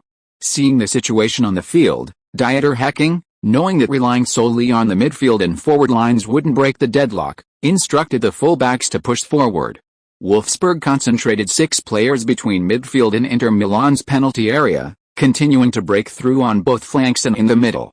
With this numerical advantage, Inter Milan's seemingly impenetrable three-man midfield finally created gaps, but due to the support of the defensive line behind them, although Wolfsburg held a certain advantage in possession, they still couldn't easily break through Inter Milan's defense, and instead had to be wary of Inter Milan's quick counter-attacks from behind. In one breakthrough, Zhao Jingge deftly flicked the ball behind Medel, then used his excellent explosiveness to instantly shake off the reacting Medel. He headed straight for Inter Milan's penalty area, thinking his breakthrough was successful, but just inside the box, he was tackled by Inter Milan's centre-back Ranocchia. Caught off guard, Zhao Jingge lost possession, and Ranocchia passed back to Inter Milan goalkeeper Carrizo, who launched a long ball into Wolfsburg's half. Shaqiri received the ball in the middle and quickly started his run. Facing Gustav's defense, he deftly changed direction, shaking him off. He continued his charge into Wolfsburg's penalty area, passing the ball to Icardi on the right side of the box. Icardi, with his back to Naldo, turned and passed the ball diagonally to Palacio in front of the goal. Palacio seized the golden opportunity, firing a low shot from a tight angle into the Wolfsburg net. Goal. Palacio's goal breaks the deadlock. Inter Milan is playing to their strengths, a rock-solid defense and rapid counter-attacks.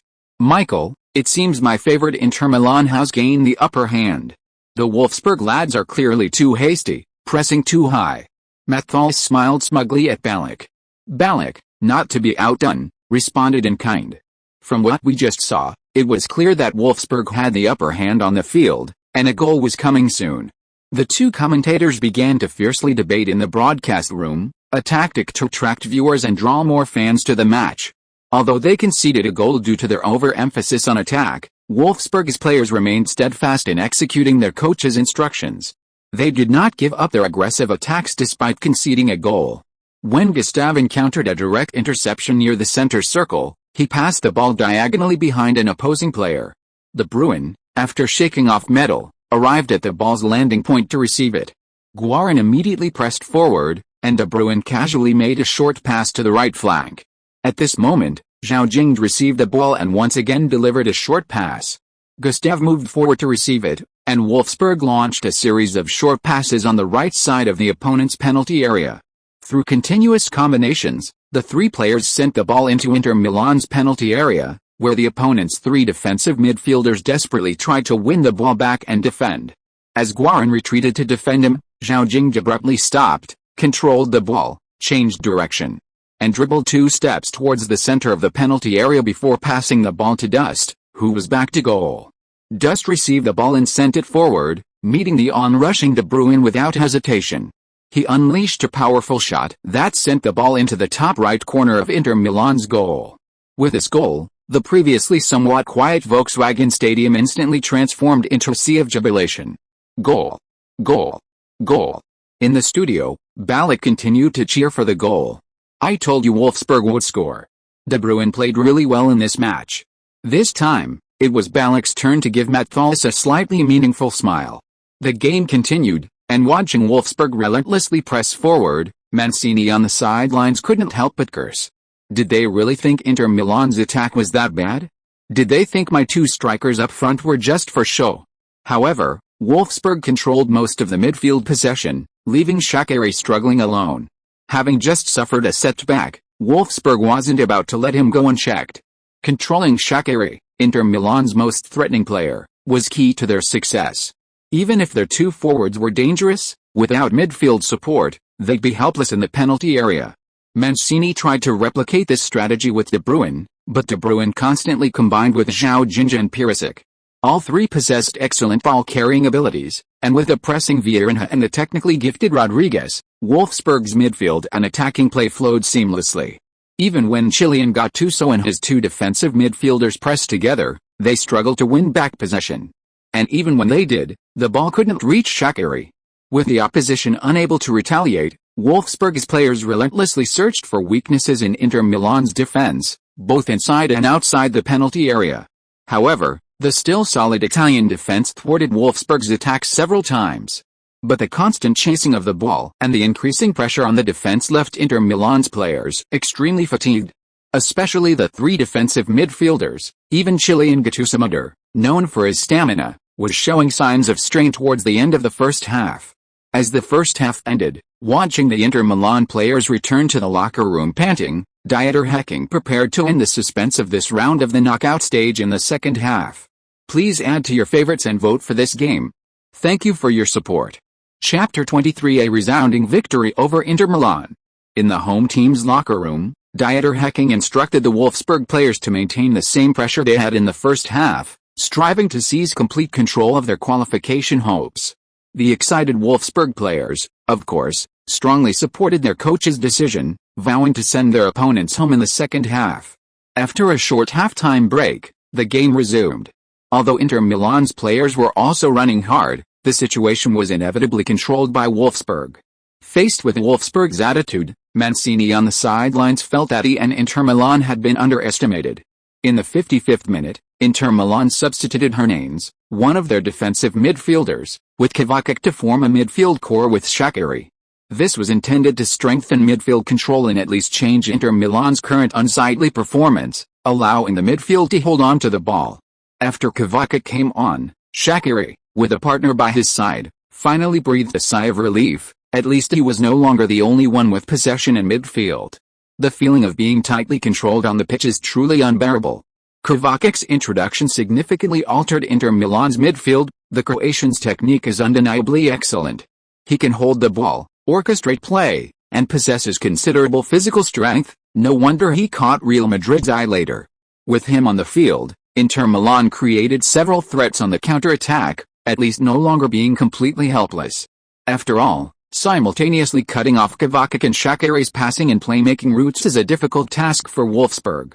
However, as the game progressed, Inter Milan's disadvantage from expending so much energy in the first half began to surface. Aside from Kovacic, who had just come on, after the 65th minute, the stamina of Inter Milan's players generally dropped to a dangerously low point. As their running intensity decreased, Wolfsburg's attacks became noticeably more destructive. Wolfsburg's players were clearly aware of the situation and naturally sought to capitalize on any openings in the opponent's defense to score and seal the victory. In the 69th minute, after receiving a long pass from De Bruyne, Zhao Jingge lobbed the ball forward to the wing. Inter Milan's fullback Santon, who was marking Zhao, looked back and saw that Dust had already moved out of the penalty area to receive the pass. Inter Milan's centre-back Juan Jesus, who had been closely marking Dust, also had to follow Dust to the wing to defend. After passing the ball, Zhao Jingge started at full speed, running towards the position where Dust had been in the penalty area. After observing the situation in the penalty area, Dust passed the ball back to where he had just been, where Zhao Jingge was already rapidly approaching the ball's landing point. Juan Jesus was now regretting leaving his defensive zone, leaving an unmarked gap in the penalty area. He couldn't turn around in time and could only watch helplessly as Zhao Jingge dribbled towards the goal, with only Inter Milan's other centre-back, Ranocchia, blocking Zhao Jingge's path. Facing the rapidly closing Ranocchia, Zhao Jingge, after a skillful dribble and change of direction, created a half-body opening and finally had an excellent shooting angle. Just as Zhao Jingge was about to shoot, the desperately chasing Santon blocked his angle with his body, preventing Zhao Jingge from forcing a shot. He calmly passed the ball to the on-rushing De Bruyne, who raised his right foot high to meet the ball. The Inter Milan defense, which had just been blocking Zhao Jingge's shooting angle, quickly moved in front of De Bruyne. Seeing that De Bruyne had reacted, he feinted a shot and then gently chipped the ball back to Zhao Jingge. Facing the ball flying from a tight angle, Zhao Jingge didn't stop it and unleashed a powerful volley directly at the goal. The Volkswagenstadion crowd erupted in cheers. Zhao Jingge had scored his second Europa League goal. After scoring, Zhao Jingge excitedly high-fived De Bruyne, then pulled De Bruyne along for a sliding knee celebration. Goal. Wolfsburg's passing game in front of goal is a feast for the eyes. Isn't it, Lothar? Zhao's performance lately has also been outstanding. I can hardly think of any young player his age who can match him. Watching Wolfsburg overtake Inter Milan, Ballack beamed at Matthias, even giving him a particularly cheeky wink. The always stubborn Matthias couldn't possibly admit to Ballack, whom he considered a junior, that his team, Inter Milan, was indeed performing poorly. He had to resort to harsh words. Don't get too excited, Michael. I believe the resilient Inter Milan will definitely score another goal. Haha, then we'll wait and see. Ballack, of course, could see that Matthias was just being stubborn. The situation on the field was long out of Inter Milan's control. Unless Wolfsburg makes a fatal mistake, it seems impossible for Inter Milan to equalize, given the current situation. The game restarted, and Wolfsburg launched aggressive attacks, with Zhao Jingge and De Bruyne fully utilizing their strengths. Metal, constantly dribbling back and forth in the opponent's penalty area and exhausted, could no longer keep up with Zhao Jingge's speed. Moreover, Zhao Jingge often managed to pass the ball to De Bruyne or Perisic before Metal even had a chance to call for Kovacic or Guarin to cover. Compared to De Bruyne's playmaking ability, Zhao Jinge's vision was somewhat inferior, and his long passing technique was also considerably weaker. However, he had no problem passing safe balls. As for De Bruyne, his constant long passes drew Inter Milan's defenders to scramble to intercept him. Coupled with several crucial through balls to Zhao Jingge and Perisic, De Bruyne, supported by Guilavogui and Gustave, was playing like a fish in water in Inter Milan's half. There was no way around it. Perisic and Zhao Jingge had already attracted too much attention from the opposing defenders. Wolfsburg's midfielders and forwards had clear roles, which was enough for them. Inter Milan's close marking was always a step too slow, preventing them from winning possession, which frustrated them over time. Icardi and Palacio attempted a few long-range shots in the attacking third, but otherwise failed to create any clear-cut attacking opportunities. Kovacic and Shaqiri, although they occasionally managed some clever combinations in midfield and posed a threat, could only field a maximum of 4 players on the counter-attack. With Gustave and Guilavogui actively tracking back, they could only create some momentum, but were far from scoring. They were under immense defensive pressure, and the other midfielders dared not make any rash moves. Lothar, it seems Inter Milan's chances are getting smaller and smaller. Do you want to come and support our German team, Wolfsburg? Ballack in the studio began to tease Matthias. Seeing Inter Milan's precarious situation on the field, Matthias, worried about his former club, had no time to argue with Ballack. He could only helplessly watch the game, hoping Inter Milan could stage a comeback. However, the game continued to tilt in Wolfsburg's favor. In the 78th minute, Vieira broke through midfield to receive a back pass from De Bruyne.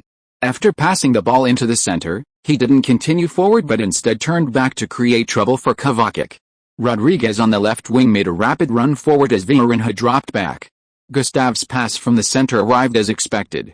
Wolfsburg's attack shifted quickly, soon pressing up to Inter Milan's penalty area. As Vieira dribbled into the dangerous attacking zone, Santon was ready to intercept him. Instead of charging forward, Vieira crossed the ball from the wing at a 45-degree angle. Dust was locked in a close battle with Ranocchia in the penalty area, and just as the ball was about to head towards the left side of the penalty spot, Juan Jesus was about to clear it. Suddenly, Zhao Jingge burst into the penalty area, rushed to the penalty spot, and leaped high to head the ball.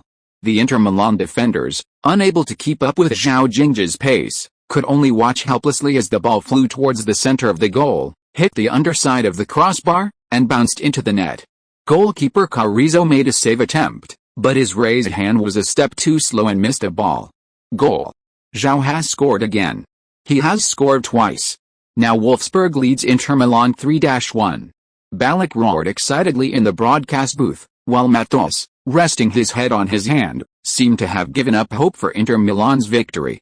At the Volkswagenstadion, Wolfsburg fans excitedly sang the Wolfsburg anthem. Many people chanted Zhao Jingge's name as he celebrated excitedly.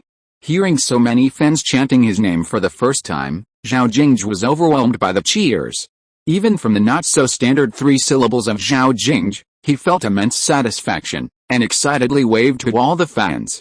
Standing in the Volkswagenstadion, now engulfed in cheers, the Inter Milan players, trailing by 2 goals, felt a wave of exhaustion.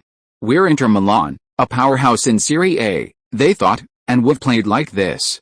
Although extremely unwilling, this current, less competitive Inter Milan simply didn't have the ability to compete in European competitions. Even if they didn't lose to Wolfsburg, defeats against other strong teams were inevitable. Without a strong foundation, they couldn't go far. Having lost their momentum, Inter Milan began to defend their penalty area. Even Shaqiri and Kovacic, who had been in the attacking third, dropped back to their own half to participate in defense. Inter Milan is no longer focused on narrowing the score gap, but rather on preventing Wolfsburg from extending their lead. On the sidelines, Inter Milan's coach, Mancini, already knows that Inter Milan's Europa League journey this year is likely over. Seeing the current state of Inter Milan, Mancini, who took over mid-season last year, accepted reality early on. Aiming for a top 4 finish in the league is more reliable. He never expected to go very far in the Europa League. Although Inter Milan has begun to retreat, Wolfsburg, pressing their advantage, won't show them any mercy. They're not just a Bundesliga team they frequently encounter. Facing the visiting Inter Milan, they're determined to thrash them and eliminate any potential risks in their second-round match.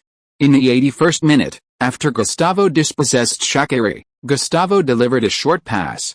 The unmarked De Bruyne comfortably played a long, 40-yard through ball towards the right side of Inter Milan's penalty area. Zhao Jingge started from the wing outside the penalty area, sprinting 20 meters into the right flank of the box.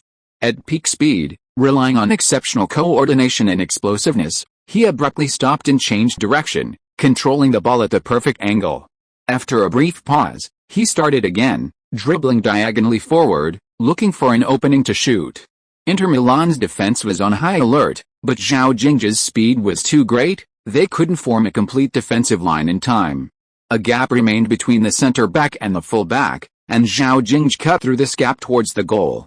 Dust, already inside the penalty area, had begun moving around Inter Milan's center-back, drawing attention to Zhao Jingge. Suddenly, Zhao Jingge half-turned, creating space, and curled a perfect shot towards the top left corner of Inter Milan's goal. The ball bypassed Inter Milan's heavily fortified defense, clearing the right side of the goal and flying into the top left corner. Zhao Jingge scored his 3rd goal in a row, achieving his first hat-trick in a European competition. Goal. Hat-trick. Zhao has scored his 3rd goal. To score 3 goals in European competition against Serie A giants Inter Milan at this age is simply unbelievable.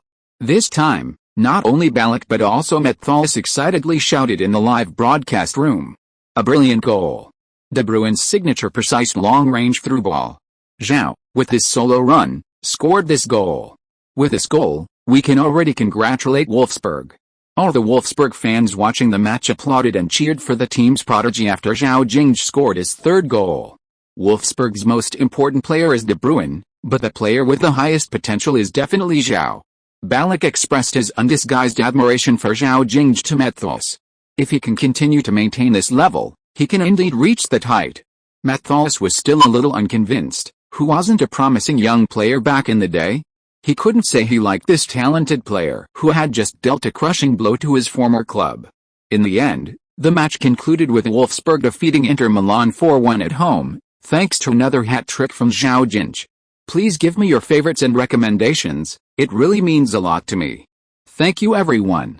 Chapter 24, successfully concluded the hellish schedule.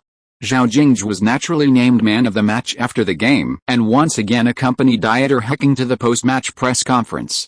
At the press conference, Zhao Jingge, fresh from his hat-trick, became the focus of attention again. Prompted by staff, Zhao Jingge answered reporters' questions with a straight face, spouting seemingly trivialities. For example, when asked about his thoughts on the match, he said Inter Milan was very strong, their victory wasn't easy. They just had a slight advantage in squad and played better. When asked by some Italian media about his thoughts on the second leg, he said anything could happen. Although Wolfsburg had an advantage, anything is possible in football, and Inter Milan still had a chance to turn things around. When asked about Liga-related topics, he repeatedly mentioned the immense pressure Bayern Munich put on Wolfsburg in the league, which meant that while they would work hard in the Europa League, they would always be distracted by the league. When asked about the title race, he directly stated that Bayern Munich still had the greater advantage, and Wolfsburg was just a pursuer. After answering some innocuous questions in a relatively humble manner, Zhao Jingge, accompanied by staff, left the venue before some of the more difficult media questions. Although Zhao Jingge was still somewhat reserved when dealing with the media, after some impressive performances, Mendes still insisted that he participate in the post-match press conference. Appropriate self-exposure was one of Mendes' methods for managing Zhao Jingge's personal image. This was a clause Mendes included in the new contract negotiations with the team, aiming to promote Zhao Jingge within reasonable limits. Both Zhao Jingge and Mendes were determined to win this year's Golden Boy Award. Enabling Zhao Jingge to gain as many honors as possible to secure a call-up to the national team was also a major concern for him. After all, his system was meant to revitalize German football, and he certainly wanted to reach the German national team as soon as possible. Winning the Golden Boy Award, the highest individual honor for a young player, was one of the keys to joining the German national team. After all, the German team, having just won the World Cup, was not a team that ordinary players could easily qualify for. Joining the star-studded German national team is Zhao Jingge's most pressing concern since signing with Mendes. At the press conference, Inter Milan's coach Mancini lavishly praised Zhao Jingge and De Bruyne's performance in today's match, practically declaring that Inter Milan was defeated by these two players and that they would definitely be highly sought after by top clubs this summer. His words are indeed hard to refute. De Bruyne's departure this summer is practically a done deal. This season will be his last at Wolfsburg. The only uncertainty is whether he will join Paris Saint-Germain or Manchester City, these two wealthy clubs. Zhao Jingge's outstanding performance has attracted the attention of numerous top clubs, but currently, these two wealthy clubs are more willing to spend heavily to acquire him. Mancini is making excuses for Inter Milan's perceived failure, while also openly expressing his interest in Zhao Jingge. Regardless of whether they can actually acquire him, they could make an offer this summer. After this highly anticipated match, the Wolfsburg team had no time to relax. The day after tomorrow, March 15th, they would face Freiburg at home. On the day of the match, Freiburg, deep in the relegation zone, like Hertha Berlin in previous rounds, pragmatically parked a super-large bus at the Westfalenstadion.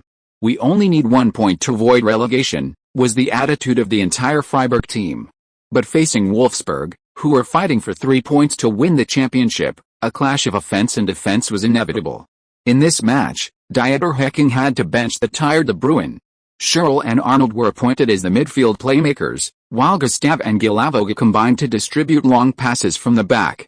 The tasks that De Bruyne could handle alone were distributed among the four midfielders. Wolfsburg switched to a 4-4-2 formation for this match.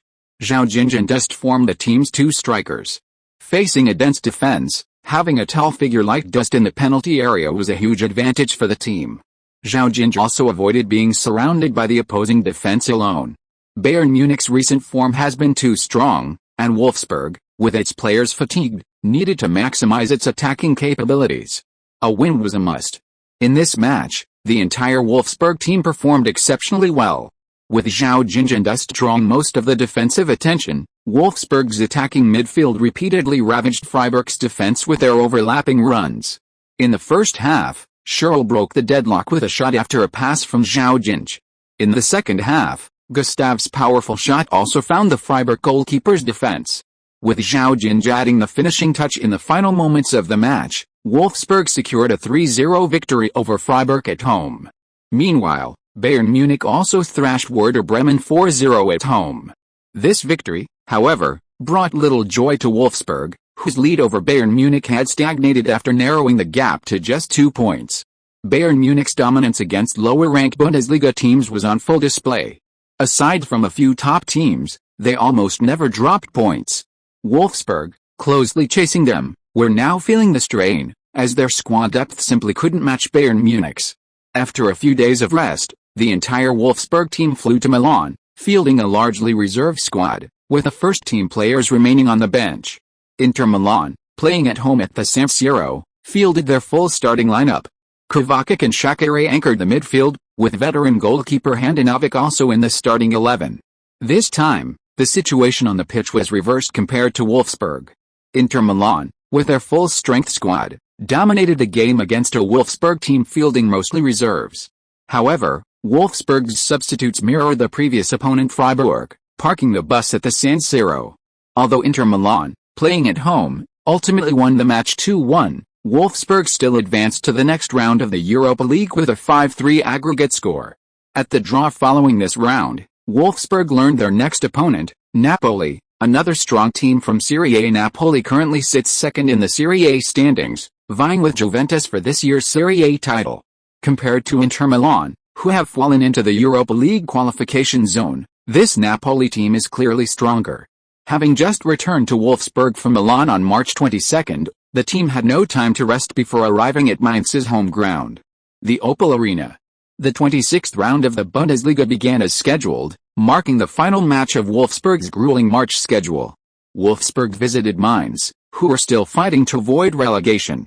Mainz is stronger than Freiburg, but still aims to use a tight defense to snatch a point from the recently defeated Wolfsburg. Wolfsburg, fresh off a defeat in Milan, though exhausted, still played their familiar combination play at the Europa League. De Bruyne, after 2 consecutive games of rest, is finally back in top form, adding a layer of security to Wolfsburg's midfield. However, De Bruyne is currently the only player at full fitness, and Wolfsburg's overall decline in form gave Mainz an opportunity. Shinji Okazaki, Japan's current top striker, who is enjoying a comfortable period, scored on a counter-attack, giving Mainz a 1-0 lead at home. After taking the lead, Mainz substituted several attacking players, leaving only Okazaki as a threat in the attacking third. They brought on a defensive midfielder and a centre-back, completely building an ironclad defense in their own half. Seeing Mainz's relentless attacking style after taking the lead, Wolfsburg completely abandoned any defensive tactics. From the moment they fell behind, under De Bruyne's direction, they launched a relentless offensive. After all, a loss in this match, trailing Bayern Munich by 5 points, would virtually extinguish Wolfsburg's hopes for the league title. They were waiting for Bayern Munich to make a mistake, but only if they themselves couldn't afford to. In the 64th minute, a superb De Bruyne equalized for Wolfsburg with a stunning long-range strike. While Mainz's tight defense did indeed render Wolfsburg's ground passing ineffective, limiting their numbers and preventing them from executing aesthetically pleasing positional passing combinations, their crosses and long-range shots paid off with each attempt. If one long-range shot didn't work, they tried 5. If 5 didn't work, they tried 10. Controlling possession, Wolfsburg relentlessly pressured Mainz with their long-range attacks. In the 81st minute, Perisic, under pressure in front of the penalty area, passed the ball back to Arnold, who then delivered a short pass to the right side of the Mainz penalty area. Zhao Jingge took 2 steps and unleashed a powerful shot. The ball flew in a slightly dipping arc towards the top left of the goal. Another powerful long-range shot. Wolfsburg has no shortage of powerful shooters. Mainz's goalkeeper Karius, while correctly judging the direction of the ball and making the save, made a mistake with his hand position. The ball struck his right hand, was deflected, but still bounced into the goal. At the most crucial moment of the match, Mainz's goalkeeper Karius made a blunder. Goal. Zhao Jingge's long-range shot has breached Karius's goal. We can clearly see that Mainz's goalkeeper Karius made a mistake in his save. Because of a butterfinger's error, he might ruin Mainz's entire game of effort. Wolfsburg has taken the lead. Inside the Opel Arena, the Mainz fans, who had cheered for their team throughout the entire match, were clearly unable to accept their goalkeeper's mistake. They booed Karius, who, because of his error, clutched his head in anguish on the goal line. Although the entire Mainz team was in despair, the Wolfsburg players seemed to be in heaven. Forget the butterfinger's error, Zhao Jingge had scored the winning goal.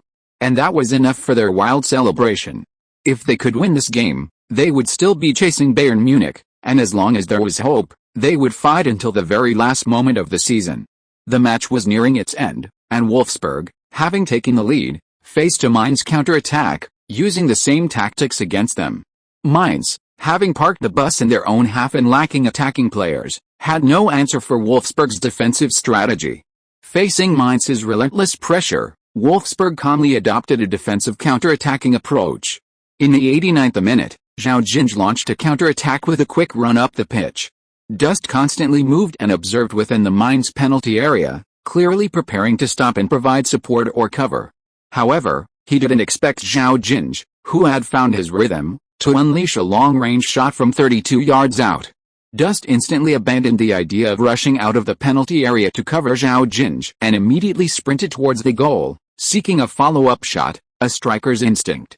Zhao Jinge's long-range shot was extremely fast, but the angle was somewhat straight, the ball dipping towards the center of the goal, posing little challenge to the goalkeeper. Mainz goalkeeper Karius reacted quickly upon seeing the ball, taking 2 steps back from the goal and positioning himself in the center of the goal for a save.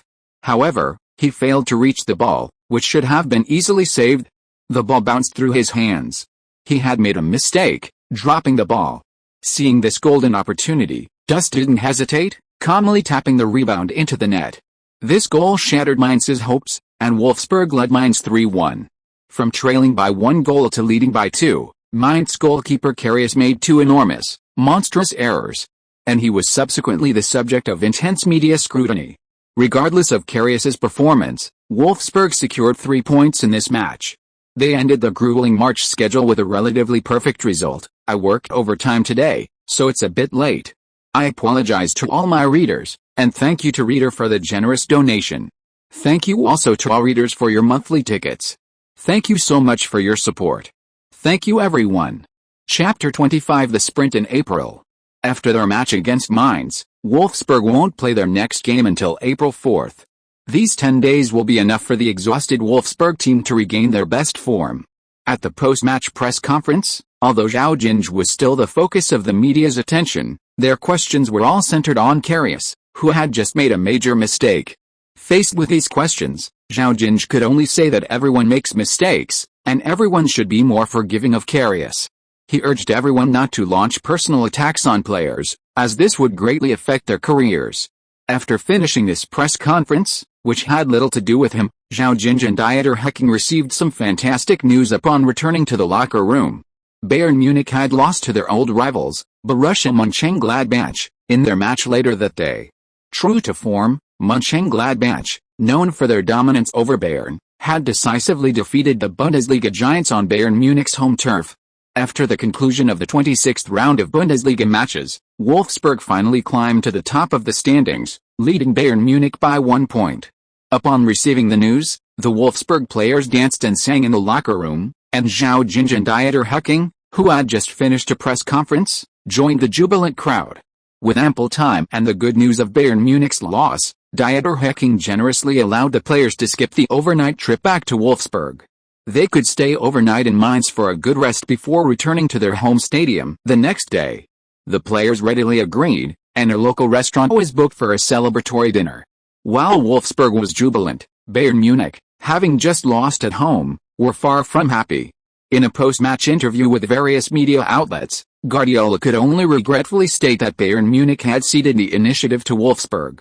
Although Bayern Munich currently boasts a strong squad, numerous injuries have begun to hamper their progress. After returning to Wolfsburg, Dieter Hecking gave the players a few days off. Zhao Jingge, who had barely rested since last year, finally stopped his extra training and stayed home to rest. One day at the end of March, Zhao Jingge, who was relaxing at home, received an invitation from De Bruyne. De Bruyne invited him to his home, and Zhao Jingge, who had nothing else to do, naturally accepted. That afternoon, Zhao Jingge, carrying a gift, arrived at De Bruyne's mansion on the outskirts of Wolfsburg. He was warmly received by De Bruyne and his current girlfriend, Michelle. After some pleasantries, Michelle left the living room, leaving the two of them alone. Only then did Zhao Jingge realize that De Bruyne wanted to discuss something with him. "Zhao, I think I'll be playing for Manchester City in the Premier League after this season." De Bruyne told Zhao Jingge about his plans for this summer. Seeing that De Bruyne had already made his decision, Zhao Jingge wasn't surprised, as he already knew this. "Congratulations on getting to play for the best club in the Premier League right now," Zhao Jingge offered his congratulations. "Zhao, I invited you here today not only to tell you this news, but I've also been asked by the club to extend an invitation to you. How about we go to the Premier League together and play for Manchester City? You'll definitely shine there, and we can continue to fight side by side. Zhao Jingge was naturally tempted by De Bruyne's invitation. As a reborn individual, Zhao Jingge knew how powerful Manchester City would become. After Guardiola joined Manchester City, apart from Klopp's Liverpool later, almost no team in the Premier League could rival them. Manchester City had won the Premier League title for many consecutive years and had repeatedly come close to winning the Champions League. As a champion chaser, joining Manchester City would not only easily secure the Premier League title, but with him joining, Manchester City would also have a very high chance of breaking through and winning the Champions League. Although he was somewhat tempted, Zhao Jingge didn't give any concrete reply. Faced with De Bruyne's invitation, Zhao Jingge ultimately replied that he hadn't decided whether to leave Wolfsburg. Furthermore, he was currently considering listening to Mendes's advice regarding the transfer. De Bruyne wasn't surprised by Zhao Jingge's answer. After all, it was a major decision concerning his career, and Zhao Jingge couldn't make a hasty decision based on an invitation alone.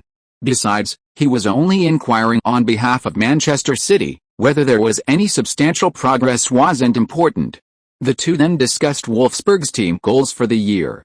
Zhao, I remember last year, on our way to Westfalenstadion, you asked us what trophy we could win this year, De Bruyne said, a smile appearing on his face.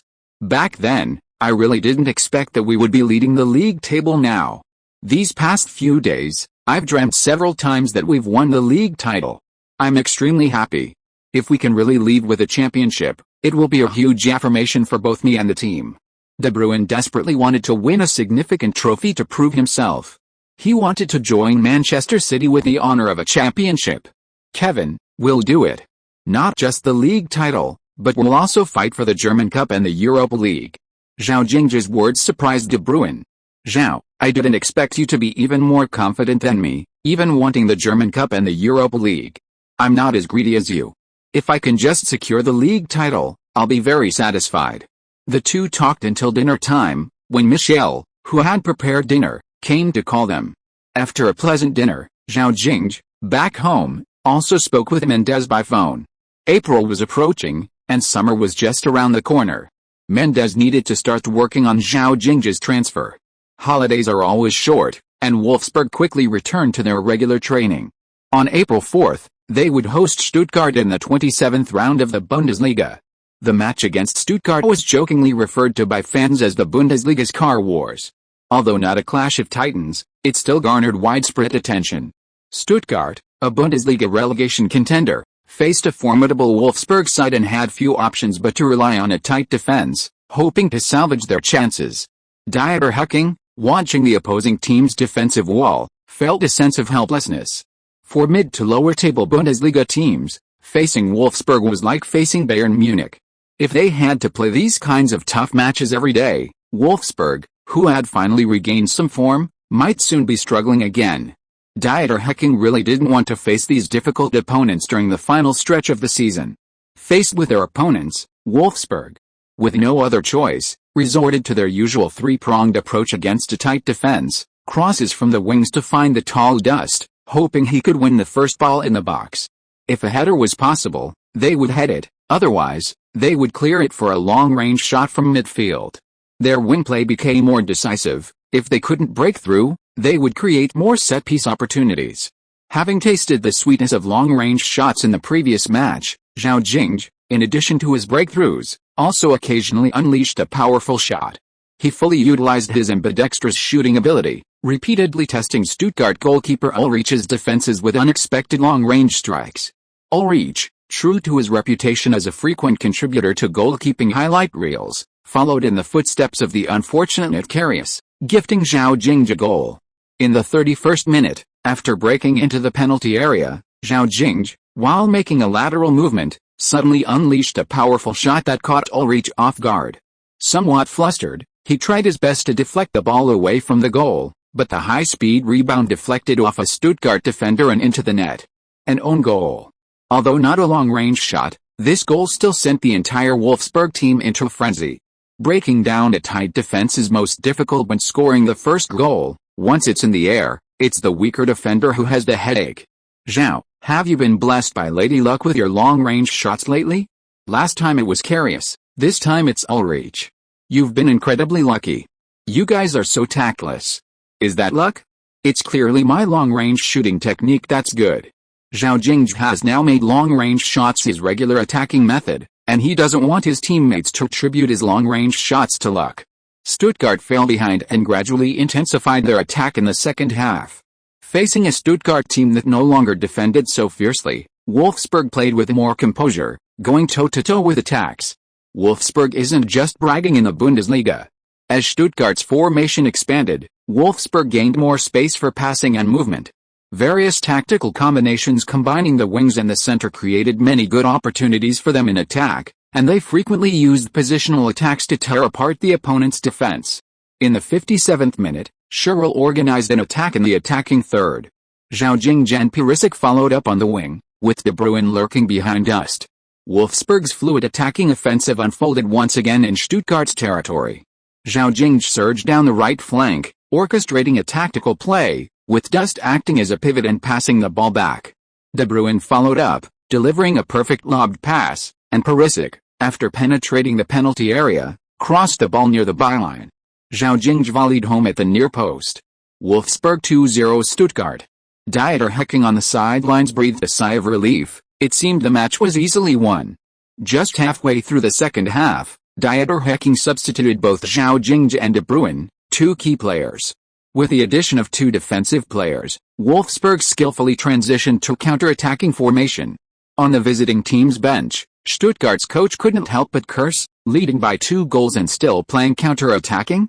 Wolfsburg is inhuman. Dieter Hecking's determination was written all over his face. In the final moments of the match, Scherl added another goal on a counter-attack, setting up Dust to send the ball into the Stuttgart goal once more. The match ended with Wolfsburg securing a 3-0 victory over Stuttgart. Zhao Jingge, who contributed to both goals, was once again named man of the match. Wolfsburg also secured their first win of April. In the subsequent German Cup quarter-final, Freiburg, who had just faced them in the league, were in dire relegation trouble and fielded a large number of substitutes, essentially conceding the match. Wolfsburg also fielded a completely reserve team. However, the quality of Wolfsburg's substitutes was clearly superior to Freiburg's. Although both sides fielded reserves, Wolfsburg's substitutes were almost as numerous as Freiburg's starters. With neither side prioritizing the game, it was a dull and unexciting match. Ultimately, Scherl led Wolfsburg's reserve team to a narrow 1-0 victory over Freiburg. Having advanced to the semifinals of the German Cup, Dieter Hecking no longer considered the tournament a mere formality. With only 2 matches left to secure a championship, it was truly a case of turning something seemingly insignificant into something incredibly valuable. And their semi-final opponent was none other than Arminia Bielefeld, a team from the second division. This was an absolute stroke of luck. Wolfsburg hadn't encountered any strong teams in this year's German Cup campaign. Their strongest opponent so far was Freiburg, a Bundesliga relegation-threatened team they had just defeated. Wolfsburg's schedule in this year's German Cup was practically a guaranteed path to the final. Upon seeing their semi-final opponent, Dieter Hecking and the Wolfsburg players were ecstatic. Their priority was to reach the final, where they would face either Borussia Dortmund or Bayern Munich. Having already defeated both teams this year, Wolfsburg felt no psychological pressure. They were ready to go for it. Everything was progressing well, and the weekend arrived quickly. The 28th round of the Bundesliga is about to kick off, with Wolfsburg visiting Hamburg. The current Hamburg team is a far cry from its former glory as the Northern Giants. They have become the Bundesliga team with the fastest coaching changes, having changed coaches 3 times in the 2014-2015 season alone. This frequent coaching changes have significantly impacted the team's strength, giving the visiting Wolfsburg a crucial advantage. Please vote and add to your favorites. Thank you so much for your support. Thank you to all the readers who voted for recommendations and monthly tickets. End of this chapter. Thank you so much for reading until the end. Don't forget to give it a like. Looking for more exclusive content and immediate access? Subscribe to our Patreon. Remember, every like, subscription or donation encourages us to continue. Thank you all. See you in the next video.